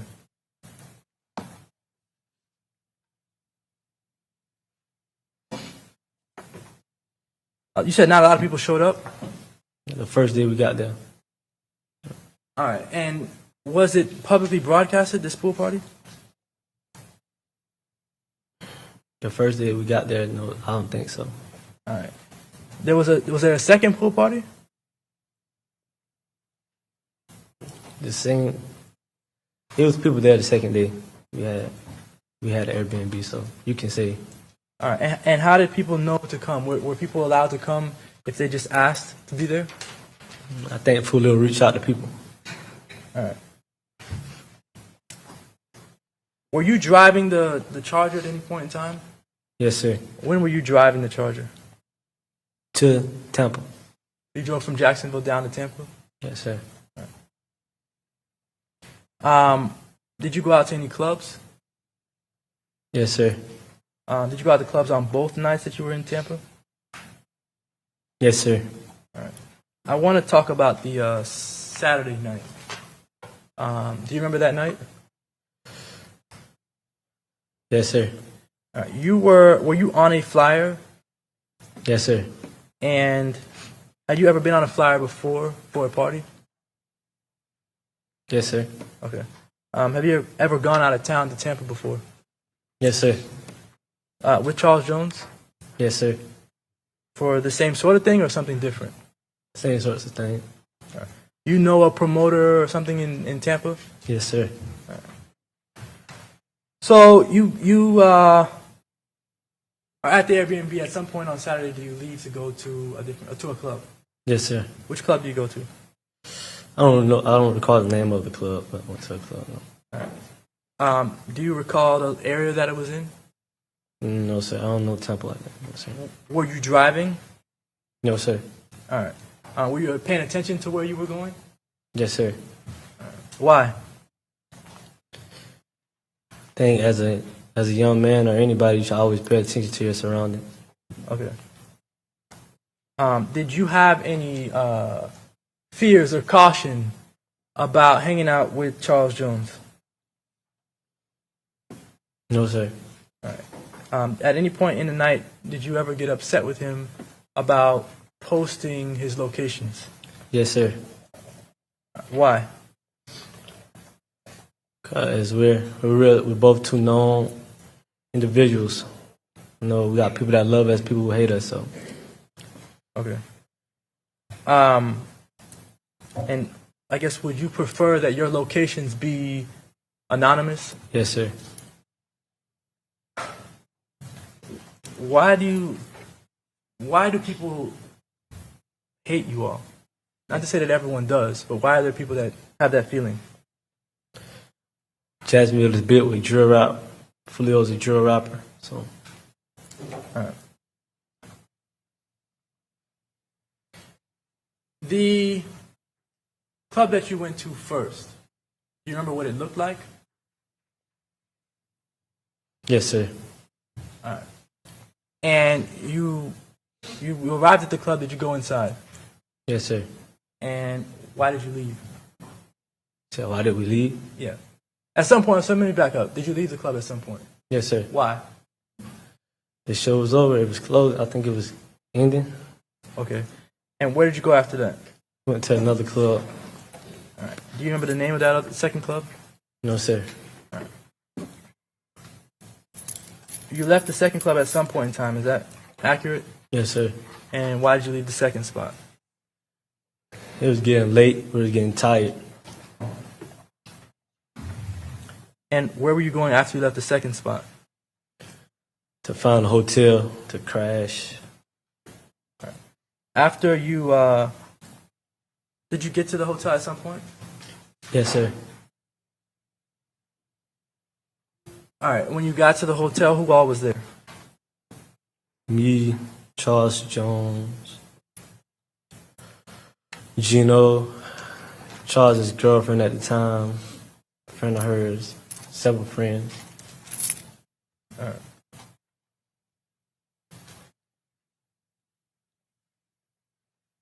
When you got to the hotel, did something happen?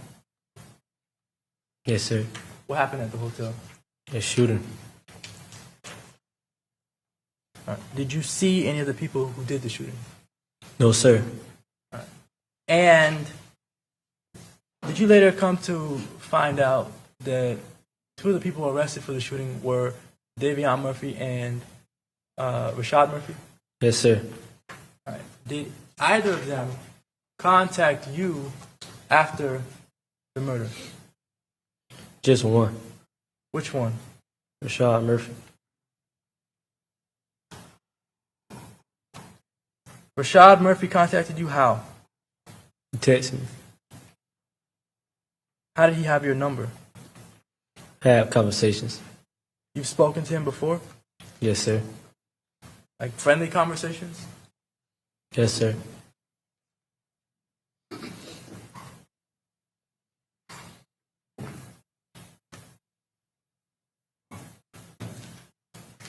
When Rashad Murphy texted you,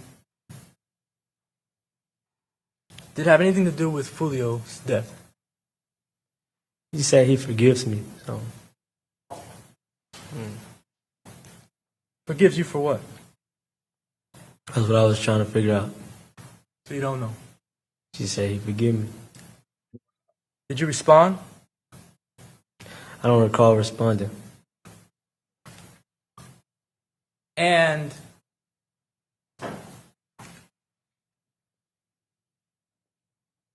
was there ever any conversation between you and Rashad Murphy about Spaz in the past? Yes, sir. Were any of these conversations about whether you had done anything to Spaz? Yes, sir. And those conversations you're saying were friendly? Yes, sir.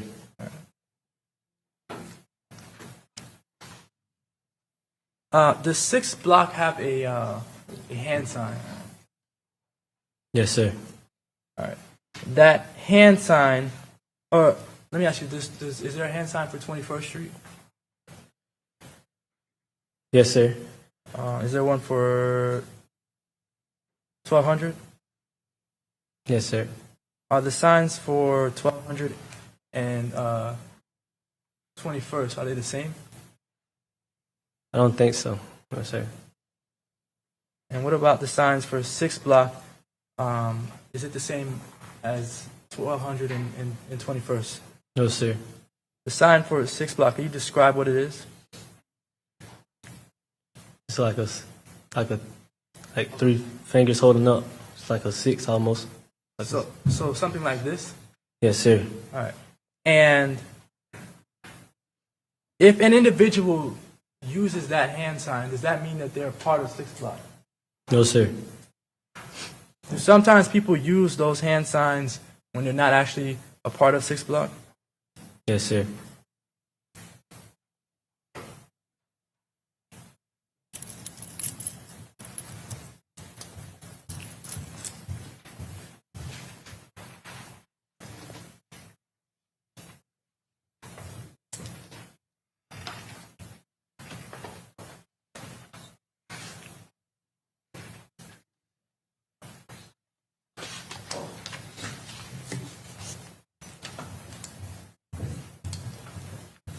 I'm showing you what's in evidence as State's Exhibit 95C. 2.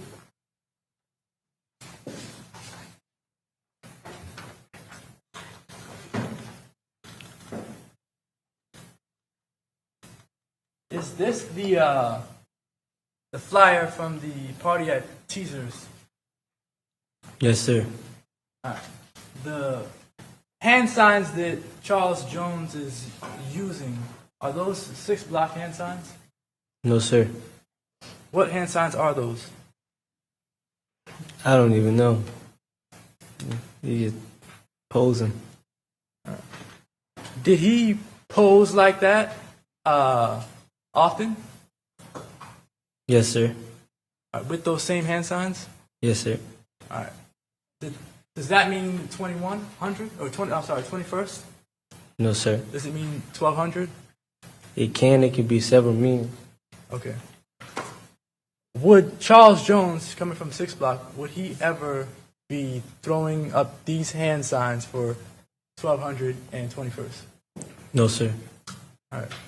So that to you does not mean 1200 or 21st? No, sir. All right. 1200 and 21st, those are east side. That's east side of Jacksonville. Yes, sir. And Charles Jones is not from the east side. No, sir.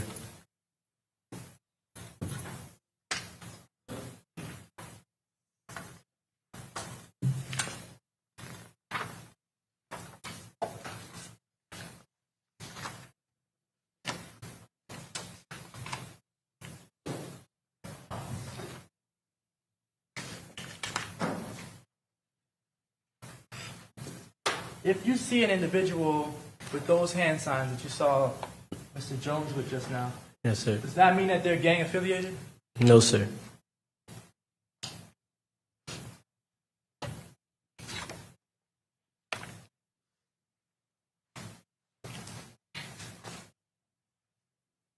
All right, I don't have any other questions. Thank you. Cross-examination. Okay, let's see what happens.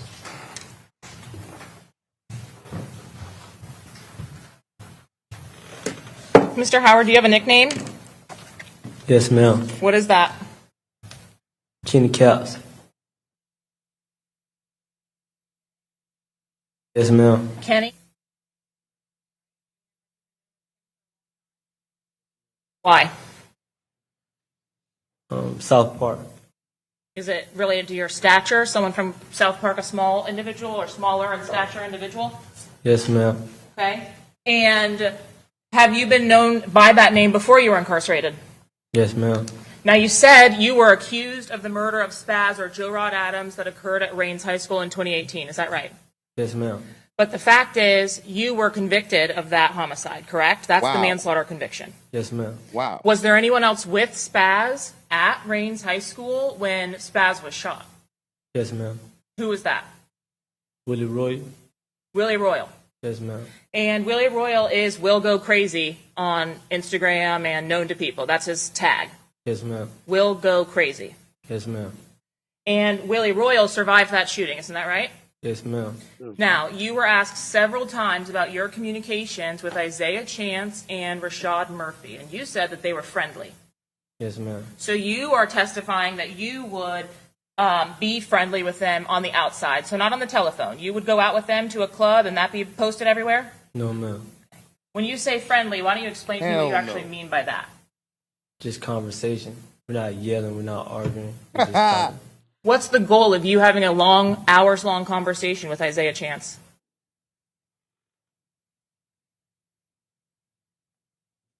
Trying to see how to word it. Let's see what he know. See the learn his thoughts. your intent on talking to Isaiah Chance or anybody that is an op or from the opposite side of your group, whatever group you want to call it, gang, not gang, whatever you want to call it, your goal is to catch them slipping, to catch them doing something wrong. Yes, ma'am. You want to know more information about your ops than they know about you. Yes, ma'am. Is Isaiah Chance calling you from different numbers all the time a part of what you would employ yourself? Yes, ma'am. Why would you call from your own number every single time you talk to him? Would that be smart? No, ma'am. Okay. So one time you believe that your girlfriend checked the number or a number you spoke to and it said Alicia on the phone. Yes, ma'am. So I assume you got in trouble with your girlfriend for that. Yeah, my ex. Yes, ma'am. And you've seen Alicia Andrews around. I want you to tell me what the context was that you actually saw her around before you went to prison. Yes, ma'am. How? Was she dating someone that you knew at the time? I didn't have any knowledge of that. So, but Is the person in States 90B the person that you identify as Alicia Andrews? yes, ma'am. Did you know her by another name around town? No, ma'am.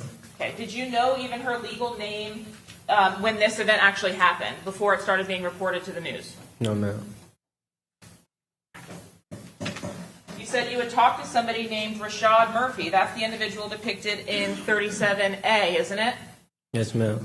And had you seen him on social media as well?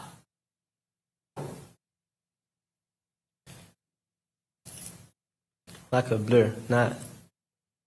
Yeah, I didn't see his Instagram, but not him posting himself on Instagram. Okay. Well, his Instagram account name was Ghost187, right? Yes, ma'am. Was it rare to get a glimpse of Rashad Murphy's actual whole face? Yes, ma'am. When you talked to Rashad Murphy on the phone, like you've testified, and FaceTime with Rashad Murphy, did he show you his face and his surroundings and the people that he was hanging out with on a FaceTime? No, ma'am. So what could you see? Like the ceiling. He wouldn't show you his face? No, ma'am. Did you ever actually see his face to be able to confirm that that was Rashad Murphy, that was the person talking to you on the phone? One time. So you did see his face at least once. Yes, ma'am. Is that what you're talking about when you catch people slipping? You catch them in a weak moment? Yes, ma'am. The longer you talk on the phone with Rashad Murphy or Isaiah Chance, does that increase or up your chances of getting some information about them? Yes, ma'am.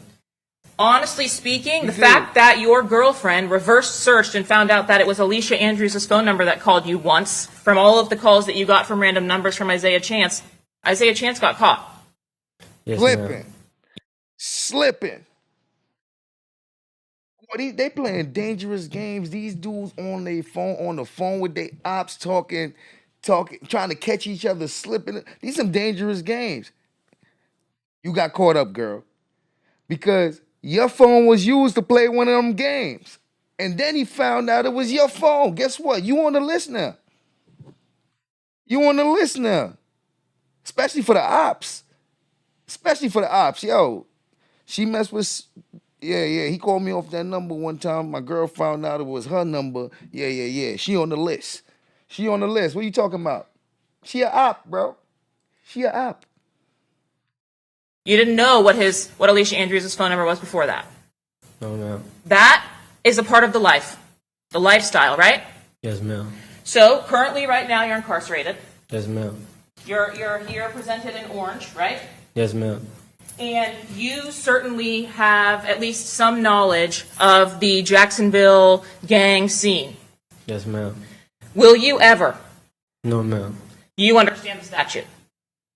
What's required, what law enforcement defines a gang? No, ma'am. Do you think it's against your interest for some reason to admit that 6 Block is a gang? Can you rephrase it in a different way? You certainly know that you admitting that 6 Block is a gang and you're associated to them is one of the elements of the gang statute. You're never going to admit that you're a member of 6 Block. No, ma'am. You're never going to admit that anybody is a member of any gang. No, ma'am. You're never going to call any of these groups a gang. No, ma'am. Okay. You were asked specifically about whether you had prior conversations or interactions with a Davion Murphy. Is that what we're seeing in 38A? Yes, ma'am. You understand him to also be a co-defendant in this case. Yes, ma'am. And what was the interaction that you had with Davion Murphy? We had words in Duval County. Okay, what were the words? He told me that Gerard Adams was his cousin, and I was like, so? And he was like, he gonna get up with me, and I was like, okay. Did you think that that was a polite reference, that he was going to get up with you? No, ma'am. Did you know this man? No, ma'am. At the time that he told you Gerard Adams was his cousin and he was going to get up with you, what were you incarcerated for? I was accused of the murder of his relative. His relative being Joe Rod Adams. Yes, ma'am. 35A, is this the person that you talked to on the phone, identified as Isaiah Chance? Yes, ma'am.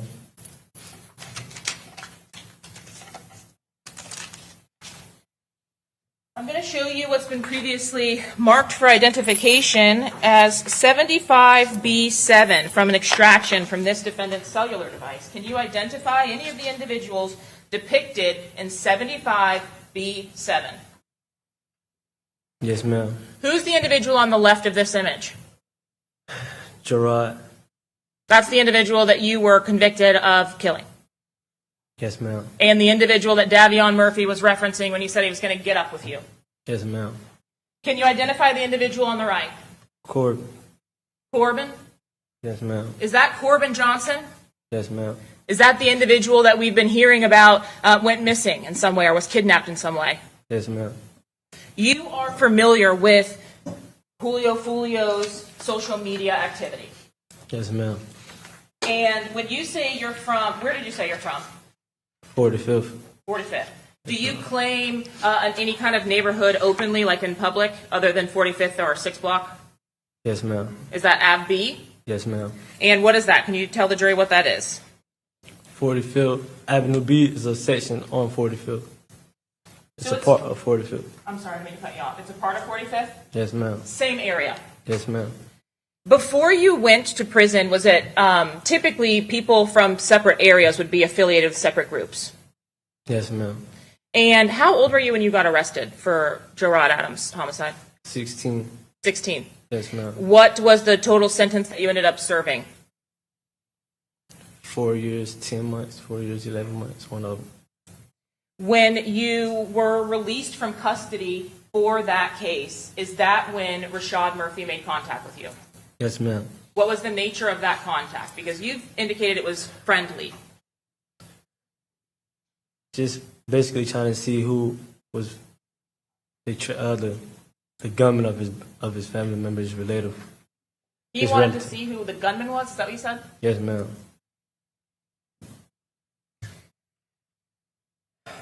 Was there some question about whether you were the person who actually pulled the trigger that killed Spaz, a.k.a. Joe Rod Adams?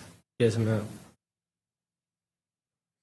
You have indicated that you understand or have at least seen some of the back and forth with these drill rap videos. Yes, ma'am. Why is Kenny Caps never disrespected in those videos? I'm highly respected.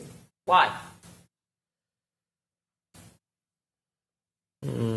Because I believe, I'm a stand-up guy, and I didn't give up. I didn't give up my friend, or I didn't say any names when I got arrested for the manslaughter of the Gerard Adams. Okay, so let me make sure that I understand this correctly. Yes, ma'am. At the homicide of Joe Rod Adams, there were other individuals present, Yes, ma'am. and you didn't give up any names. Correct. Was Bibby present at the homicide of Joe Rod Adams? Yes, ma'am. And what's Bibby's real name? Adrian. Adrian Yes, ma'am. Gaynor? Yes, ma'am. And did Adrian survive much longer after Joe Rod Adams died? No, ma'am. When you went to jail for that, was it pretty quickly after Spaz was killed at the high school? Yes, ma'am. And did Bibby pass away while you were incarcerated for that murder? Yes, ma'am. During your entire time incarcerated, did you ever give a statement about Bibby or anyone else associated with that murder? No, ma'am. So when you tell us that you're highly respected, it's because you didn't tell on anyone. Yes, ma'am. when you say that, or when I'm asking you about whether your name is in any of these music videos, why aren't ATK members or even other people that might not like you dissing you? For those reasons, I say a lot of respect in Jacksonville. Are you talking on anybody else's deceased family members? No, ma'am. When you went to prison, what year did you actually go? 2022. When you were arrested, was that still in 2018? Yes, ma'am. At the time that you were arrested in 2018, was it common to commit a crime for your friends or members of your ops and then admit to all of the details of the crime in a music video? No, ma'am. When you came out of prison, was that something that you frequently saw? Yes, ma'am. And did you engage in that, or did you start to engage in that? I never engaged in it.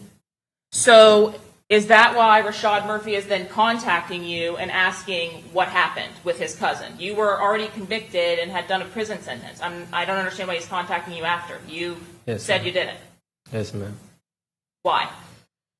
Why is he contacting you? Because it was a lot of rumors that I didn't have anything to do with it. But you didn't snitch. But I didn't snitch. Yes, ma'am. Was Rashad Murphy, or did Rashad Murphy ask you to tell him who actually did pull the trigger? Yes, ma'am. Did you see, or were you familiar with any drill raps from 6 Block members naming Joe Rod Adams or Spaz and dissing him? Yes, ma'am. Was that brought up by Rashad Murphy? Yes, ma'am. Rashad Murphy and Davion Murphy were contacting you because they wanted to find out who killed their cousin. Not Davion. So he only talked to you that one time in the jail. Yes, ma'am. And Rashad would contact you. Yes, ma'am. You said the communications were friendly, so he never threatened you. No, ma'am. He didn't threaten your family. It was rumors he threatened my family. Yes, ma'am. How long before Charles Jones was murdered in Tampa did he do that? That year I was home, within that span of that year, before I got incarcerated.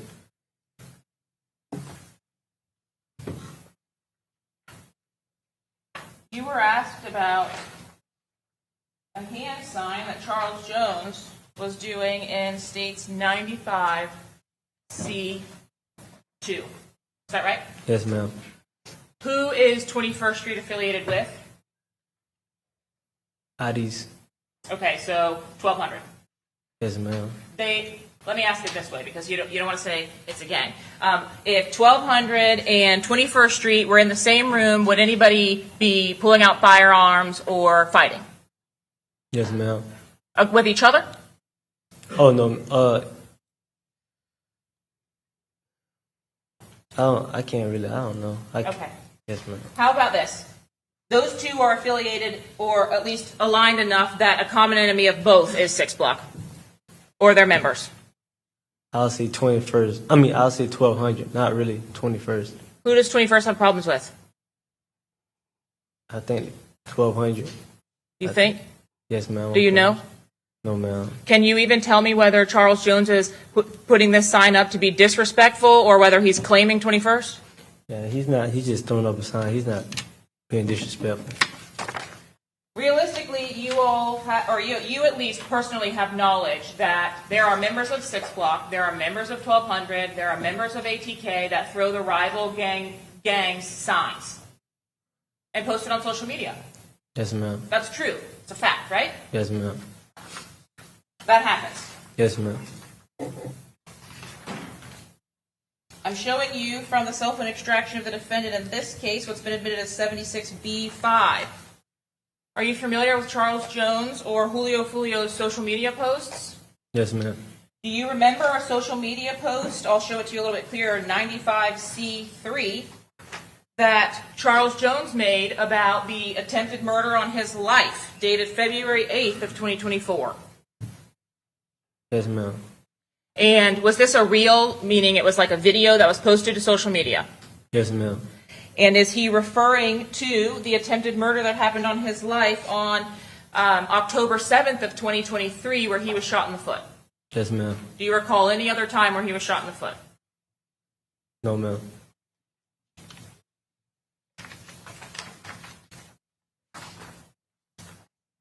From that same post, Charles Jones is making this hand gesture. Is this what you were referring to when you said that 6 block may throw a 6? Yes, ma'am. You are from Ave B. Does that mean you wouldn't throw a 6 with your hands? Yes, ma'am. You would not ever throw a 6? No, ma'am, I would. Yes, Oh, ma'am. okay. Yes, ma'am. Is 6 block is an area. I understand the concept that 6 block may be a neighborhood, but it is also a moniker that Charles Jones uses when he posts rap videos. Is that correct? Correct. And it is a moniker that other individuals that may not say I'm 6 block or be from 6 block, like yourself from Ave B, Yes, will ma'am. also throw on for social media, music videos, etc. Isn't that right? Yes, ma'am. Would you ever be in a position, particularly after your conversations with Rashad Murphy and Isaiah Chance, where you would hang out with, out in public, or go out with people in public that are throwing signs from the opposite groups? No, ma'am. Did you have any indication from Isaiah Chance that the night that you came down, or the next night, or the weekend, you were in danger? Yes, ma'am. Isaiah Chance, is he an individual who you know from childhood, that you grew up with? No, ma'am. Have you seen the videos or photos from his arrest? Yes, ma'am. You remember that video? It looks really cool. The background, the houses. Yes, There's like a ma'am. big truck there. You remember that? Yes, ma'am. You saw that video of him being arrested. Yes, ma'am. It's raining. Yes, ma'am. We're on the same page. You know exactly what I'm talking about. Yes, ma'am. Did you grow up in a golf course gorgeous community like that? No, ma'am. Do you know him or Sean Gathright? No, ma'am. You didn't grow up for years and years and years, like with them. No, ma'am. Is 6 block a beautiful stretch of area that looks just like those gated communities in that golf course? No, ma'am. Is Ave B beautiful and gorgeous like that? No, ma'am. Melvin Park? No, ma'am. So Isaiah Chance comes onto the scene and you know him from social media? Yes, ma'am. You had not seen him before that. Never. Was he a big rap name before that? No, ma'am. Is it unusual, at least from the time that you have grown up in Jacksonville, for people to switch sides completely? So that would mean somebody from, for example, 6 blocks switching completely to ATK. No, ma'am. Does that happen? No, ma'am. How about between groups, right? There's nothing that says there's no problems that happen between the 2 groups, 3 groups, whatever it is, right? You could have members of ATK that fight with each other. Yes, ma'am. Can't you? No, ma'am. No one from ATK can fight with each other. I don't mean get into a shootout. I mean have a disagreement. Yeah, friends have disagreements. People have disagreements. Yeah, that's, Right. yes, ma'am. And they switch to other subsets. They may not stay with one group. Yeah, that's not really common, but it'll happen. That's not common, No, ma'am. but it does happen. Yes, ma'am. Then how is Isaiah Chance, NHG, ATK, and now 1200 within 24 months? Not really from anywhere. He's not really from a neighborhood. Yeah, so you don't actually He get to pick. He really ain't from none of them play. He from the suburbs. That boy ain't from the hood, so he get to pick whichever hood he want to be. see him before you go to prison, or as y'all are growing up, maybe playing football together or something, No, ma'am. with other 1200 members, No, ma'am. with other NHG members, No, ma'am. other ATK people. No, ma'am. Everybody else have known each other since children. Yes, ma'am. Are Isaiah Chance and Sean Gathright some of the only local people that you are aware of that live in the nice side of town? Yes, ma'am. You don't have, Charles Jones didn't grow up in a big mansion. No, ma'am. Fair to say he's probably one of the more successful of your group. Yes, ma'am. Okay. But no one grew up in those areas. No, ma'am. Can you explain how it's possible for Isaiah Chance to be switching from group to group to group like this? Why would one group even accept him if he left one subset to go to the next? To use them, probably. Got money. Well, did you actually see on social media Isaiah Chance denouncing NHG and ATK? Yes, ma'am. Why? Why was he doing that? Yeah, I think he fell out with members of those groups. Those groups. Yeah, And then no. he started, you saw a social media post where he started posting and he tagged Ghost187, Rashad Murphy, his new 1200 friend, right? You saw that. Yes, ma'am. So he again switched. Yes, ma'am. Is that something you have done? Never. Anybody in 6 Block that you're aware of switch up like that? No. Charles Jones and Gutazay or co-defendant Isaiah Chance get into it on social media. Yes, ma'am. Was that pretty out there on social media? Yes, ma'am. Did you see them on Spaces getting into it? Yes, ma'am. Do you recall what they were getting into it for? Yes, ma'am. What was that? Gotta say fake clothes. Fake clothes. Yes, ma'am. He was posting wearing designer clothes, wasn't he? Yes, ma'am. And Charles Jones was making fun of him on social media, wasn't he? Yes, ma'am. Charles Jones has lots and lots of followers on social media, doesn't he? Yes, ma'am. Including the defendant in this case, Alicia Andrews. Did you know that? No, ma'am. You didn't know she follows him? No, ma'am.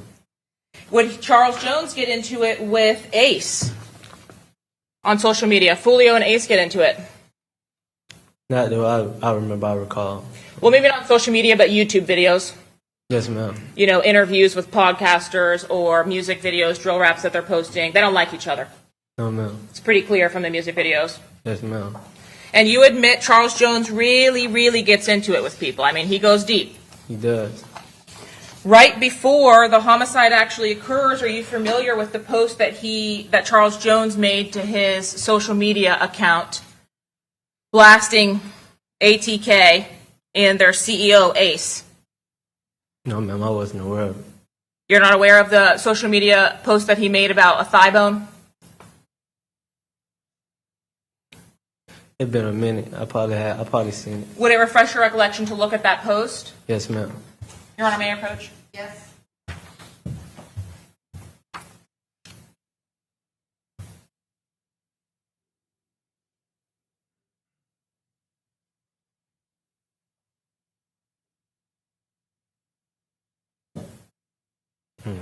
Okay, I remember it.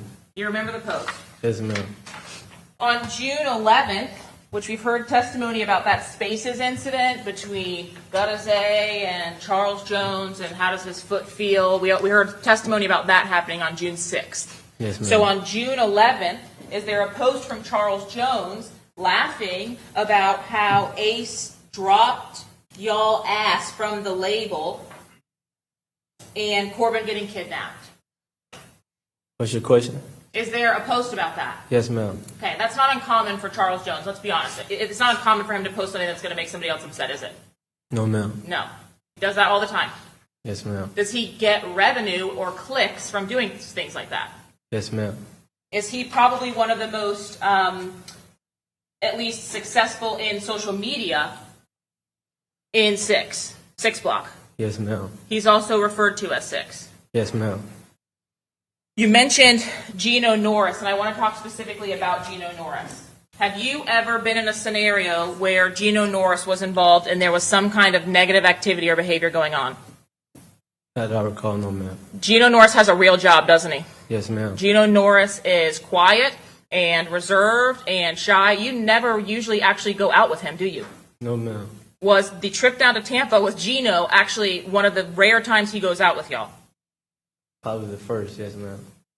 And he doesn't get involved in any of this back and forth.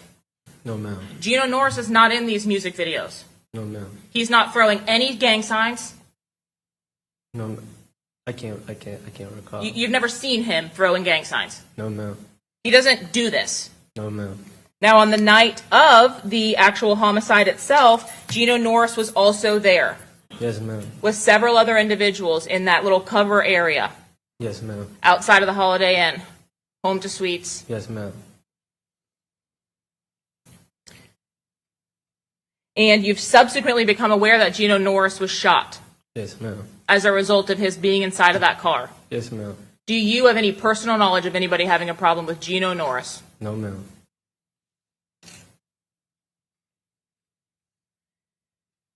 And you said Spaz, the individual, Joe Rod Adams, that was killed at the high school game, he was grouped to 1,200, right? Yes, ma'am. Just like co-defendants Rashad Murphy and Davion Murphy, right? Yes, ma'am. His relationship to Davion is his younger cousin, and his relationship to Rashad is his little brother. Isn't that right? Yes, ma'am.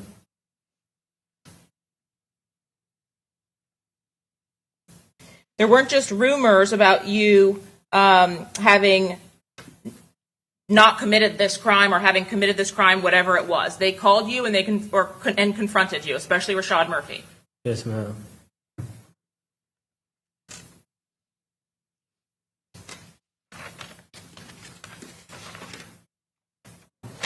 Did you receive a warning of some kind from Isaiah Chance before you came down to Tampa?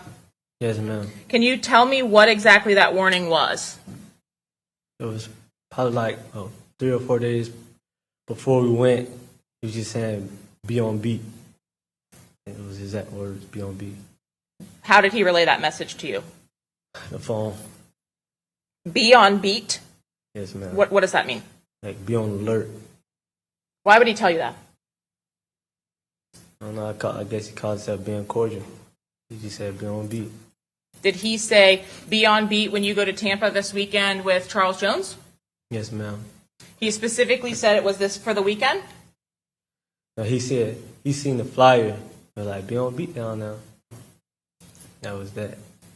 Did you know or were you aware that Rashad Murphy liked the flyer that you were depicted in on the 14th, on the day it was posted? No, ma'am. Had you been aware of that, would you still have come to Tampa? Yes, ma'am. You're not scared of Rashad Murphy having done anything or anything like that? No, ma'am. How about had you got to Teasers, pulled up outside, and seen Rashad Murphy in the parking lot, would you have been concerned about that? Yes, ma'am. How about if you went to those locations and you saw Alicia Andrews and Isaiah Chance in the parking lot? Yes, ma'am. You would have been concerned. Yes, ma'am. You would have known it's not normal. Yes, ma'am. They would never be in that same location from you in Tampa Yes, ma'am. and coming inside to hang out with you and your other friends. Yes, ma'am. Would you have relayed that they were outside to Charles Jones and the rest of your group? Hell yes. He knows she the op. You knew Miss Andrews enough to know that she certainly wasn't affiliated with any members of Six Block. Isn't that correct? Yes, ma'am. There you have it. Now, back in 2017, 2018, you know somebody named Kay Shorty? Yes, ma'am. Is he affiliated to Six Block? Yes, ma'am. Meaning he would get along with Six Block? Yes, ma'am. And at that time, he would have been in high school, I guess. Is he a part of something called We All We Got? Yes, ma'am. To be fair, there's he's wearing sweaters with that on it, social media, it's not a secret. Yes, ma'am. And at that time, did you know him to be in any kind of relationship with the defendant, Alicia Andrews? No, ma'am. Did you know anything even about her? No, ma'am. Did you know that her phone contained a video or in a chat of them together talking about Six Block? No, ma'am. Did you know that they were talking about you? No, ma'am. Do you know the contents of her messages about you with Kay Shorty? No, ma'am. Have you talked at all with anybody about the content of those messages, including the defense? No, ma'am. Mr. Howard, Davion Murphy did not like you, did he? No, ma'am. And Rashad Murphy did not like you. No, ma'am.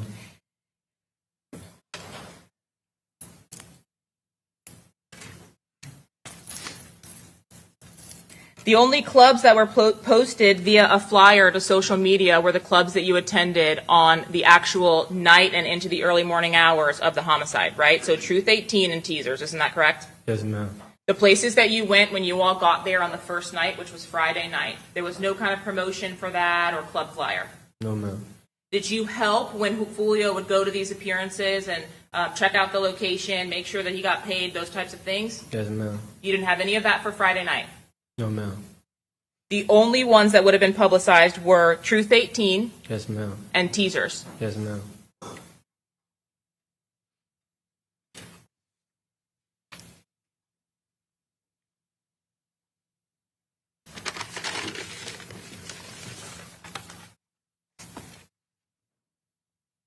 You indicated you had a friendly conversation with Rashad Murphy where he well, maybe it's not the same one. You had previous to Charles Jones's homicide friendlier conversations with him. Are you still calling them friendly? Yes, ma'am. Why? Because you're not cussing each other out on the phone? Yes, ma'am.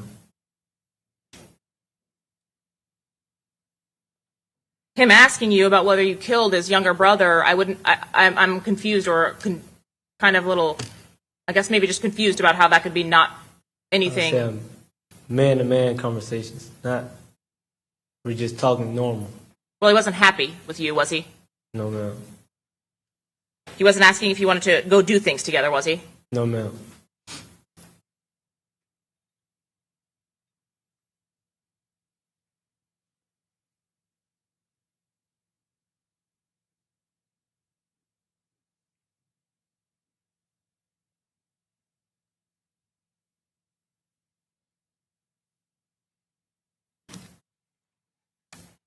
You said that Rashad Murphy contacted you after the homicide of Charles Jones. Is that right? Yes, ma'am. When? I made it back to Jacksonville. What did he say to you specifically? He forgives me. For what, Mr. Howard? That's what I was trying to figure out. I don't recall me responding, but he just said he forgives me. And you have no idea what he was talking about? I guess he's saying for his brother. So you're even? Guess so. I think so. Yes, ma'am. Guess that's what he was indicating. Not I think so. Didn't you see a social media post at like 5 a.m. or something right after the murder happens from Isaiah Chance or Rashad Murphy? Yes, ma'am. Didn't you believe at that time that was 1200 taking credit for killing Charles Jones? Yes, ma'am. Had you even contacted his mom at that point? No, ma'am. Had you even been interviewed by law enforcement at that point? No, ma'am. Had you talked to anyone but the people at the scene at that point that you can recall? Yes, ma'am. Okay. You were sending messages to whom? My mom, my sister, family. But you were still there. Yes, ma'am. You see it on media outlets at the time you saw them posting that? Yes, ma'am. You saw it already on the news? No, ma'am. Okay, so did you see the social media posts by either Isaiah Chance or Rashad Murphy before the news got a hold of the story that Julio Foolio had been murdered? Yes, ma'am.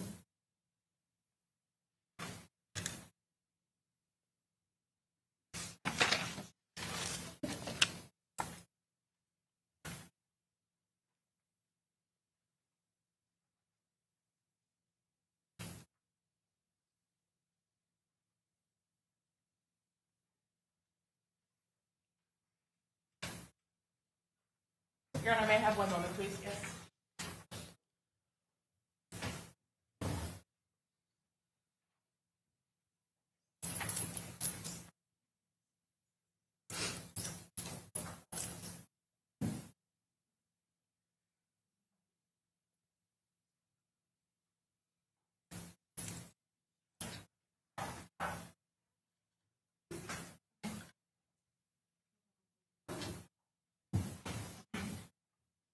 Can you please remind me what it is that the affiliation between 21st and 6th Block would be? If any? Same side or opposite sides? Just down to that. Different sides of town. Yes, ma'am. Not geographically. Same sides if we go out and everybody's getting into a fight, or different sides, since you won't say gang? Different side. Different sides. Yes, ma'am. Why would Charles Jones be putting up 21st in posts or on social media? Is it the same reason he'd post himself in front of a picture of Melvin Park? No, ma'am. That's 21st. We're not 20. We don't really have problems with 21st. Like 20. I don't. 21st is not really someone we have problems with. I'm trying to ascertain whether. Oh, so they're not even involved in this beef back and forth. No, ma'am. I'm trying to understand why Charles Jones would throw a 6 with his hand and then also throw up 2 and 1. That handshake can go along as basketball players using it, other people using it. I think he was just throwing up because I got pictures like that, and I don't. But there's a clear difference in throwing up a 6. Yes, ma'am. Or making a 6 with your hand and pointing it down towards the ground if you're the opposing side or the ops. Yes, ma'am. That is a sign of disrespect. Yes, ma'am. What about 1200? There's a clear delineation between a 1 and a 2. Yes, ma'am. That is, in fact, a hand sign utilized by 1200 members. Yes, ma'am.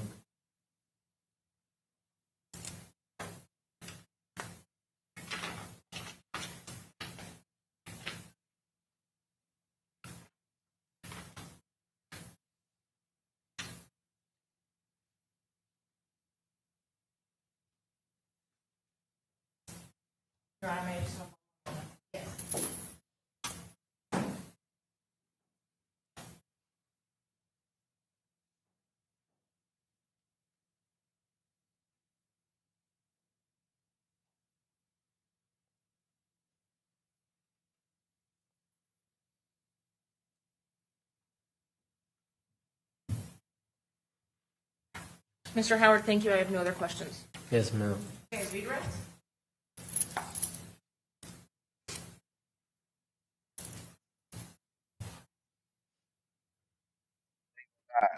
Boy, that state prosecutor had their way with you, boy. Hey, listen, he's smart. He could talk good and articulate, but yeah, you couldn't play with her, boy. She understood this game very well. She understood the game you playing. She understands this that y'all involved in very well.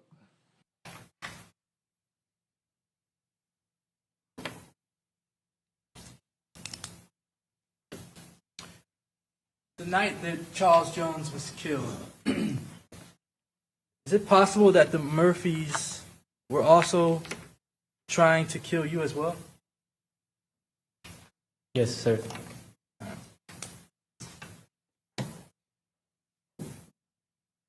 And do you know people who have been witnesses to trials involving any of the Jacksonville groups or gangs? Can you repeat your question? Do you know witnesses who have been you have people who have been witnesses in trials to any of the people in Jacksonville gangs or groups? Yes, sir. All right. And to be a witness sometimes can be a dangerous thing. Objection, Your Honor.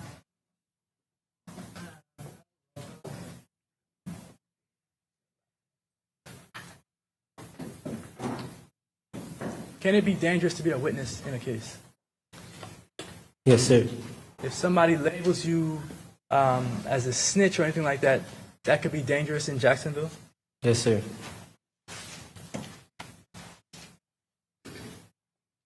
All right. In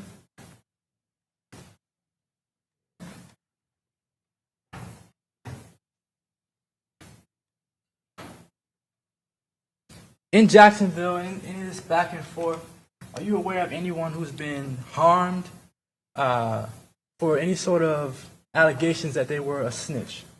No, sir.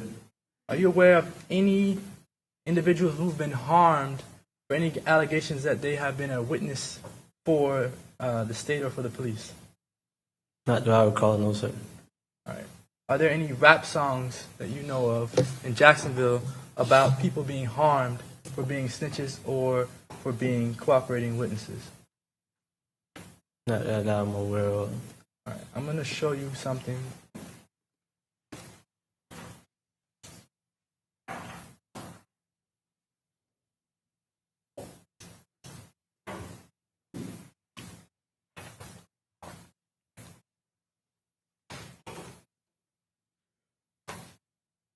All right. Do you recognize these? Yes, sir. All right. They're photographs? Yes, sir.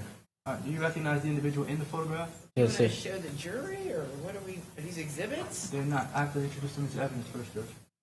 I'm laying foundation and authentication. You know what state the witness is being shown? Yes, Your Honor.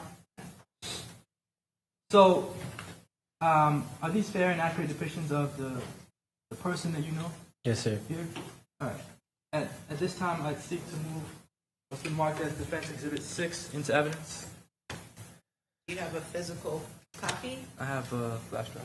Well, can't admit a hard drive. I think these all flash drive. What else is on the flash drive? Well, okay. It can be preliminarily admitted, subject to everyone taking a look at it and make sure there's nothing else on that flash drive. Have you seen the? I did see it.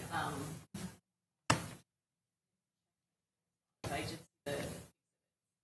Okay, so anyway, it's admitted, but you guys just need, before it goes back to the jury, you just got to make sure you all look at the flash drive and that everything's on there is what should be on there, nothing that should not be on there. And that'll be defense exhibit, what was it, 6? Okay.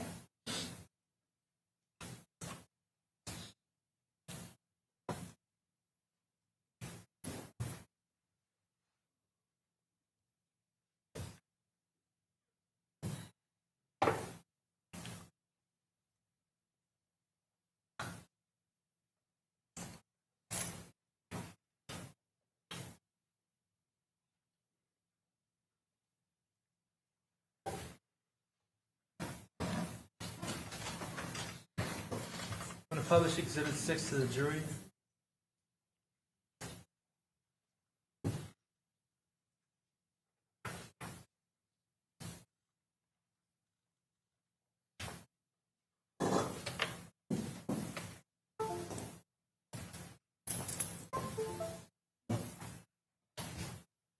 All right. This photograph, do you see Charles Jones with the hand sign in this photograph? Yes, sir. All right. Again, is Charles Jones throwing up a hand sign that is not a 6-block hand sign? Yes, sir. All right. And this hand sign doesn't mean that he's involved in another gang, correct? No, sir. The next picture.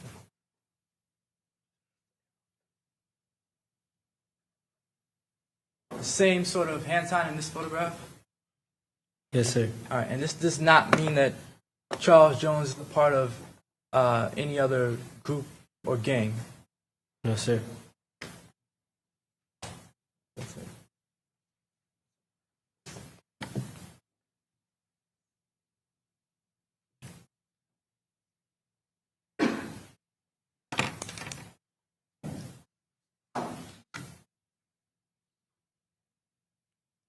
You're in Jacksonville. You're popular. Yes, sir. Maybe even outside of Jacksonville, you're popular. Yes, sir. You're popular because of what happened at Reigns. Yes, sir. You can say. All right. And there are people who talk about you who you don't even know. Yes, sir. They talk about what happened at the high school. Most likely, yes, sir.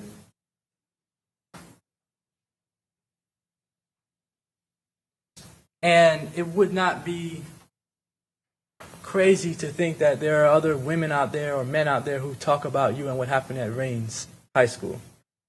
Yes, sir. And who did that in 2018, right? Yes, sir. And any of the years after that. Yes, sir. You said that Charles Jones was making fun of Gutter Zay for Gutter Zay having fake clothes. Yes, sir. All right. Like, you mean, when you say fake clothes, you mean like fake designer clothes? Yes, sir. So Gutter Zay portrays to be someone online that he's not? I wouldn't say that off of wearing fake designer clothes, but I know it was posted about Charles clowning him about fake designer clothes. Okay. So he wears, from your knowledge, he wears fake designer clothes. Yes, yes, sir. But posted on social media as though it's real designer clothes. Yes, sir. And Julio Foolio, he had millions of followers. Yes, sir. On social media. Yes, sir. The followers that he had, were they also millions of followers on Instagram? Yes, sir. Did Young and Ace also have millions of followers? Yes, sir. All right. Also on Instagram, he had millions of followers? Yes, sir.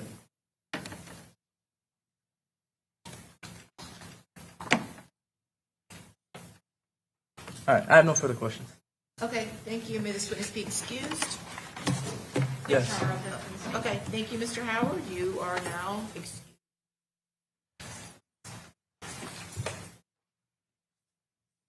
All right, very good. Let's just take a quick 5-minute comfort break, okay? We'll be right back. All rise.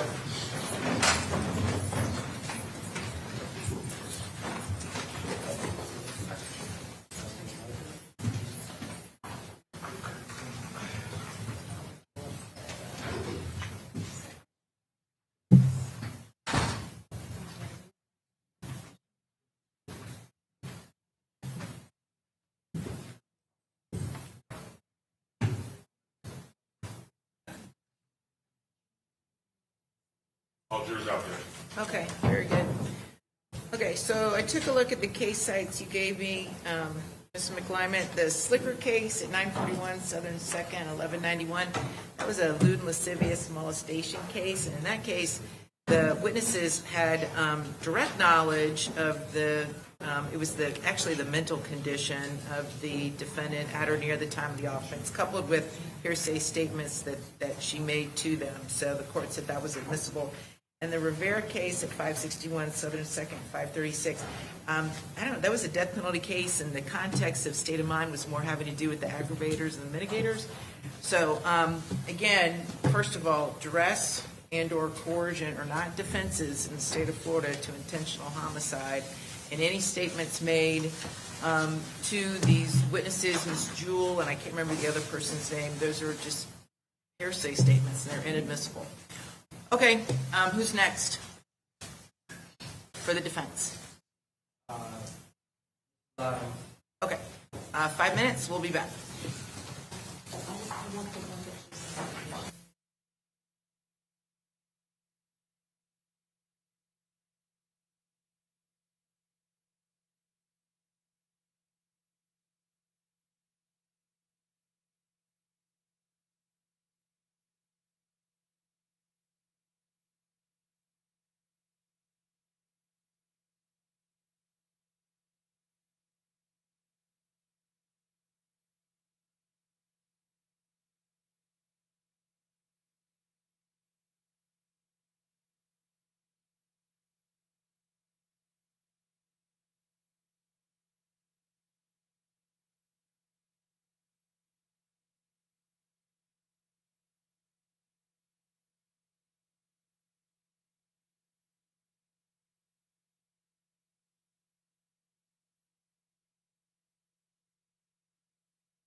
Are you gonna be ready to go back to your regular division? Do you have a trial next week?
Anthony Alava instead of Ms. Lyles, because Mr. Alava has a fight pitch. Sure.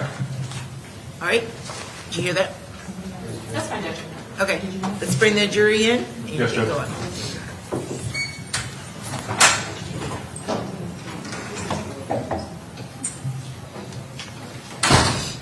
It's just because they're on break, but they want to be your baby. Judge, I was just a little prior to defense. I don't know if they talked to him about any sort of being seen or not. If he wants to call. Snapping his face? Yeah, I don't know if it's required or not. I don't know. I didn't ask him. Okay.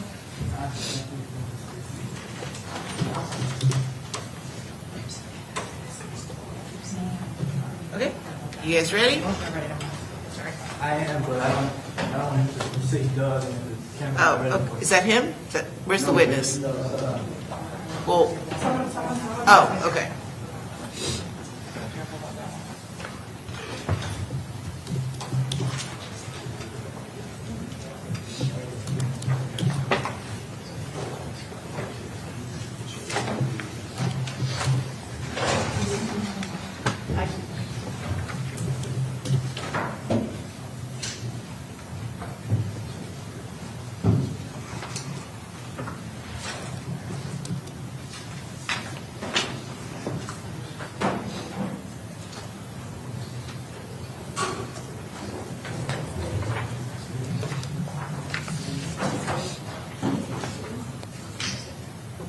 All right, Mr. Alava does not want his face on camera.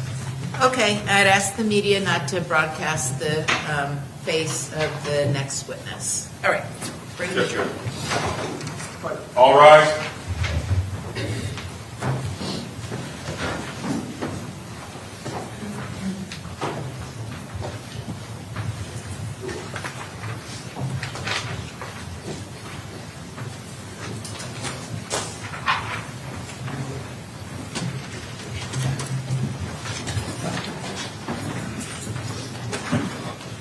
Jury's in, Judge. Okay, very good. Okay, defense, call your next witness. At this time, the defense calls Anthony.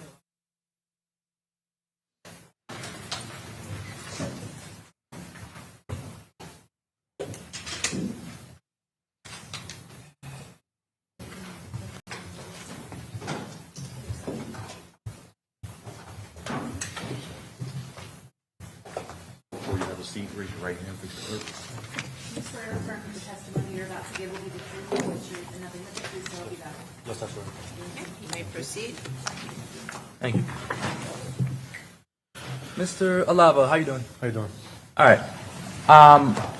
Where do you currently live? Don't give me the address. Do you live in Florida? No, I live in New York. All right. At any point in time, did you have any property in Florida? I rented out Airbnbs to properties in Florida, Tampa. Okay. The Airbnb that you rented out, do you know the address of that Airbnb? Yes. One of them was 13801 Heritage Club Drive, and then the other one was, I don't remember correctly, the next one. All right, no problem. That Airbnb, was that in Tampa? Yes, correct, both. All right, both the Airbnbs were in Tampa. Were they, well, you have to say yes for the record, I'm sorry. Okay, and were they in the same community? Yes, same townhouse community. All right. How long did you own these Airbnbs for? Well, I rented them out for about a year. About a year? Yes. All right, and what time frame was that? Could you tell me? I believe it was around April of 23 to July of 2024. Okay. And so the Airbnb that you had multiple tenants?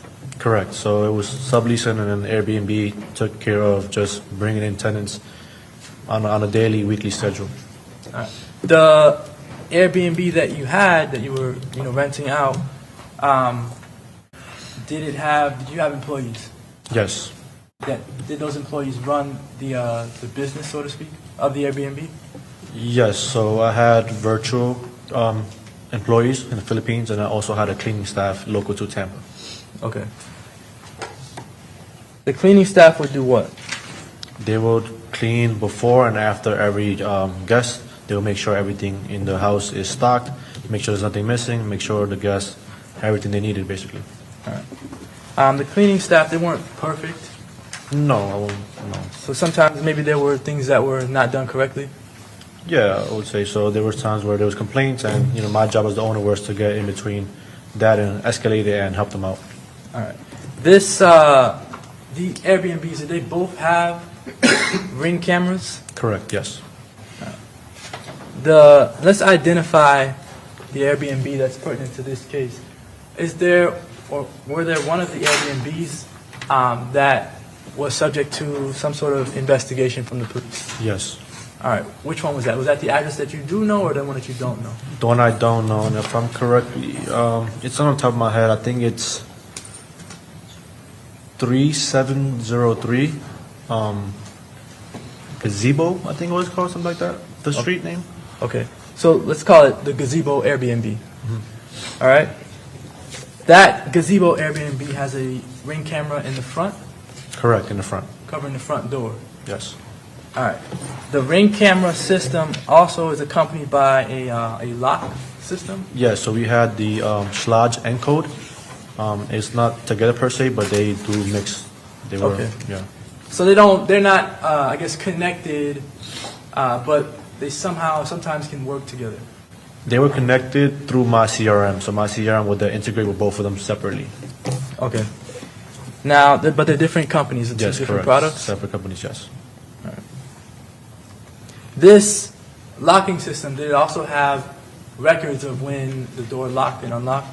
Yes, so it was a master lock, so the reason I liked it for the business was because it gave you a history. Anytime anybody opened the door, closed the door, or I could even lock it myself manually as well from New York. When you say that it gives a history about opening the door, is the history about the door, does the history record show when the door is open or when it's unlocked or locked? The records show whenever the lock moves either left or right, when it's open or unlocked. Okay. All right. I want to show you a video, which is State's Exhibit 61A.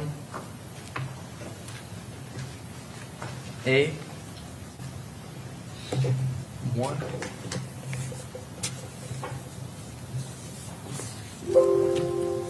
Have you ever seen this video before? Don't play it. Yes. All right.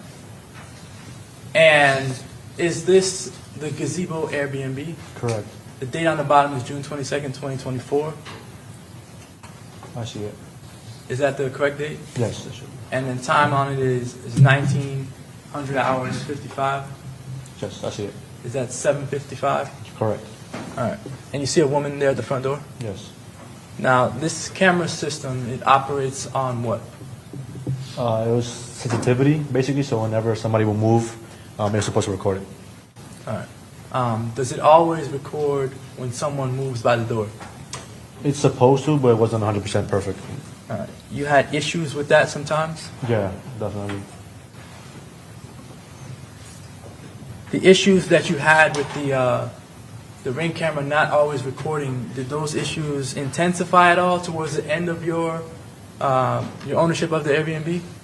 Intensify, not really. It was something more casual throughout the whole time I owned the Airbnb. It wasn't really a big issue unless it had to do with like too many guests or a party or something like that. That's when we would go in and look at it. Okay. Now, you see the time on this video, correct? Correct. I want to play the video and ask you a question.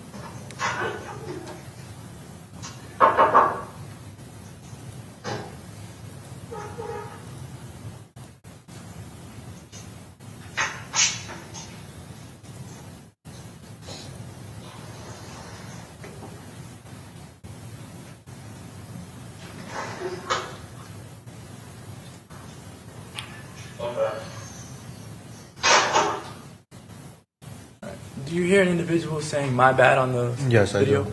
Is that you? No, it's not. All right. Is that someone inside the Airbnb? It sounds like it, yes. All right.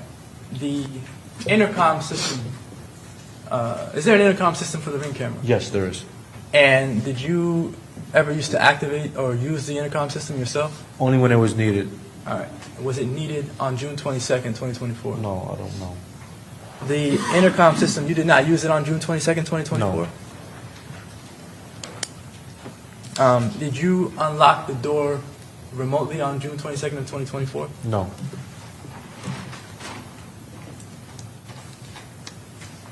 The person that was let in, did you see them put in a code? No, I did not see them. I want to show you what's in evidence as State's Exhibit 66.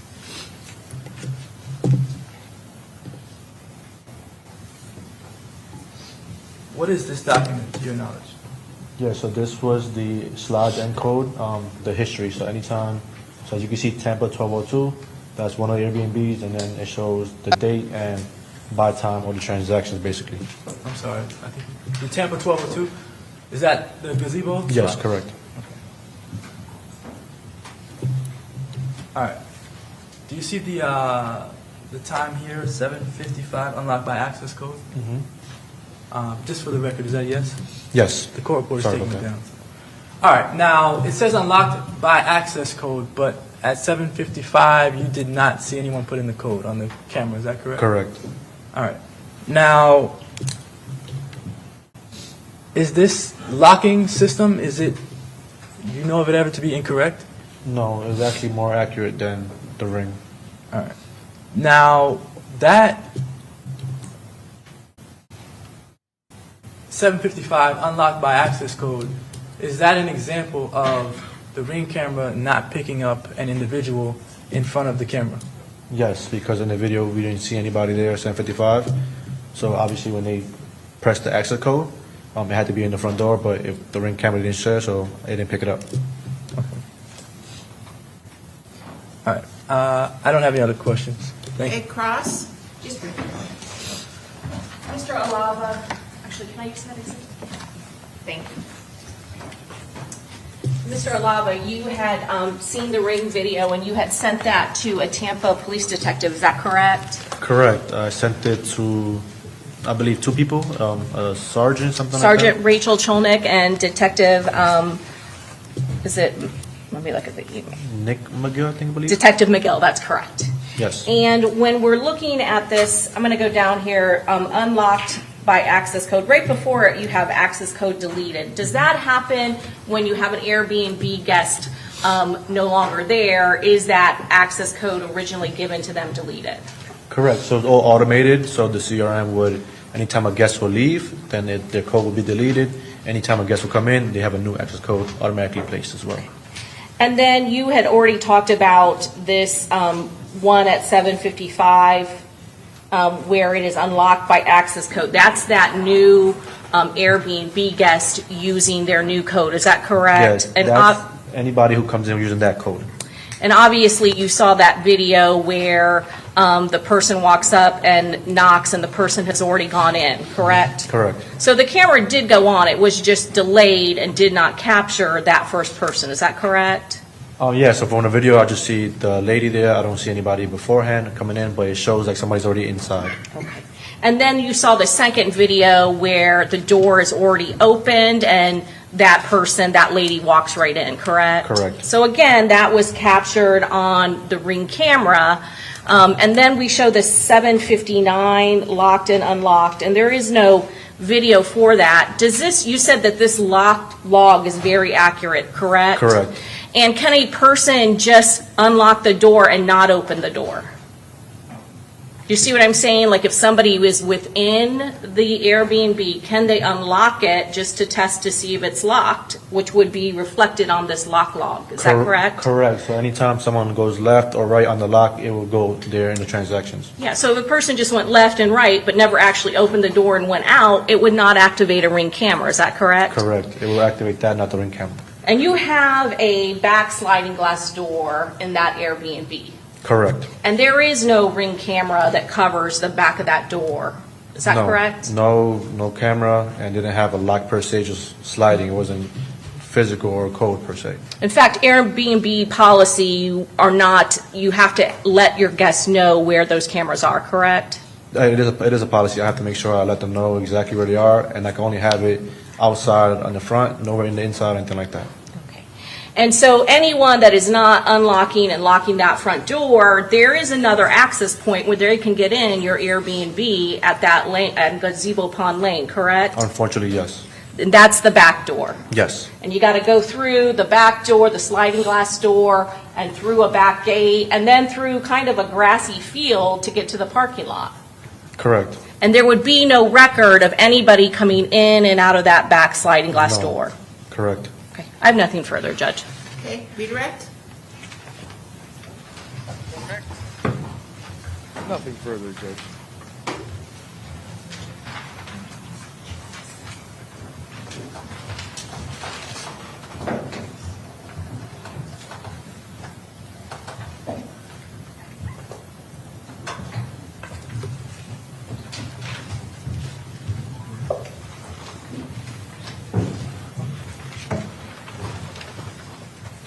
Just a quick question. The access code that's given to the tenants, that access code gets sent through the Airbnb app? Correct. All right, and it gets sent to the person who booked the Airbnb? Correct. All communication is through the Airbnb portal and the app, and then based off that person's account. All right. No further questions. Okay, may this witness be excused? Yes. Thank you, sir. Thank you. You're free to go.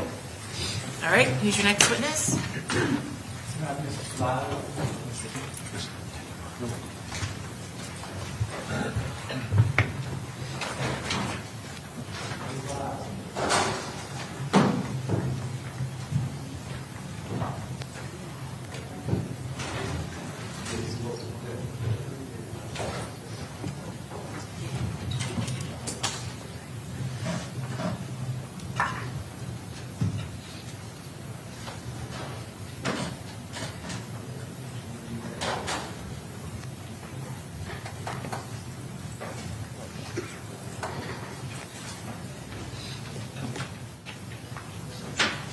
Right this way now.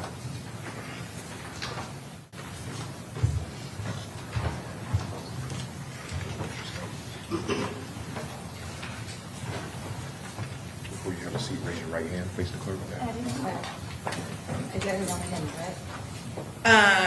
Yes, her face is not to be broadcast. Do you swear or affirm that the testimony you're about to give will be the truth, the whole truth, and nothing but the truth, so help you God? Yes. Thank you. Your Honor, can we approach? Yes.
Promise, just momentarily. All rise.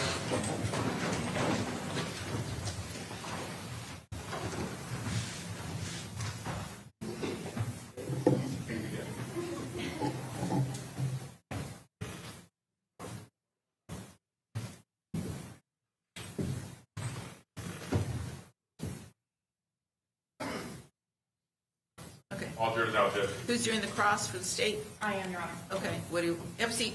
I think the state wants to talk to you about any information you may have. Go ahead. Ma'am, have you been watching the televised portion of this trial? Yes. And have you been relaying what you've been watching with your son? A summary, yes. And what is the name of your son?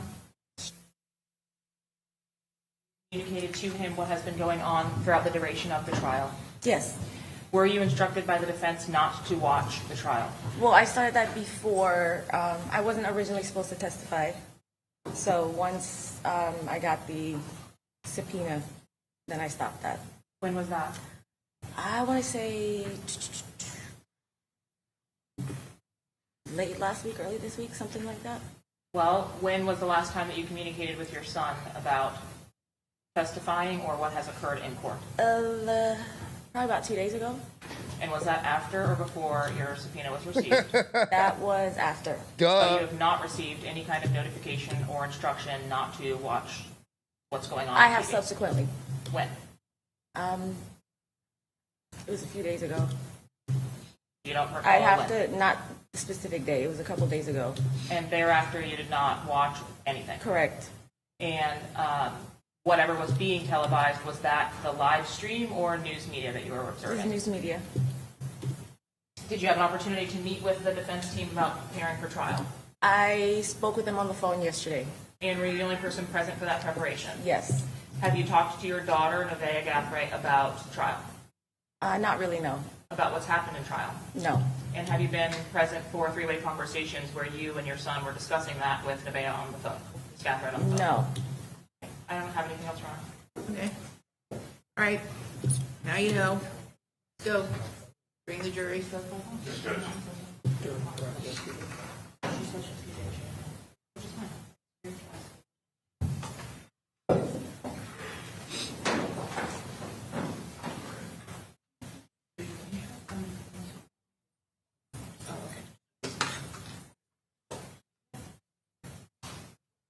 All rise.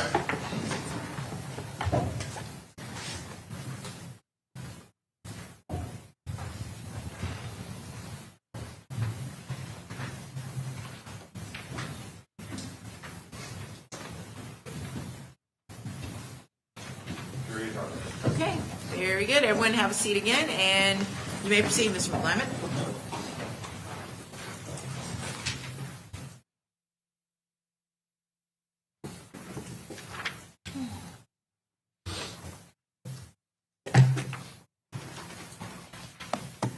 All right, good. All right. Could you tell us where you don't, not the address, but could you tell us where you currently live? In Jacksonville. All right.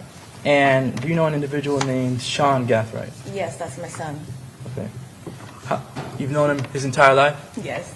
And did he live with you at any point in time? Yes. When did he stop living with you?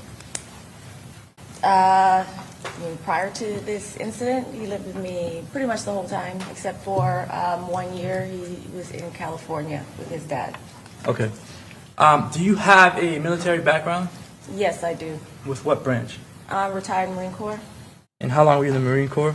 16 years. All right. And do you have any firearms trainings? Yes. With the Marine Corps? Yes, I have both. I'm a 7th Award rifle expert with the rifle, and I also am trained in the 9mm Glock pistol. Okay. Do you own any firearms? Yes, I do. How many firearms do you own? I own several. Do you want me to include the ones that were confiscated also? Correct. So you can just right. list all of them, and then we can identify what was taken. So I have a shotgun, a 30-06 rifle, a 45 revolver. What else? And then I had the 2 ARs that were taken and another 9mm. I also have a 380. And then I have since replaced my ARs that were taken with another AR and a SIG 9mm. All right. So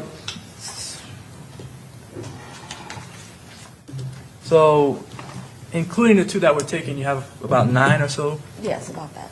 All right. And you've had these firearms for how long? The new AR and the SIG I just bought in the past couple months. The other weapons I've had mostly since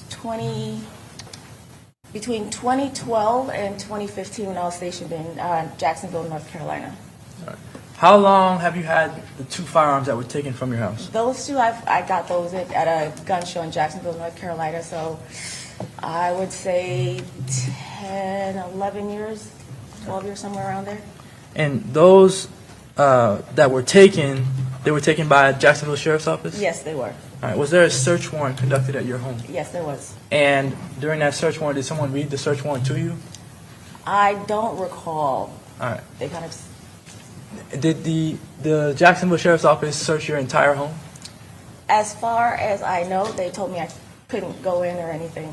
So you weren't actually inside when the search was conducted? No. All right. They made me sit outside. All right. I'm going to show you what's in evidence as States Exhibit 53, A through X.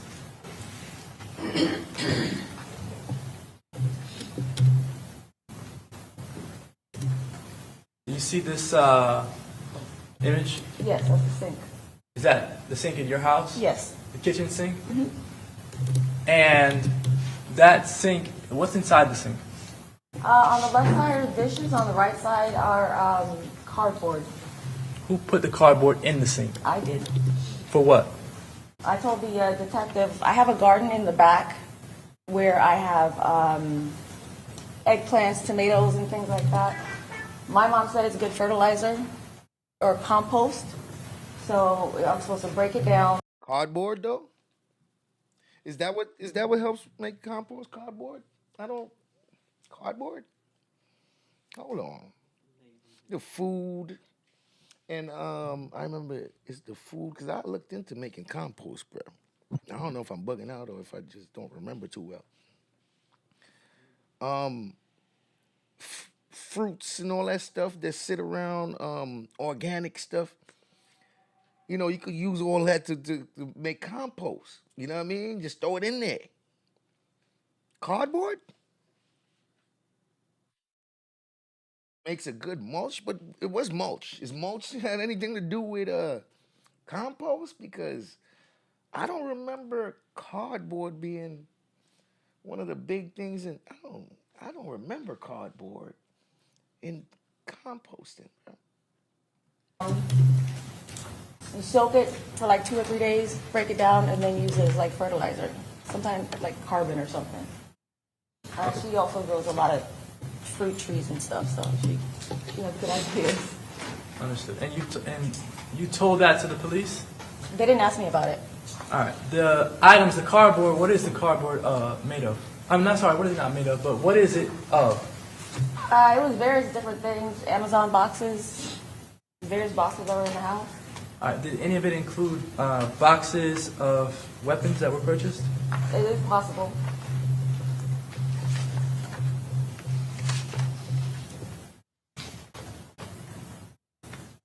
Do you know how long you had these items in the sink? It was only like 2 or 3 days, I think. You're supposed to soak it for 2 or 3 days so it breaks down easier. Question for me is, the guns that you own and those boxes that guns came from, where's the guns that came out of those boxes? That's my question. I don't think those boxes is the ones that your guns came out of. Where is the guns that came out of all these boxes? That would have been my question. But anyway. You got to peel the plastic, the coating. If it's not all cardboard, you got to peel that off. Is there a question posed, Your Honor? Objection? Yep. Ask a question, please. You know what this is? Not off the top of my head, no. Do you see any cardboard that came from either a firearm or firearm cart? I believe the Mac tools, and I can't see.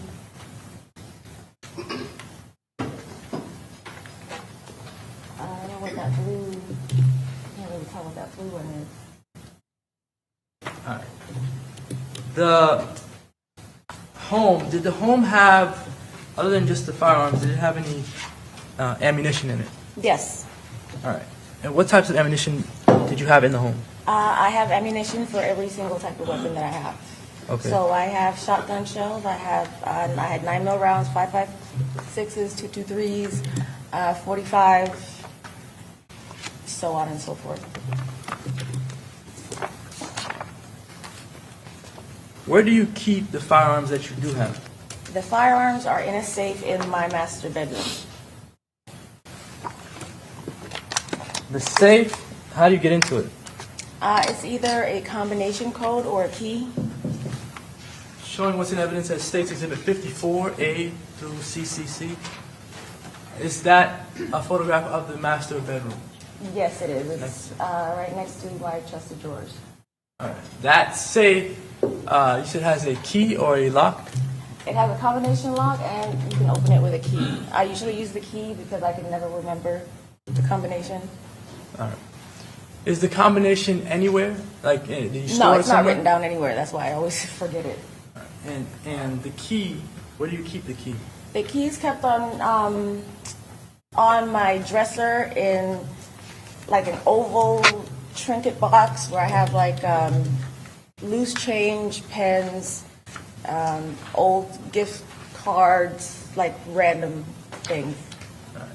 Does anyone know where you keep the key for your safe? No.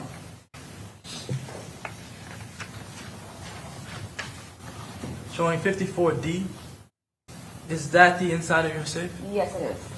And how did the police get inside the safe? I gave them the key.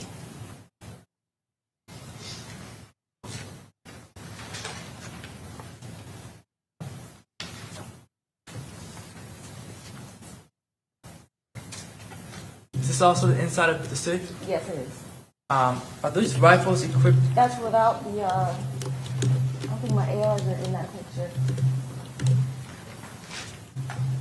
Showing 54G. Okay, yeah, I can see that. Now, are these rifles equipped with brass catchers? The ARs are. The brass catchers go on the ARs. All right. And who purchased the brass catchers? I did. For what purpose? For picking up, well, preventing me from having to police brass when I go to the range. When you say police brass, what do you mean by that? Well, when you go firing at a range, you're supposed to basically pick up all the brass that you've used in your lane and either take it with you or recycle it. And after all my years on the firing ranges in the Marine Corps, you're picking up hundreds and hundreds of pieces of brass. So it's just, when I found out about the brass catchers, I was like, oh, that's heaven. Okay. Now, did Sean Gathright own any firearms that you know of? No. Did you ever let him borrow any of your firearms? No. Had you ever taken him to the gun range? Yes, he's been to the range with me.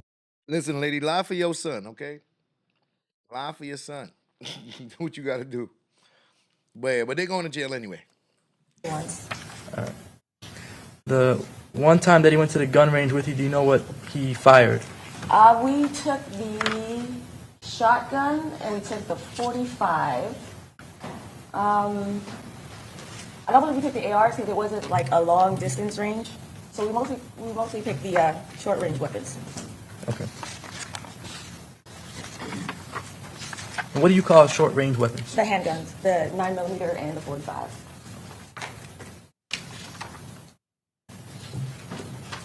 Showing 54 VV. Is that also the safe? Yes, that's also the safe. And showing 54 WW. Is that inside of the safe? Yes, that's also inside of the safe. And is that ammunition that we see there? No, those are empty magazines right there. Oh, are they? They're empty. Yes, those are empty right there. The ones on the right, I can't tell the ones on the left because they're not turned around where you could see where you put the rounds in, but the ones on the right that are stacked horizontally, and then the two right there in the middle, those are empty. Okay.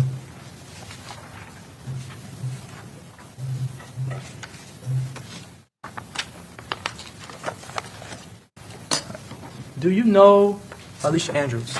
No. Do you know if Alicia Andrews has ever been to your home? I don't, not that I recall, no. So you're not aware whether Sean Gathright and Alicia Andrews are friends? I wouldn't think so because my son is friends with a small group of people, and they're the ones that are at the house. I don't believe I've seen her at my house before. All right. And when your son was arrested, he was how old? He was 18. Do you know of Sean Gathright to be in a gang? No.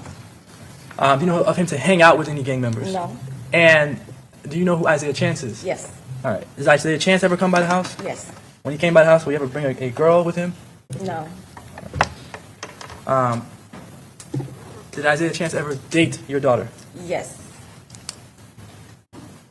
And you never met Alicia Andrews through Isaiah Chance even? I really can't recall specifically meeting her. I believe she may have come over when I had like a barbecue or something, Okay. but I'm not really. It doesn't stand out in my memory having met her. Okay.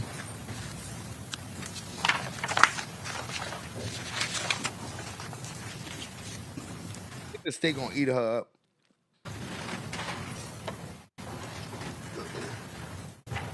Do you know of Isaiah Chance as the name Gutta?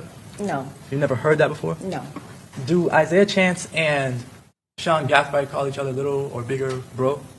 Yes. All right. Who is the bigger bro in the two? Zay is the bigger bro, Sean's the little bro. All right.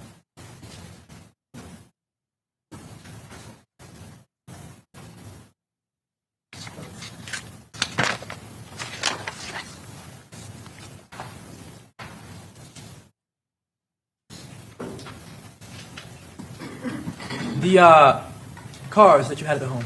Yes. Could you describe what cars you had? At that time, I had a 2018 Lincoln MKZ, I had a Nissan Altima, the Chevy Impala, and a Toyota 4Runner. The 4Runner, was it always at your home? The 4Runner goes back and forth. I've had it since 2004, and I usually let my mom goes back and forth between New York and Florida, so she'll spend maybe 6 weeks to 2 months in each place. So when she's down here in Florida, that's a vehicle I usually let her use because that's the one that she's most used to. When Okay. I was stationed overseas for 3 years, that's a vehicle that I left for her to use. So that's what she's comfortable with. All right. For any reason, would you lie for Alicia Andrews? No. Do you know who she is? No. Do you have any sort of allegiance to her? No. All right. No further questions. Okay, Cross. Please, Your Honor.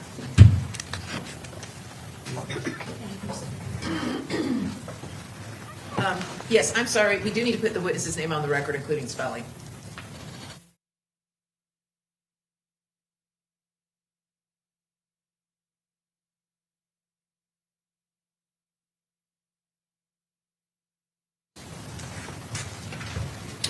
Ma'am, how long have you lived in the residence that you were in now? 10 years. Did you always keep a gun safe just like that with your firearms in it? We bought the gun safe in, I want to say 2017 or 2018. You brought this gun safe in 2017 or 2018? Yes. And you have a problem remembering the code to that gun safe? Yes, because I can change it at any time. My ex-husband, when he was there, he used the code, but I can never remember the code. I don't like to keep the same code all the time. I change my front door code regularly. I can remember that. The 'cause I come gun in and out every day. safe though? Before you came to court Gun safe code. Okay. here today, ma'am, to testify, did you have an opportunity to watch the trial and watch the other witnesses testify against the court's order? No. You did not watch this trial. You said today? Before you came here to testify today, had you watched the testimony of the other witnesses in this trial? I had watched the testimony in the days prior to being told I could not or should not watch. All week last trial. week? So all week last week? Yes. What about this week at all? Earlier this week. Yes. And did you have an opportunity to report what you were watching and seeing and the updates from the trial to your son? Yes. And that's Sean Gathright? Yes. And that's the individual you said has a small group of friends? Yes. You said he doesn't really get into anything? Yes. Doesn't get involved in anything? Yes. He previously lived where? He stayed in California for about a year with his dad. Did he live anywhere else? He lived with his dad. You don't know where that was? His dad lived in California. He never lived in Mississippi? His grandmother lives there. Okay. And that's the same grandmother that we've... No, that's not my mom. Hey, Protect your son, but the state about to eat you up, lady. That's his dad's mom. So you don't know that if he lived in Mississippi? I know they vacationed in Mississippi. Okay. I don't know for how long. It was when he was staying with his dad. Your mom is the individual we've heard from, Lorna Allen, is that right? That is correct. And you watched her testimony? No, correct? I didn't. Oh, you didn't? No. So you I was just too anxious. Okay, so you just picked everyone else's to watch and not hers because you were anxious for her. Yes. You didn't watch it after. I watched the recap after. Okay. But I didn't watch I didn't watch her entire testimony, no. Everyone else, though, you feel like you watched their entire testimony? Not really, because it can get long. I mean, it's like one's like 8 hours. You were relaying back literal names of witnesses, though, to your son, correct? Yes. Okay. And you said on direct examination that you do not know Alicia Andrews. Correct. Do you admit that you've communicated with Alicia Andrews since her arrest? Yes, I did. Several times? Yes. And you coordinated for Alicia Andrews to make contact with co-defendant Isaiah Chance on a telephone call? I don't believe I did, no. Who is Ariel Chance? I don't know. You wouldn't have written a message to Miss Andrews telling her to call Ariel at the time that they've agreed to so she could talk to her boyfriend or co-defendant, Isaiah Chance. I know I sent her a message telling her that I supported her and I was praying for her because during the hearings I didn't see, maybe her parents weren't able to make it, and I felt sorry for her. She was facing, life in prison. So I sent her a supportive message. I know I definitely sent that. Okay. But so as far as other specifics, no, I can't recall. Okay. All right. So you think she's facing a lot of time, and I've seen her parents, but you haven't. Well, I'm talking about the previous hearings, the court hearings. Okay. So you're and just the being status supportive. reports and stuff. You're just being supportive. Yeah.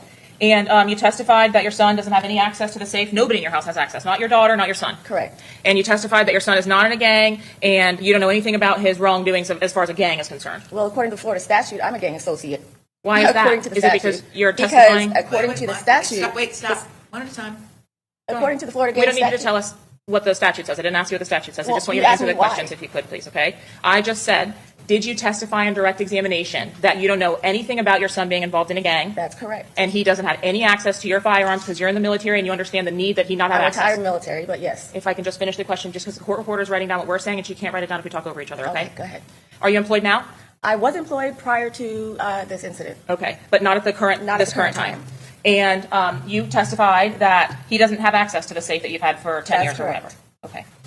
All right. Did you speak to your son about what your testimony would be if you came to court to testify on behalf of Miss Andrews? No, I don't believe so.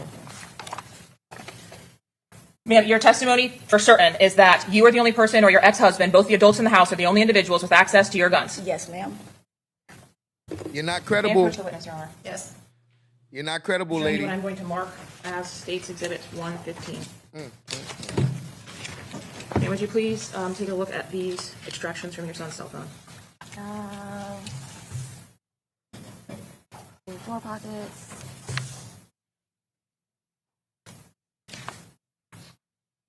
Is it the same thing? No, ma'am.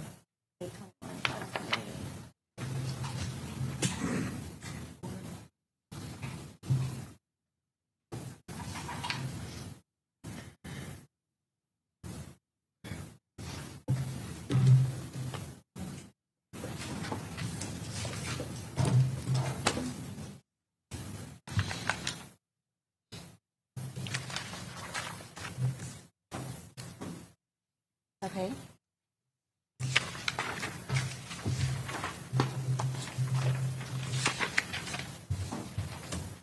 Show your defense counsel the same.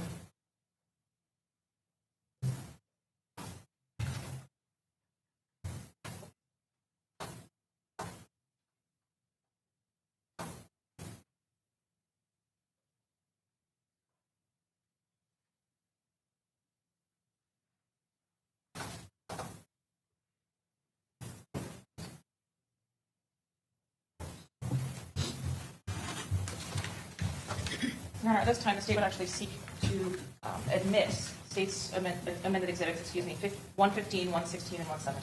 The objection? Okay. Real quick. Real quick. Ma'am, you would agree that 2023 is within the last 10 years, isn't that correct? Yes. Would you like to know what safe that's referencing? Ma'am, Oh, I'm sorry. You just need to wait and answer the She ready questions to, asked, okay? Yo, that lady ready to fight. She ready to fight already. Hey, ma'am, your son, they messed up. They messed up. Ma'am, I'm sorry. You just need to wait and answer the question that's asked, okay? Okay. Ma'am, in 2023, did the device identified as belonging to Sean Gathright send you a message, so from, that indicated, hey, I'm on the way, OTW, to the spot. There was only $120 cash in the safe store pocket, so I grabbed that. Did he send you this message?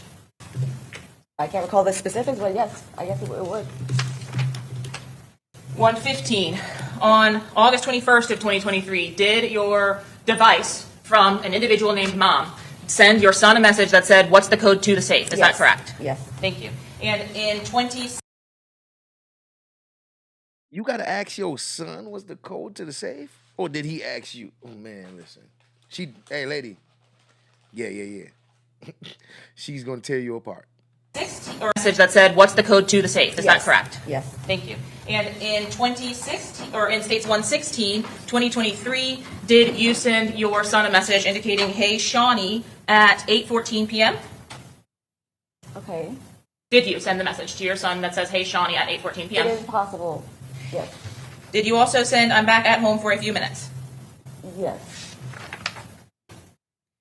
Does he tell you that he's on his way over? Yes. Do you then ask him, what is the code to the safe? Yes. Does he respond to you with a code? Yes. Do you respond to him, I'm about to leave, I'll get off from you later? Yes. And again, never mind, just hold on to it for now, at about 8:43. Yes. Does he say, do you want me to put it back in the box, question mark, to you? Yes. And do you respond, no, just hold on to it, but be safe? Yes. Ma'am, do you know your son to actually have been in possession of any firearm outside of when you have indicated you took him to utilize those firearms? No. Yeah, it sounds like you let him use the gun. Sounds like you let him get access to the gun, and he know the safe code better than you. That's what it sounds like. Lord of mercy. Outside of when you have indicated you took him to utilize those firearms? No. At the firing range? No. Do you recognize what was previously admitted as a photograph that was sent to one of the co-defendant's devices, or on one of the co-defendant's devices, any of the firearms depicted in this photo? Damn, lady. Damn, lady. Do you recognize them? They're ARs. Do you recognize the specific firearms? I can't recognize the specific firearms in the picture. Do you recognize that shoe as one that your son wears? I don't know if that's I can't tell you. It's a picture If of a you don't know, firearm that's on the okay. floor. If you don't know, that's okay. Yeah, I really can't tell you. Oh, snaps. Are you familiar with what a Glock switch is? Yes. Do you possess a federal stamp required by law for which to possess a Glock switch? No. Do you have a Glock switch in your possession? No. Do you own a Glock switch to use with your guns? No. Can you please, for the jury to see, put your hands up so that they can see the front and the backs of your hands, ma'am?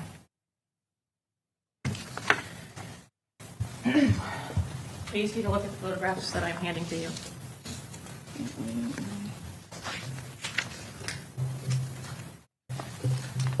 I want to see. Oh, this is interesting. The plot thickens, man. Okay. My goodness. I don't know who this is. Crazy. Okay. Do you recognize any of those photographs? No, not really. Do you Just recognize pictures of? I'm sorry. It's around now. All right, go ahead. Do you recognize any of the guns depicted in those photographs? No, because I don't see anything in reference to them that I would know. Well, do you recognize any of them as being your guns or similar to your guns? Similar to mine, yes. When you went to the gun range the one time, you indicated you brought 2 long guns to shoot? No, the shotgun and I think one of the ARs and then the handguns. Did you bring any handguns with a Glock switch? To the range? No, I don't believe so. Do you own any handguns with a Glock switch, ma'am? No.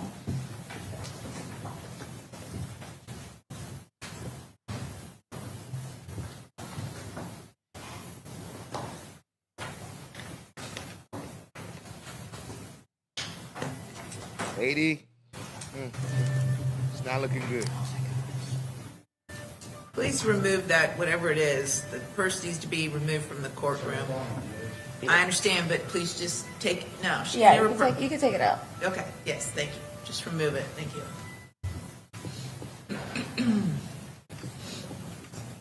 I turned that off.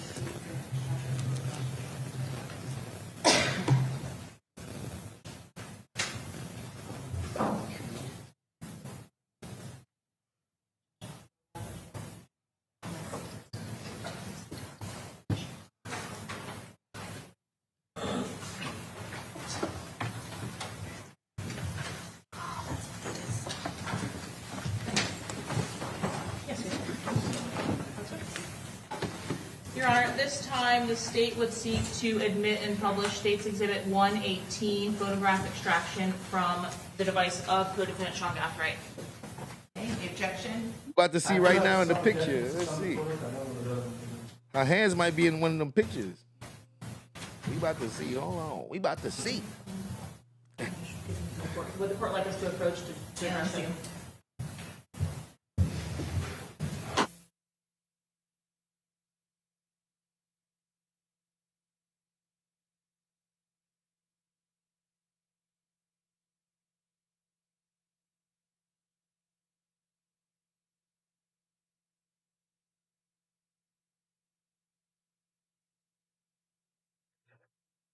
Could have swore they said they found switches in the house, in the safe. And one of them guns had a switch. I don't know. I think that's what I remember. I wasn't writing down the details. I'm sorry. I wasn't writing down the details, but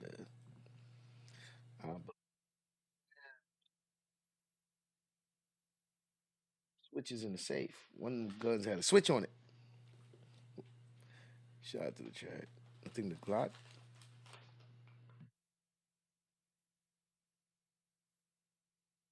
Just in case, man. I don't know how much witnesses the defense really gonna have. I mean, yeah, I don't got much of a case. they gonna fight for as long as they can, and tomorrow they gonna wrap this up. Says she must have gang tattoos in her hand. Oh, she probably got ATK or one of them shits.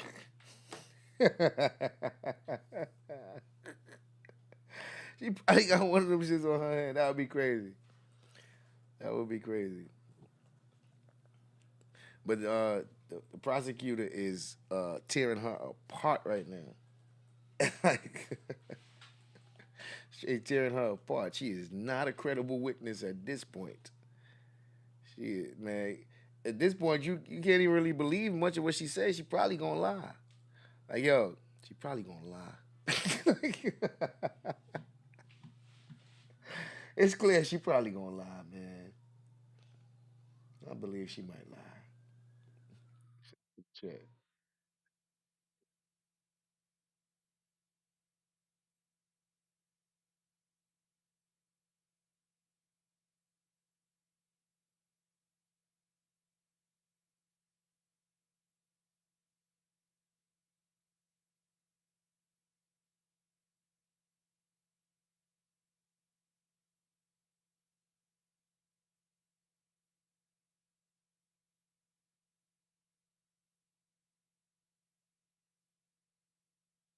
Probably been on her social media page. They've been on everything. You know, they've been all through everything. They done got warrants and everything for everything. So she about to learn right now what they got on her. She probably ain't know they got nothing on her. Like, lady, they watching you too.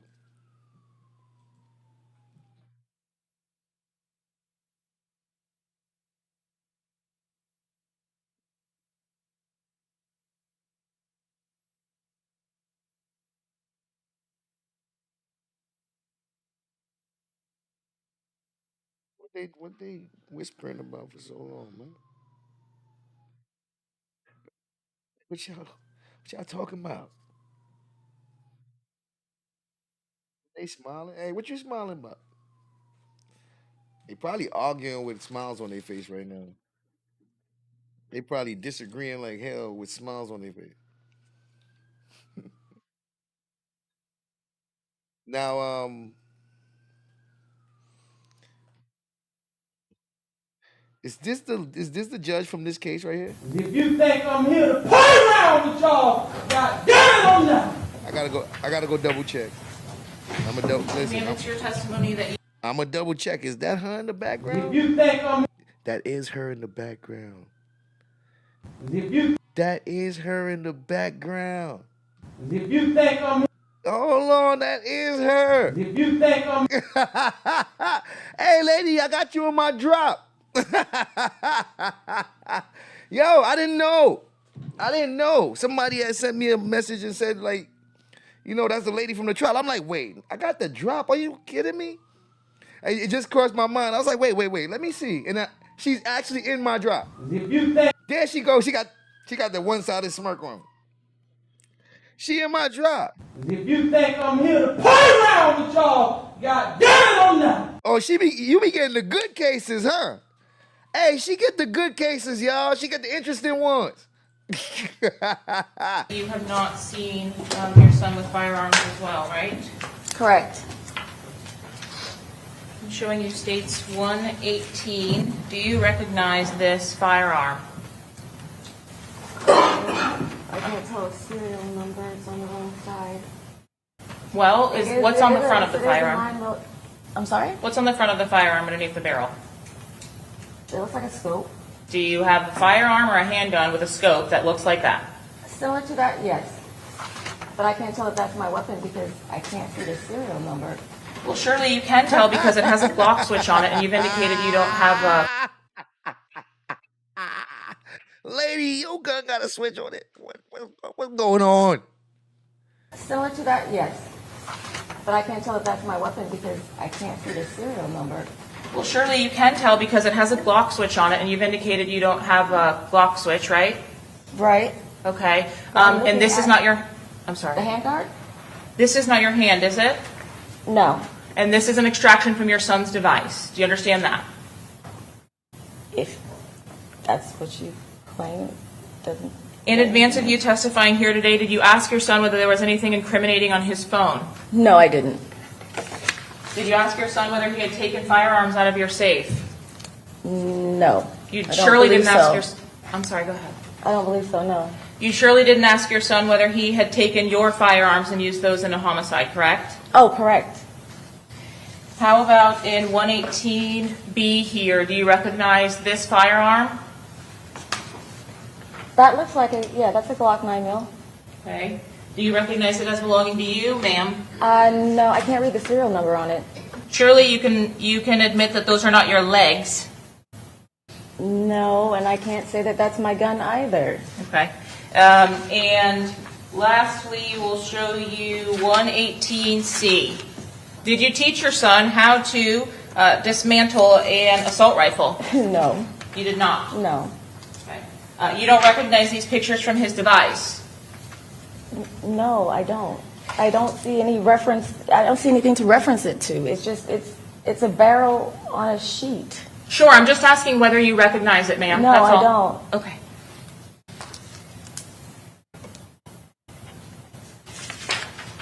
And you lastly have indicated that you do not know your, actually one more.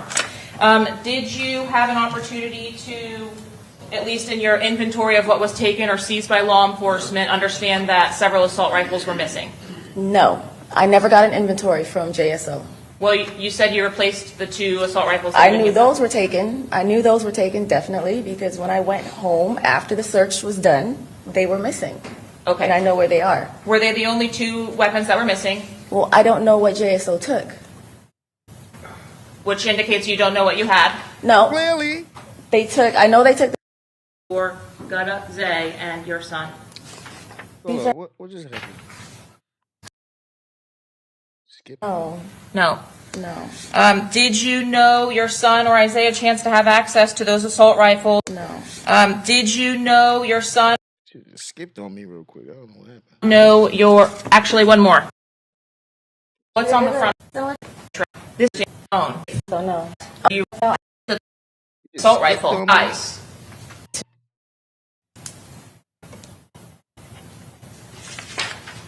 And you lastly have indicated that you do not know your, actually one more.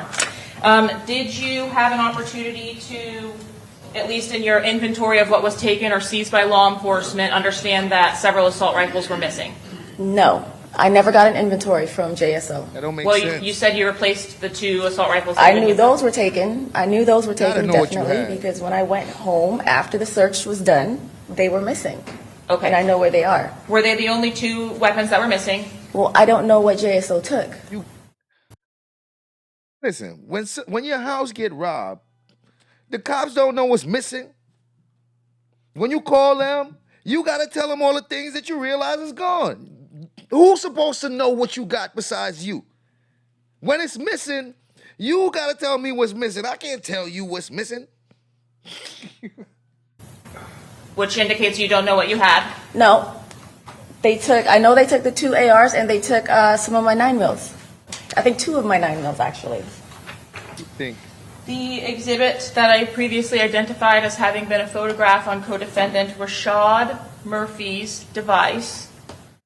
Do you remember me showing you this photograph? Yes.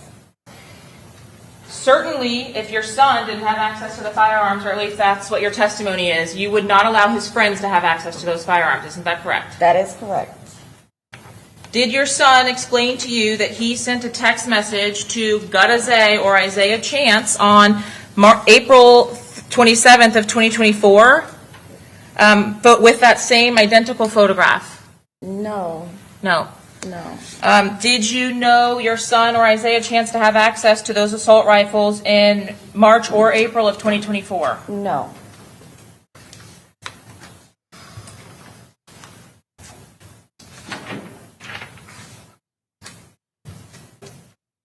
I'm going to show you what I will identify as State's Exhibit 119. So it would be your testimony that you do not recognize this communication between GZ or Gutazay and your son. These are not my devices and not my communication, so I can't be asked to Yes or no, ma'am? identify who they are. I'm not asking you no. to identify who they are. I'm asking you if you're aware of the communication. So the answer to that is no. Well, they're not on my phone, Just so say no, I no. wouldn't be aware of these communications. Just say no. But you are aware that you did not give either permission to access your safe or your firearms, correct? Correct.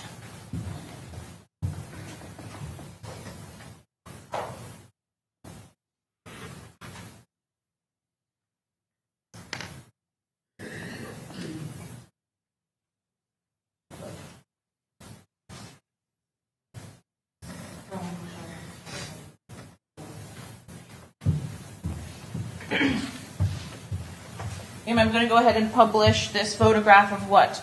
Of this message exchange, States 119. The state would seek to admit this exhibit, Your Honor, 119. Any objection? No objection. Noted. Is it 118 or 119? 118? 119. Prior was 118, yes. I can't hear that, I'm sorry. You've indicated you don't recognize this and did not allow access to these weapons on March 27th of 2023, correct? Correct. I think that's 2024. I'm sorry, 2024. Thank you, ma'am. So you would not have known anything about this same depiction being messaged between or on Rashad Murphy's device in the 2 days before the homicide. Do you know Rashad Murphy? No, I don't. Any reason for Rashad Murphy to have anything from your son's device?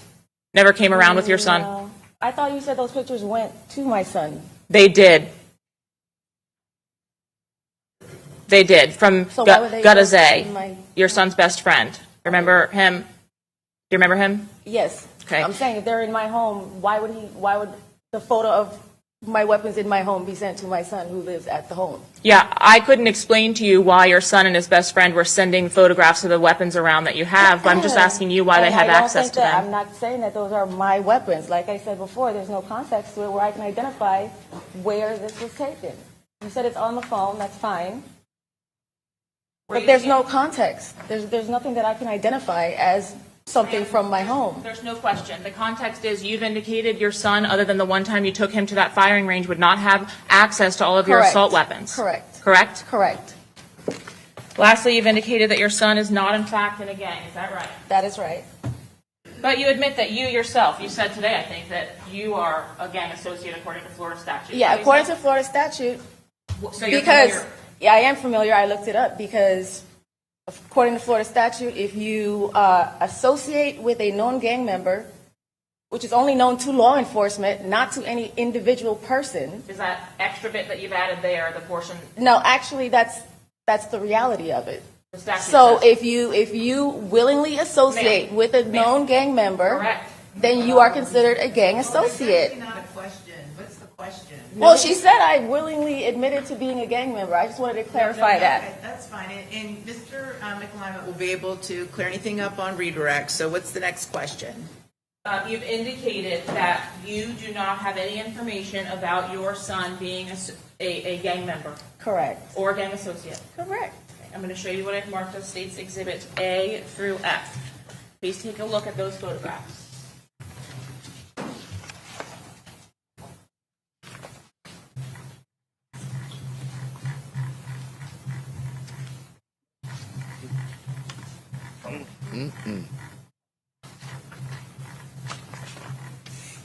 Okay, what gang sign is this supposedly for? Okay, well, Have just you wait. had an opportunity to review the photographs?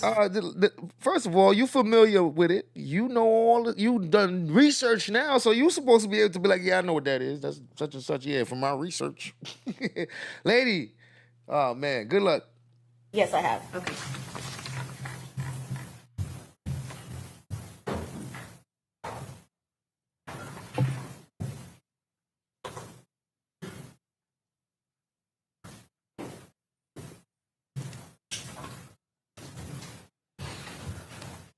Is it fair to say that your son is depicted in all of the photographs with the exception of one which depicts Isaiah Chance? Yes. Is it fair to say that you watched the portion of the trial during which the detectives testified about what a 1200 gang sign would look like? No, I didn't. You did not watch the I detectives? did not see that portion, no. Ma'am, please. You did not watch detectives Drabick or Nieder or Griffin testify? Not testify about gang signs, no. You did not see the gang charts that were published in this case? I saw the gang charts, yes. Did you see anything on the gang charts that would have been indicative of a gang sign? I don't believe so. And it's your testimony that you cannot identify your son as being involved in any gangs, is that right? That is right. I'm going to may I please seek to admit Your Honor states 114C, A through F. Any objection? Okay, admitted. Who is the individual depicted in states 114E, ma'am? I'm sorry, it's 114. A through F. 114. 114 A through F. A through F. Okay, thank you. I'm not sure. This is not Isaiah Chance. You're not sure. Well, I can't see the face. I'm not really sure. Sure. How about 114D? Oh, that's Sean. And who else is in the photograph that you know? I know the other two people in the photograph. Right. Who are they, please? I'm not going to give you their names. Okay. You're refusing to give your names? Well, I don't think it's appropriate. Oh, okay. Well, you're under oath to tell the truth. I am, and I truly believe it's not appropriate. Okay, well, I guess you're the judge now. Okay, go ahead. What's the next question? They're not involved in this. Ma'am, did you have an opportunity to see all three charts that were presented in court? I believe I saw one chart. Do you know which gang it was for? It was the one that had my son on there as an associate. I remember that one. Which one? So I don't remember which name that was, but I remember his picture on there as an associate. I'm showing you states 114F. Do you recognize the individual depicted in 114F, ma'am? Yes. Who is that individual? That's my son. How about 114B, ma'am? Is your son depicted also in this one? Yes. Which individual is your son in 114B? He's the one with the hat. Is he in the center of the photograph? Yes, on the left. Is your daughter also depicted in the photograph? Perhaps. Perhaps. May I have one moment, Your Honor? Yes. Perhaps. No further questions, Your Honor. Okay, redirect. Yeah, you don't need no more questions. She done. She done. Is that your son with that big gun in his hand? Yes.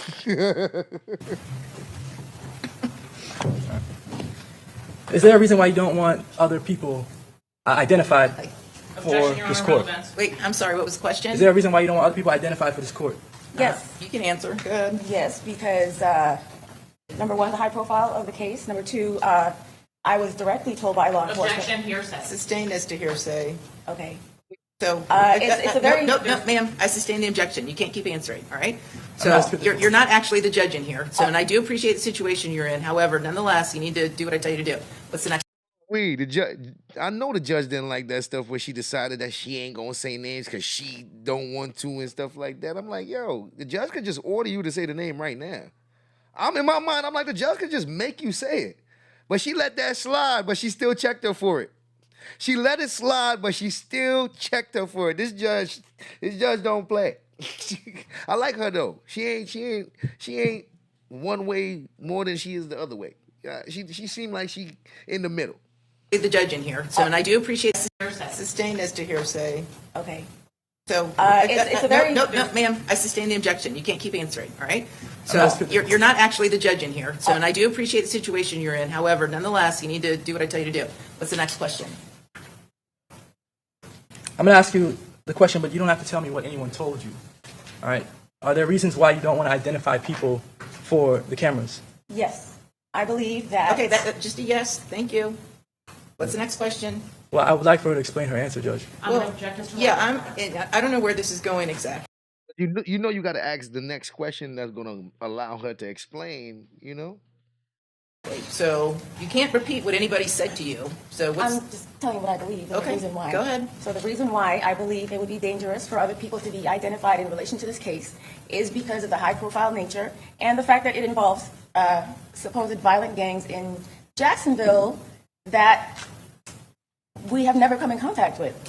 So I feel like it would be a violation of these individuals' privacy since they're not relevant to the case and they have no relevance to Alicia Andrews. All right, now we're getting into a narrative, so ask the next question.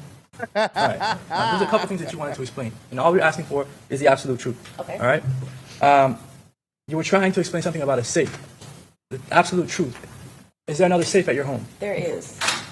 Okay. My son has a safe in his bedroom. All right. And you were trying to also mention on cross-examination something about a gang associate and you being a gang associate. Can you explain what your understanding of your title as a gang associate? Okay. Once my son was arrested, I found out he was being labeled a gang associate. In order to be labeled a gang associate, by my interpretation of the Florida statute, if you willingly hang around somebody who is a known gang member, then you could be considered a gang associate. However, nobody tells that person that they're a known gang member, and nobody tells anybody around them that they're a known gang member. So if you're hanging around somebody unknowingly and law enforcement has deemed them to be a gang member, then you theoretically could also be considered a gang associate. All right. Alicia Andrews, do you have her phone number saved in your phone? No, I don't. All right. And what was the first time that you ever reached out to her? It was during one of the status hearings. I've attended every single one of my son's status hearings, so there were some where I noted that there was not somebody there for her. So I reached out. I'm going to sustain the objection. Had you ever communicated with Alicia Andrews prior to her being incarcerated? No. No further questions. Okay, thank you. May this witness be excused? Yes. Okay, thank you, ma'am. Free to All go. right, thank you. All right, who's your next witness?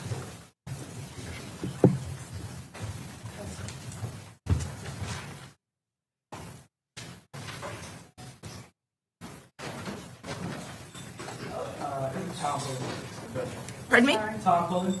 Okay. Pullen? Yep. Tom Pullen?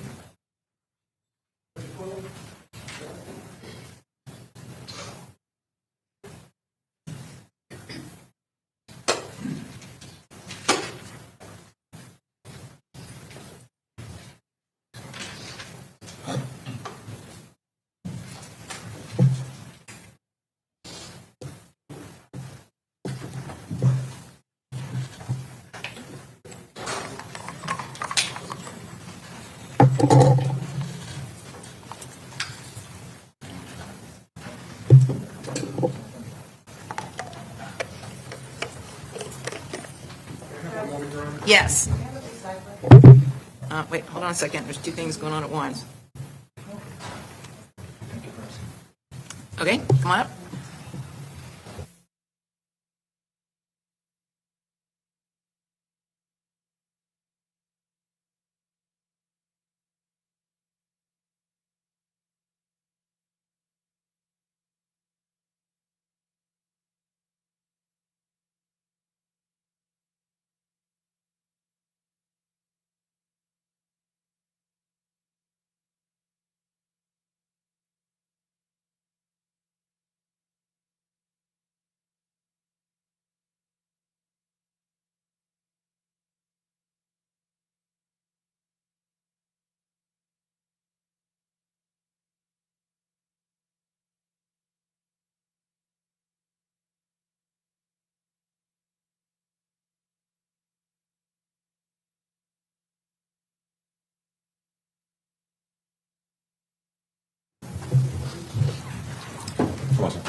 of this when you come down. Yes, and then we'll change the show.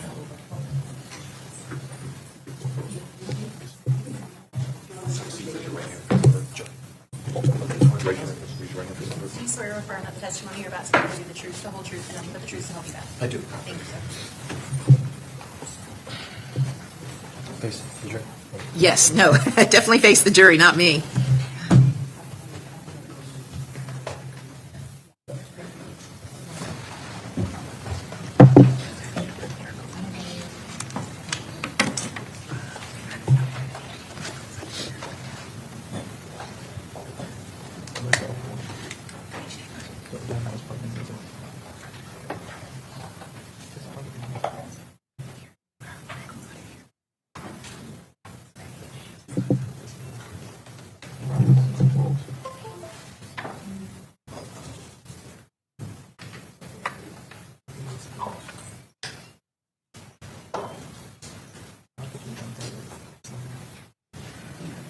Yes.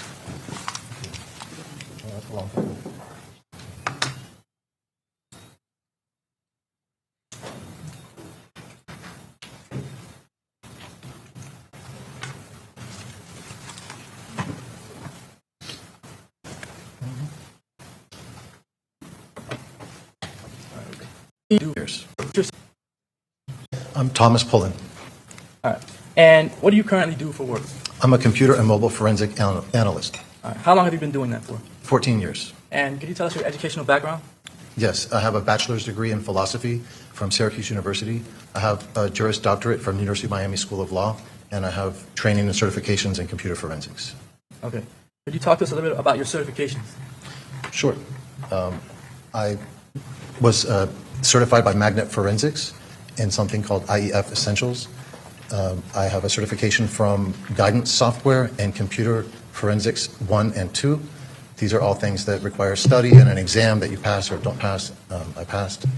And since then, I've attended training sessions with Cellbrite, which is another computer, it's a mobile forensic software, and updated Magnet forensics courses. They have a new product called Axiom that I've attended trainings on. Okay. So you're familiar with Axiom and Cellbrite? I am.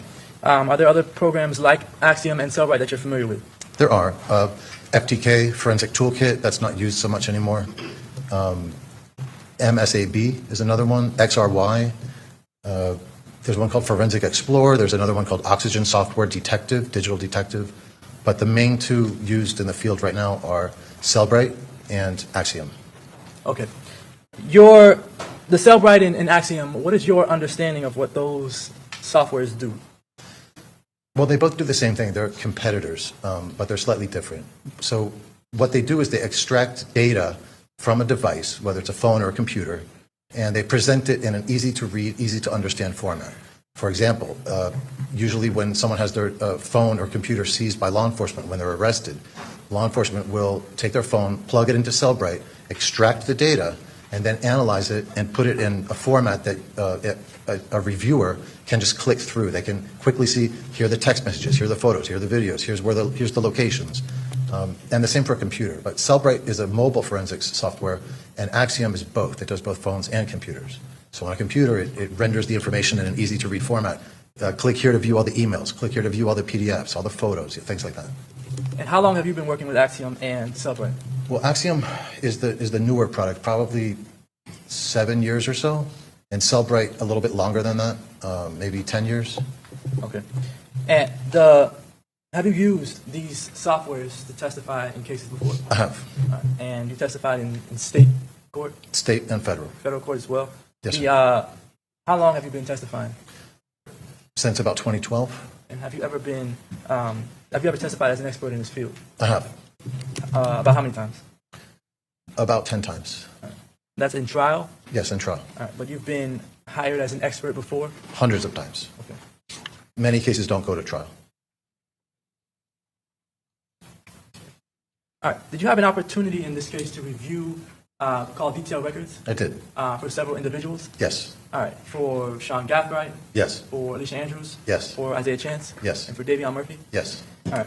The call detail records, was there anything else that you reviewed in addition to call detail records? Yes. I reviewed Apple iCloud search warrant returns. Okay.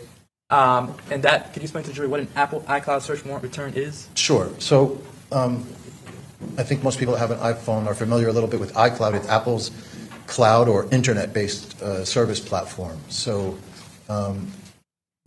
iPhones typically back themselves up to the iCloud, and even when they don't, they still often use services. For example, Apple Messages can synchronize with the cloud, so that if you have multiple Apple devices and they're all connected to Messages for iCloud, they'll synchronize messages. You know, you read it on one and it'll mark it as read on your other devices. You delete it off one device, it'll delete it off the others.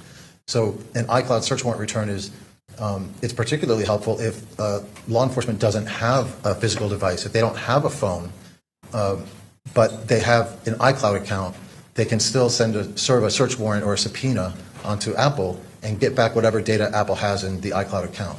So it's sort of the internet-based data that's separate and distinct from sometimes the device data. And in this case, a number of individuals had an iPhone and they had data in iCloud, messages, photos, locations, things like that. And that forms the basis of the iCloud return. All right. Did you have an opportunity to review State's Exhibit 77, which is a PowerPoint? Is it of Cellhawk? Yes. Yes, I have. Okay.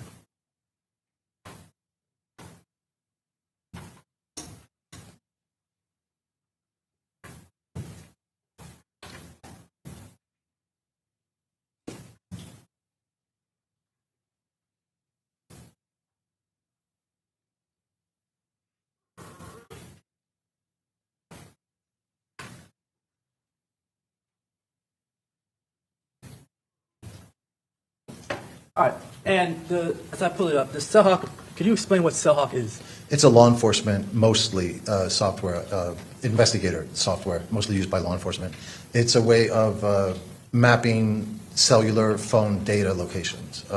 So they can get it off a device or they can get it from phone records of where somebody's phone was at a given date and time and display it on a map. Okay, and as someone who's not in law enforcement, do you have access to Cellhawk itself? I don't use Cellhawk. It's my understanding that under certain conditions they do make it available to people like private investigators and things along those lines, but I don't use it. All right, what do you use? I prefer Google Maps and Google Earth. All right. What is the difference between Google Maps and Google Earth? They're very similar, but Google Earth is more of it's more customizable. It lets someone create maps, and you have more control over. It's more of a map creation software, and Google Maps is already a ready-made product. Okay.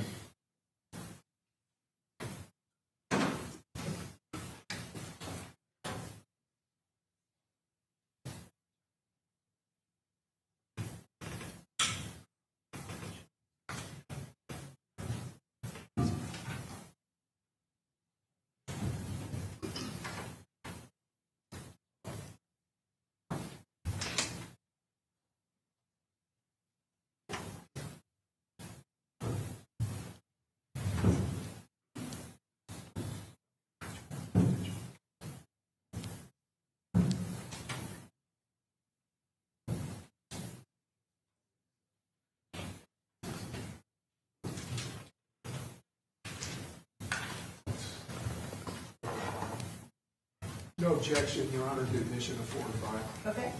Admitted.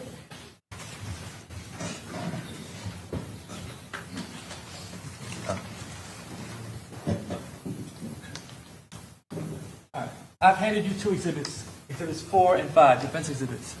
Do you see them? I do. All right. What is Exhibit 4? It is a T-Mobile timing advance report. It's an Excel spreadsheet. All right. And what does that Excel spreadsheet consist of? So it contains the timing advance information from Alicia Andrews' phone. And what that means is radio waves travel at the speed of light. They have a consistent speed. And the phone company actually measures constantly how far your phone is from a tower by judging how long it takes a signal to get to your phone. So to use an example, if right now I'm 100 feet away from the center of the room or so, and I had one tower telling me that 100 feet away because they know how long it took to get to your phone, if I had just that one piece of information, I could be anywhere in a circle around that center of the room because it's anywhere within 100 feet. Well, that's a circle. But if I had 2, 3, 4 other points, and every point has a distance of how far you are from that point, like 2 feet from the back, of the room, and 150 feet from the other, and so on and so forth. The more points you add to it, the more you're narrowing down the exact location. So what timing advance is a collection of locations graded by their confidence level. And the way that T-Mobile explains it, high confidence, there's high, medium, and low. High confidence means it's within 100 meters of wherever they say it is. Low confidence means it's 300 or more meters. And medium is between 100 to 300 meters. And what makes the difference is the number of network elements that are measuring how far you are from them.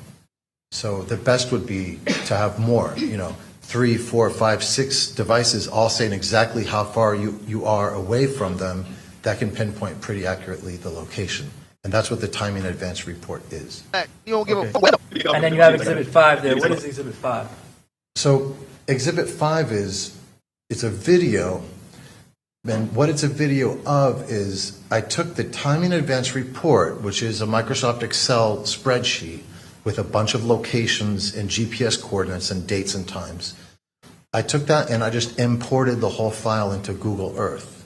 That displays it on a map because I just tell it what column is latitude and what column is longitude, and now you have all the points mapped, and you can zoom in and you can see over time, each location.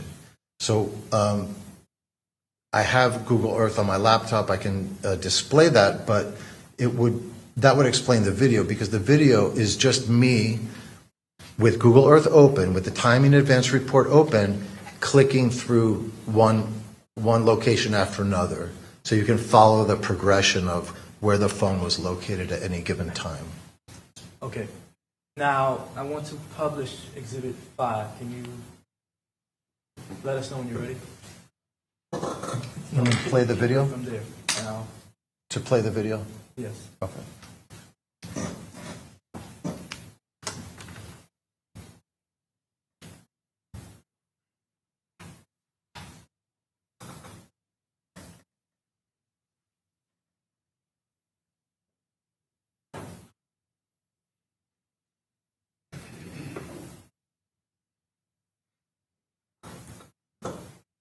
Okay. Can you explain to the jury what they're looking at right now? Yes. Is it possible to maybe after this show them in Google Earth, or should I just show them with the video? Force me to watch this for what, man? Why, bruh? Let's do the video first. Okay. So this is a map. This is Google Earth. It says so at the bottom right. And you can see the date and time at the very upper left. It might be hard to see. The times and dates, it goes from June 22nd, 2024 to June 24th, 2024. And as I progress through the map, the slider at the upper left will move because it's progressing in time. This is a zoomed in location of 569 Lawton Avenue, which I understand is the house for Miss Alicia Andrews. So the map starts at that location. All right. Is that Jacksonville? Jacksonville, Florida, yes. All right. And then how long is the video itself?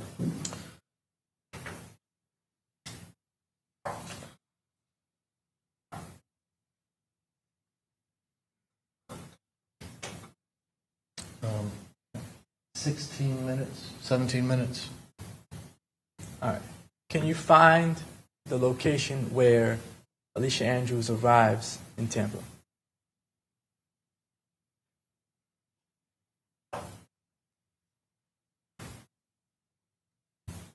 Like, what is any of this about to prove, though? I'm really trying to get like what we about to prove right here.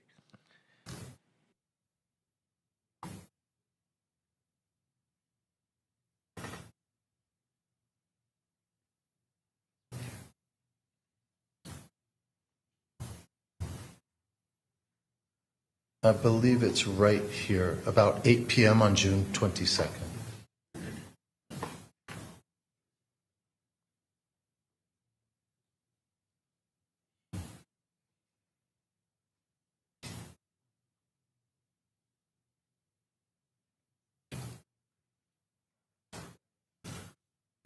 Okay, that is.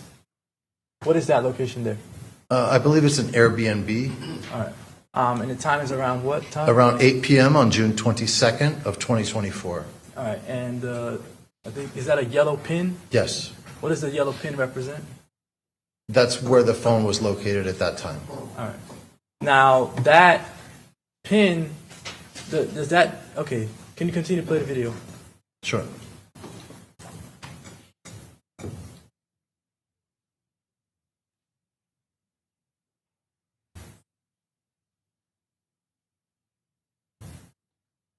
What is happening now? Because there are so many points, there are over 12,000 location points for this phone, just for that 4-day period. Since there's so many, I'm clicking hour by hour. So you can see that the next, because the phone doesn't really move, it stays in that location for several hours. So we're advancing slowly through the clock. It's now 9 p.m., the phone is in the same location. This is sort of a shortcut because in the original Google Earth directly itself, in the Google Earth program, there are so many data points that it wouldn't really be possible to click through all of them. It would take hours. Shall I keep progressing through it? Yes. Okay, I can skip ahead because I believe the next time, that's 10 p.m., the next time the phone moves is around 2 a.m.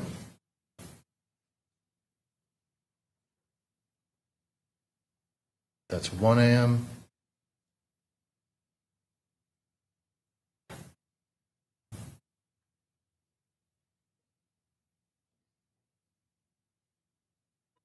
It says at the upper left. They trying their best to show some doubts.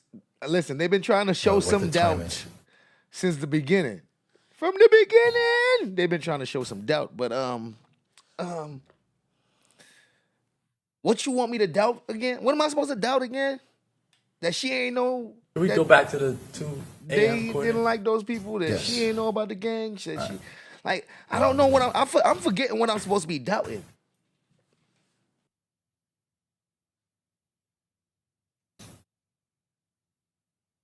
All right. And at 2 a.m., what is this image showing us? It's the location of the phone as best estimated by the timing advance Yeah, it's report. definitely not working. All right, and where is this at? It's in Tampa. I can't, It's definitely not working. since it's a video, I can't tell you more information about the street names because they don't appear in this. If you continue to play the video, will it show? The rest. I I think they might be doing the duress in the don't closing believe it arguments. does for 2 a.m. No. In the closing arguments, that's when they're gonna make that Did we duress. previously see McDonald's on the video? Yes. Okay. Is that the McDonald's? I don't think so. I think it's right here. Maybe I'll just let it play. What we doing? Okay, can you pause it there? Yes. Is that the McDonald's? Yes, that's a McDonald's. All right. And around what time is that? 2:13 a.m. All right. All right. All right. And then can we see where the phone travels next? Yes.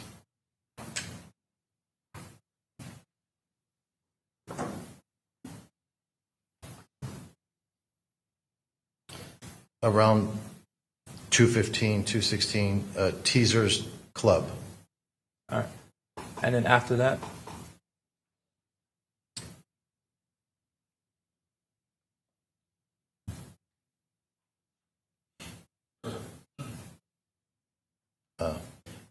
around 2:40. There are other data points. This is a simplified version.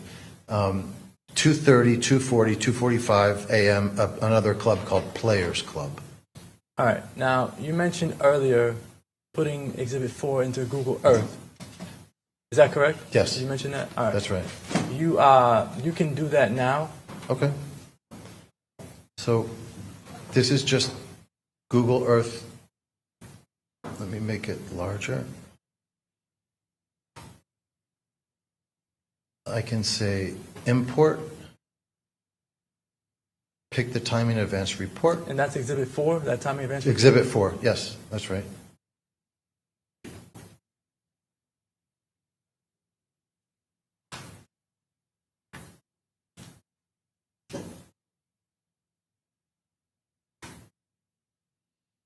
And this will make the video make more sense, I think. So this is an overview of all 12,000 location data points, which is why from this zoom it looks like a solid line because there's so many points. If I were to zoom in,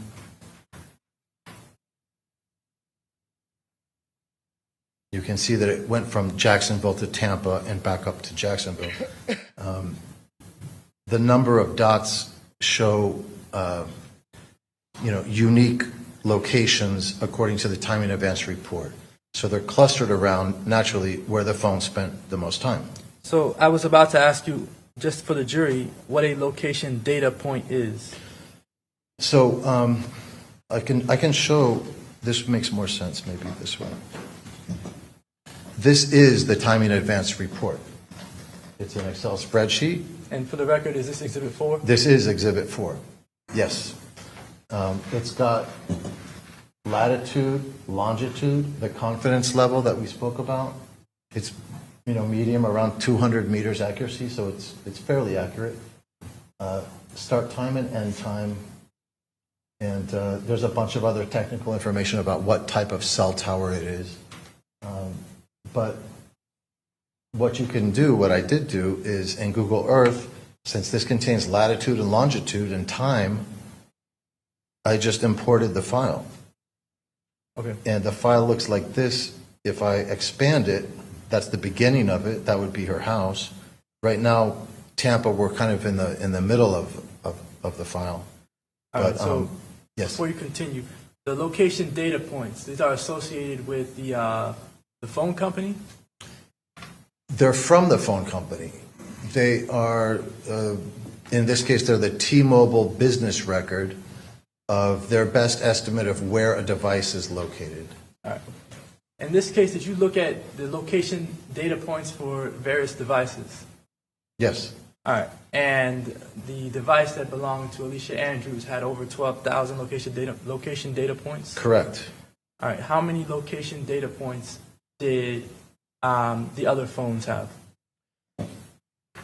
If you need to look at anything to refresh your recollection, you can, but I will have to Okay. let you do that. I have a note that I saved with the answer to let me that. ask you, with looking at the note, refresh your recollection as to how many location data points existed for each phone. Yes. When your memory is refreshed, you can look up. Okay.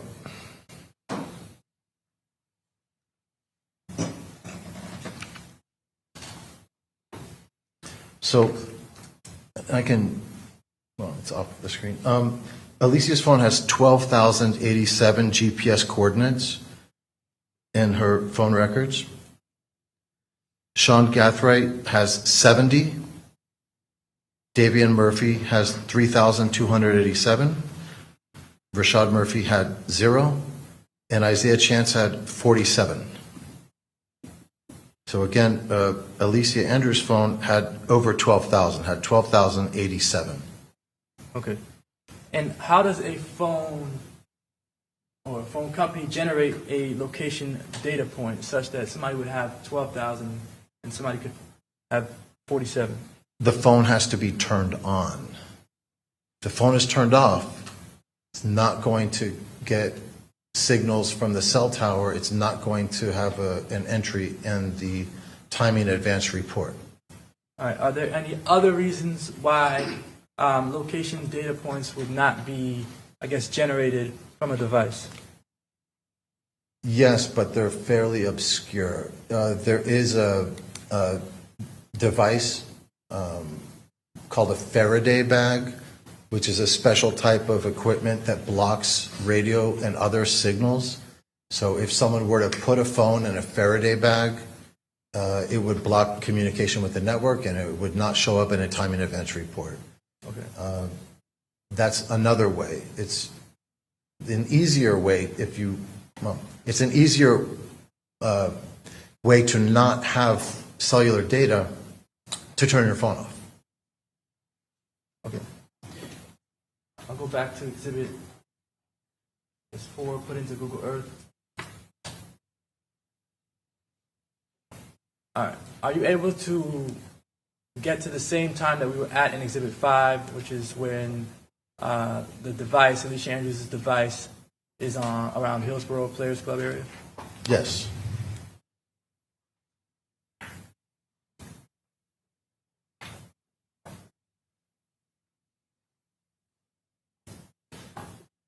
So, well, hold on.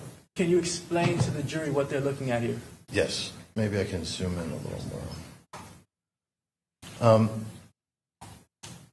So we're looking at a map of Tampa. There's a club called Players on, is it Hillsborough, I believe? It shows the latitude and longitude coordinates, and it gives the date and time in UTC format, and roughly speaking, that's 4 hours ahead of Florida for that time of year. Phone companies always provide time in UTC. It's sort of the global universal standard. So this says 6:40, so it would be 2:40 a.m. And there's a cluster of location points because the phone was in this general area at that time. And how long was the phone in that general area for? Based upon prior review of this evidence, about 10 minutes, maybe 15 minutes.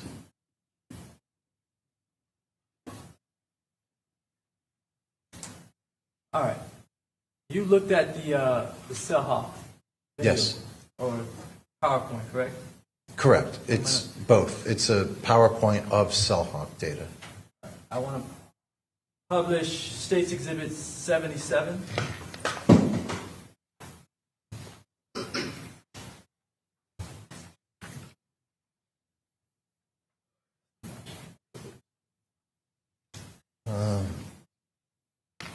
That's the wrong, no. It's extending the display. I think you might have to slide that to the right or left or something.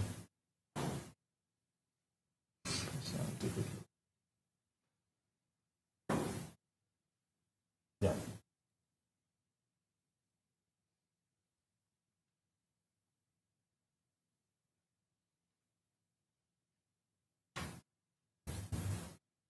All right, is this cell hawk?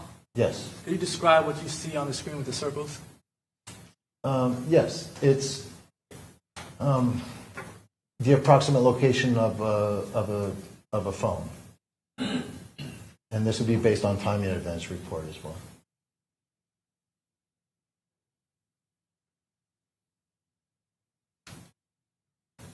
This is sort of a version of what I had done in Google Earth, just done in different software.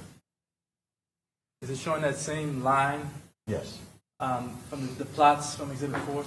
Yes.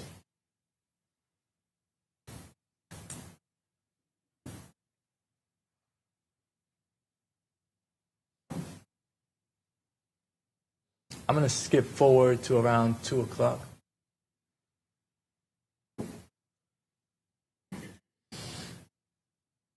That's 2 a.m.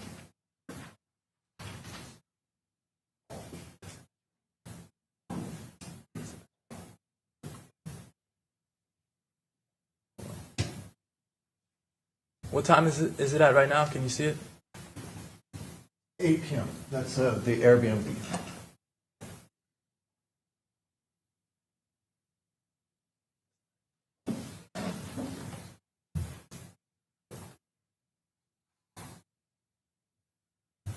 Is this consistent with the map that you created? Yes. You're not challenging the maps at the timing advance? No.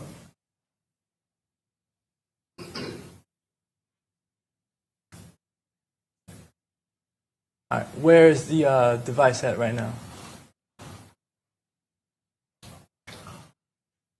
Is it possible to zoom in? If you need to stand up and get closer, you can. I don't know if this is.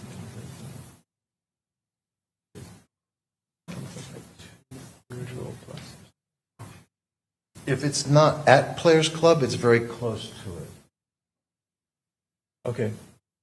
Teasers is, I believe, just north of Players Club. So right now, where is it showing it's at? It's near Teasers Club. Okay, yeah. and what time is it? 2:31 a.m.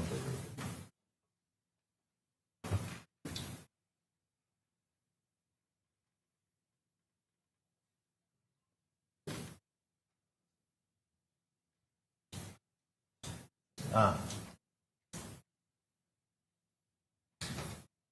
can't see the time. Yes, perfect. That's consistent exactly with the map that I have. That is Players. Okay.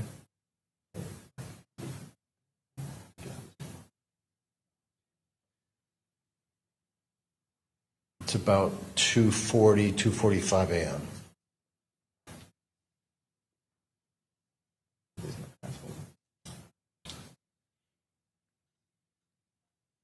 I don't believe this exhibit fast forwards. So let me just ask you a couple of questions while it runs back to that spot. Yes. The cell hawk that you see there, is that cell hawk itself? What you saw earlier? It's a PowerPoint presentation with cell hawk data in it. All right. And when you were viewing the cell hawk data in the PowerPoint, did you notice anything that was missing? Yes, but it was on the slide view, slightly different than the map view that we just saw.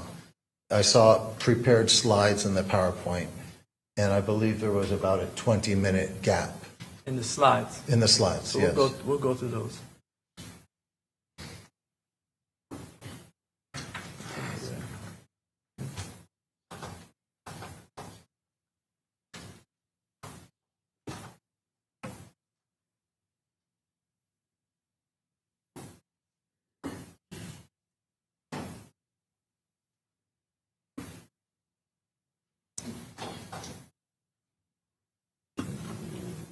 This a little bit so you can still see the time on it.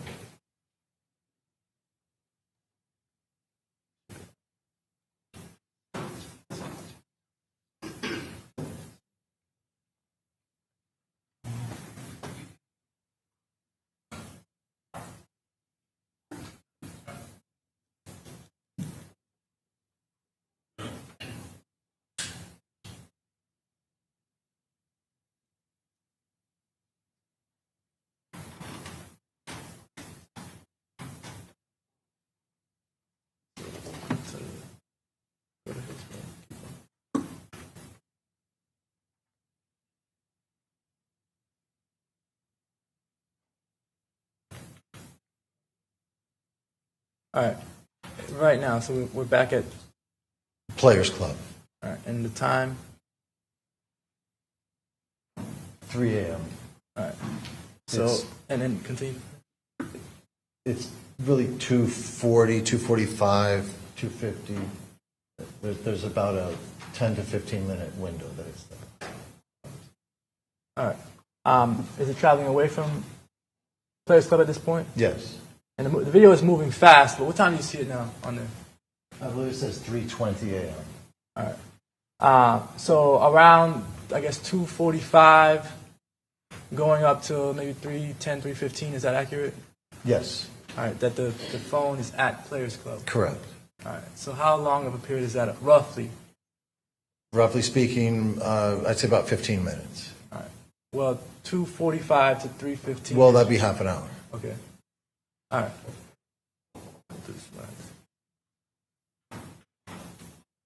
The slides that you were referring to earlier, are these the slides? Yes.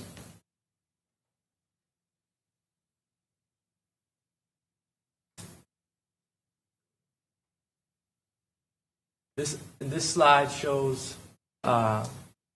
correlation with Teaser's Club. Is that correct? Yes, it does. It shows at 2:31 a.m. they're at Teaser's Club, and there's a still from video. 2:38. What is it showing? 2:38.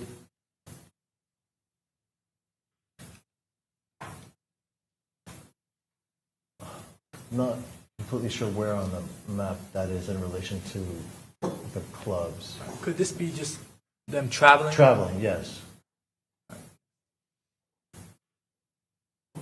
All right. And now it jumps. It's 2:58 in the morning, and Players Club is just off this map. It's to the right. On Hillsborough? Yes. All right. So this GPS screenshot is taken right next to the Players Club? Yes, it was taken right next to Players Club, and if you notice at the top, South Castle Court, that's the street that Teaser's Club is on. So it looks to me like this is a screenshot of a map navigation leaving Players Club and going back to Teaser's Club. Okay. All right. But this PowerPoint itself doesn't have like any indication that Players Club was a location that the phone traveled to. That's correct. It's not in their PowerPoint. It is in the CellHawk data. We saw it. We saw the clusters of locations in the CellHawk data for that time period, but they just didn't make a slide for it. Okay. All right. No further questions.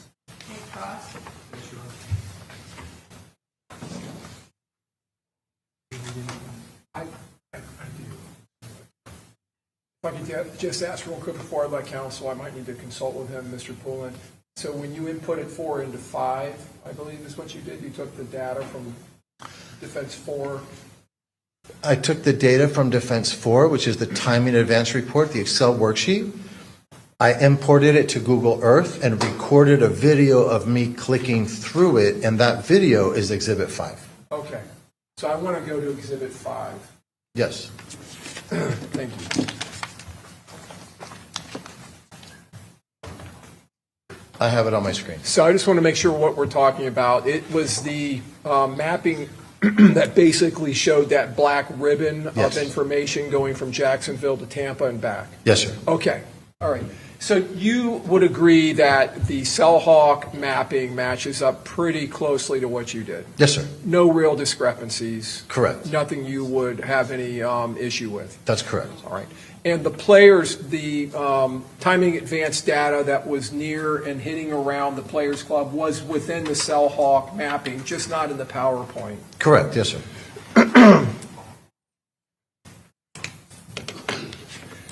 So I just want to talk real quick about timing advance information. Yes, sir. So timing advance, if I understand it correctly, it's listed in levels of confidence That's by right. T-Mobile. Is that right? Yes, sir. Okay. So the levels of confidence are low, medium, and high? Yes, sir. So you indicated earlier, I think towards the middle of your direct examination, that I believe it was medium, you said the error rate or the confidence was around, or accuracy, I guess, was around 200 meters. Is that right? According to T-Mobile, medium is 100 to 300 meters accuracy. Okay, 1 to 300. And is high on there? Yes, sir. It's at the top. It's this third paragraph, maybe, or second paragraph. A high level of confidence means the device is located within 100 meters of the indicated location. Okay. And that's the highest level of confidence? It is. So the highest level of confidence is that the point, the data point you're getting is within 100 meters of where the phone actually is? Correct. So these dots that we're looking at are not necessarily where the phone is actually located, but depending on the confidence level, Yes, sir. it's within that amount of distance, I guess. Exactly right. And if I understand what you were saying earlier, the more data points you have, the higher the accuracy can potentially be of where the phone is, or the higher confidence of where the phone is located. I want to have a nuanced answer to that, because the answer is yes, but it's not the number of data points in the sense that we're looking at data points on the map. the data points referred to in your question that give someone a high level of confidence, these are network elements behind the scenes. You can't see them on the map, but they could be switches, towers, network repeaters, network infrastructure on the T-Mobile network. So the more devices report exactly how far away the phone is from them, the more you're pinpointing exactly where that is. Okay. All right. So you're talking about not necessarily timing advanced data, but the actual towers, antennas, yes, or electronic communication devices that are communicating with the handset. The more of those that are in that area and reporting, yes, timing advanced information, exactly, the more accuracy you're going to get. Exactly right. Is that right? Okay. All right. If you could go to that mapping you did on Google Earth, and if you could go to, say, 2:20 a.m. on the 23rd, and I believe it's going to be in the area. I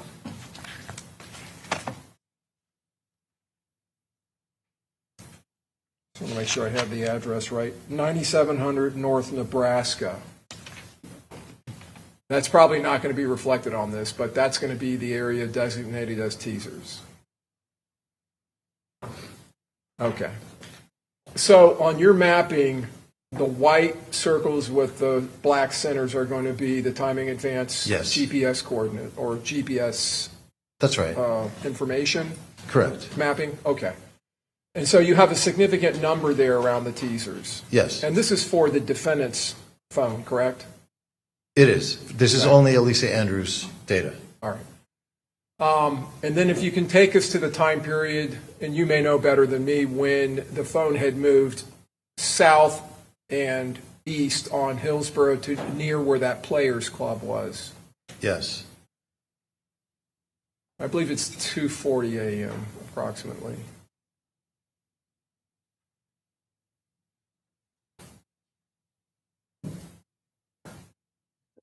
He wasn't at those places or something. I don't know what we doing, but okay, fine, fine, bro. Okay, so that the tack mark, the yellow tack, is going to be Players. Correct. Now we're seeing timing advance information to the south of Hillsborough, kind of scattered across there from east to west, even over to the corner over there by, or the intersection of Hillsborough and Nebraska, which would be to the left of the screen.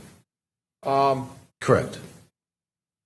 So you have a significant or kind of a density of timing advance information in this area? Yes. All right. And that would place the phone somewhere in that area? That's correct. Okay. And it may be Players, it may be somewhere nearby? That's correct. Okay. I want to go to, and you had it up there, but I'm going to publish just real quick. I'm going to jump over to the Elmo here. This is state 75C.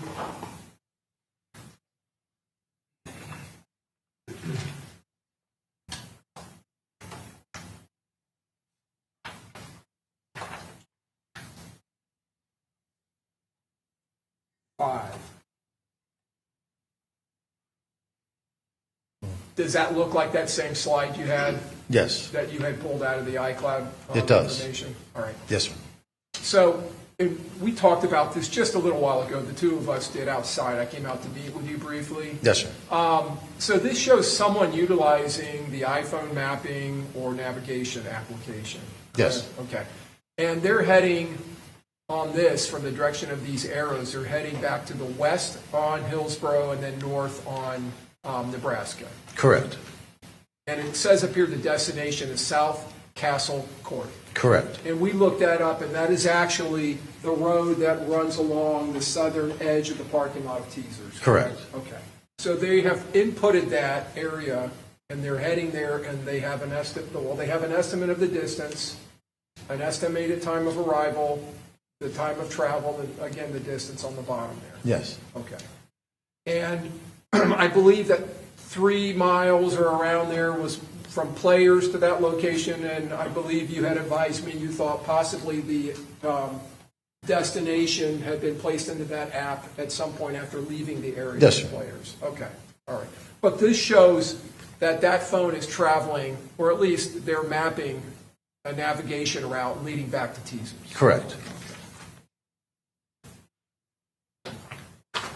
Now, the cases that you work on that are criminal cases, you're normally receiving, when you're working with information like this, CDR information from cell phone companies, that's going to be information that is provided by the prosecution or the federal government or whatever prosecuting agency to the defense and then to you when you're hired by the defense, correct? Correct. All right. And that's obtained, like it was in this case, by search warrant. Yes. That information is protected, and the government has to have a search warrant, and they have to demonstrate probable cause to obtain that information, correct? Correct. And when the information is provided in an Excel spreadsheet format or an Excel format, is that easier for you to then put it into the Google Earth application or software? Very much so. Okay. And when you place it in there, it maps out what we had here? Yes, sir. All right.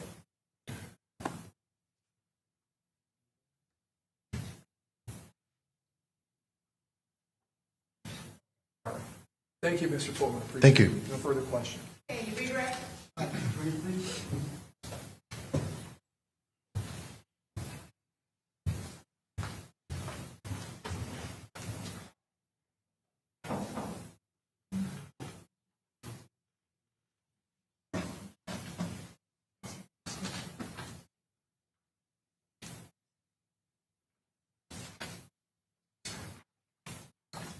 This photograph here, Yes. all right. The time on it is 2:58, right? Yes. All right. And wherever they're at this point, it's 6 minutes away from wherever they're going. Yes. It's possibly teasers, but you're not sure. Correct. It's the street that Teasers is on. All right. Does this indicate that they're actually on the way to teasers yet? Given the time of 2:58 and knowing that they were at Players just a few minutes before that, and that is where this map is, Players is just off the right to the right of where it says Taco Bus. It's right on that street. Yes, I think it indicates that they're headed from Players to Teasers. All right. At this time, my question is at this time at 2:58, is that consistent with the call detail, the time in advance Yes. report? Yes, sir. They're leaving the Players Club already? Yes, sir. Wait, listen to the question. Oh. That they're leaving Players Club already at 2:58.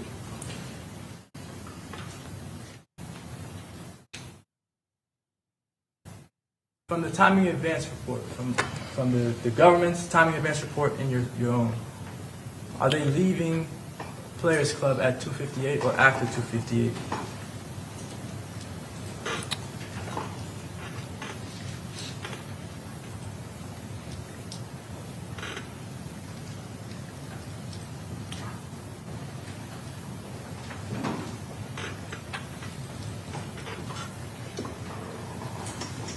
I'm consulting the points around Players.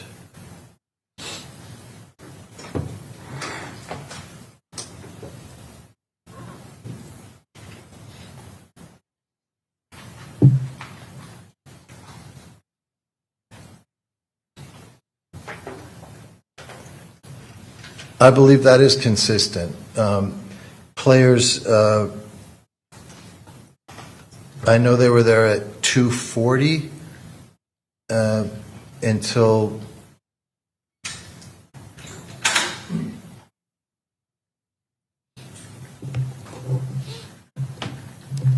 well,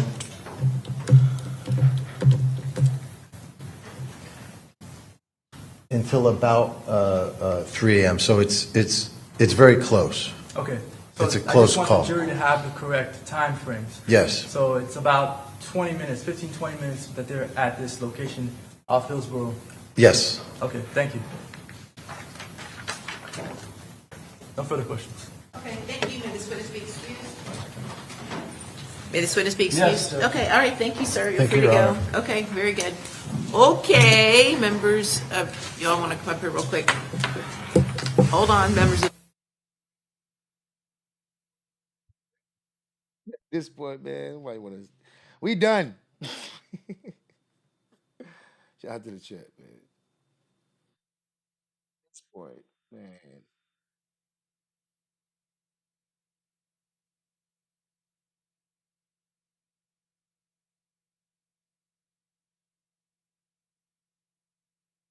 That was a whole waste of time.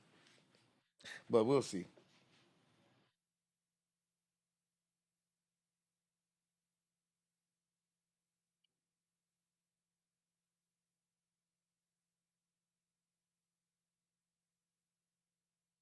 Shit.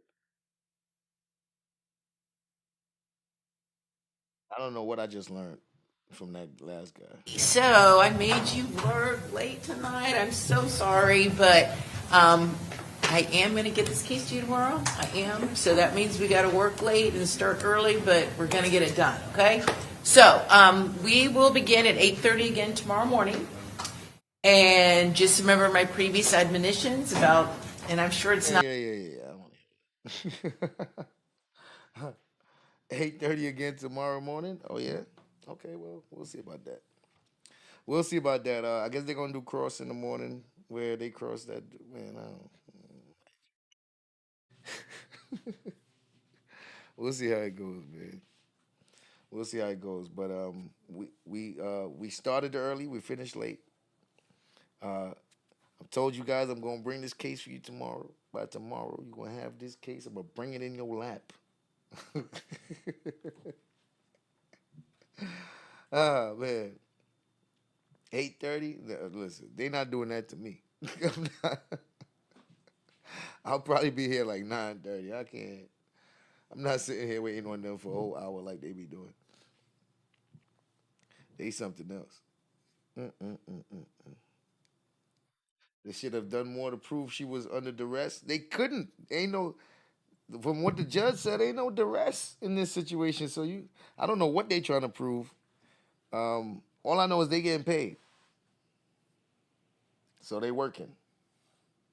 They getting paid, so they working, man. Oh my goodness. We'll see how it goes in the morning. See how it goes. I'm waiting on the verdict already. I'm already waiting on the verdict because I don't think there's much else they can do at this point in this case. Like, if you don't bring her to the stand, just rest your case, man. Rest your case. Give your closing statements and let me hear this verdict. We gonna do verdict watch. That's what I think is gonna happen. We'll see how much witnesses the defense got.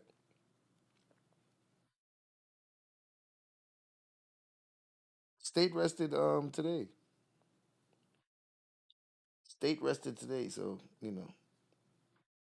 the defense right now. I think the defense might rest tomorrow. It don't seem like the defense got much to do. So the defense might rest tomorrow.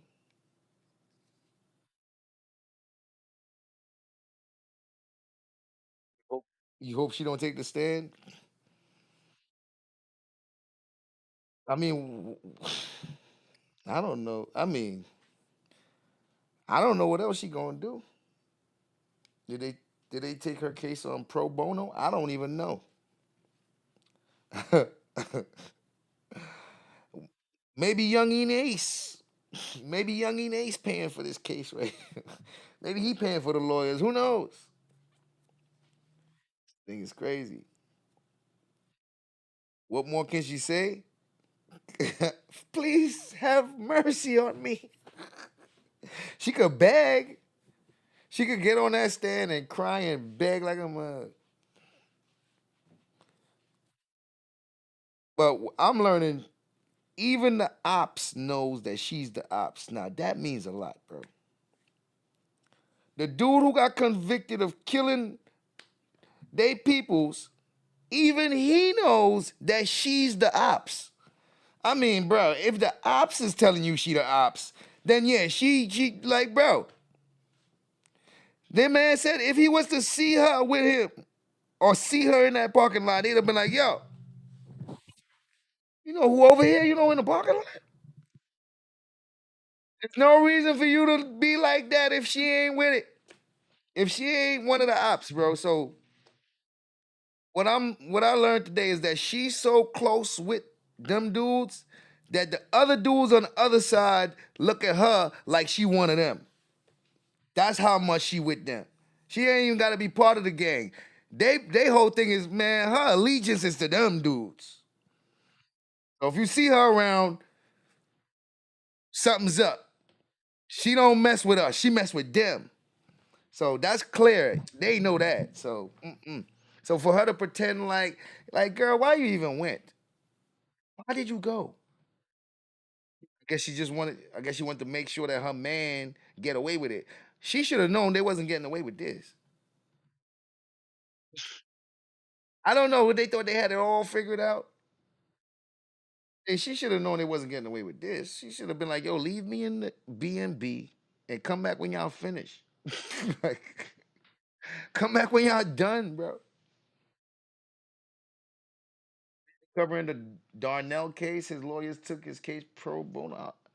Show who Darnell is. It's too much cases, man. Shit. What I'll probably do is probably have to do some uploads or some highlights. I'll probably do some live streams maybe or uploads of both, where I do my own little recap of what's been going on it without watching the whole trial. So too much of them. It's too much of them. I'm gonna look into the Darnell stuff. I'm gonna be doing commentary, giving my 2 cents. So I don't think I'm gonna be able to like cover whole trials like that. Like 3 or 4. It's a couple trials going on right now. I said, well, shit, I can't. As the father that initially what and deleting his daughter. Who? Oh man, I'm gonna have to look into this. I'm gonna have to look into this. I probably won't have to do a watch along, but I could definitely do some cover the highlights. So yeah, let me what? I'm gonna look into that. I'm gonna look into that.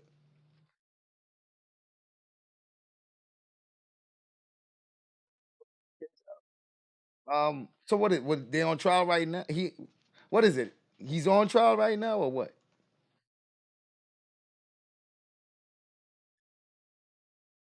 That one might be good. All right now.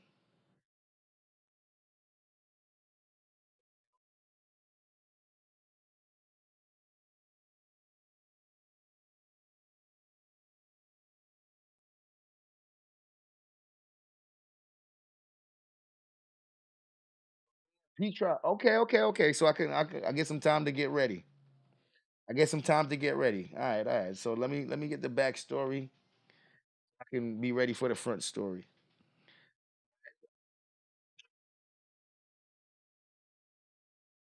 Go check it out, man. I'm gonna have to go find out the backstory so I can get the front story.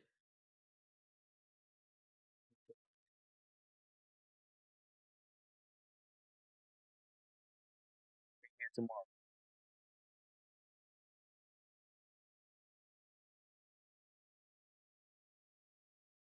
We've been in here all day. All right, man. Shout out to y'all for rocking out. Shout out to everybody rocking out with me all day, man. Appreciate that. Happy you guys kept me company. Another day, another trial. That this one should be quick. Tomorrow should be the last day of this trial. I don't think this trial going into Monday. Unless we gotta wait, unless they're gonna tell us we need the verdict. I mean, they're gonna make us wait for the verdict on Monday. Fine. But I expect this to be wrapped up tomorrow. We will see you at 8:30. More like 9:30. I really ain't trying to sit here for no hour waiting for them to start, bro. You a crime fan? Man, I'm a fan of so much different stuff. I can't even do all of them. I'm a fan of so much different stuff. I can't even do all the stuff. That these people are wicked, man. Tell me about it. Wicked. Shout out to the chat. All right, man. Let me go find something to do with myself. His name is Darnell Jones? Okay. Yeah, so I got some stuff to do. I'm gonna check that out as well. Shout out to the chat. After I'm done with these trials, well, after I'm done with what I'm doing, got the main crime network, Rabbit Crime Network, the regular one. So you're gonna see me over there too.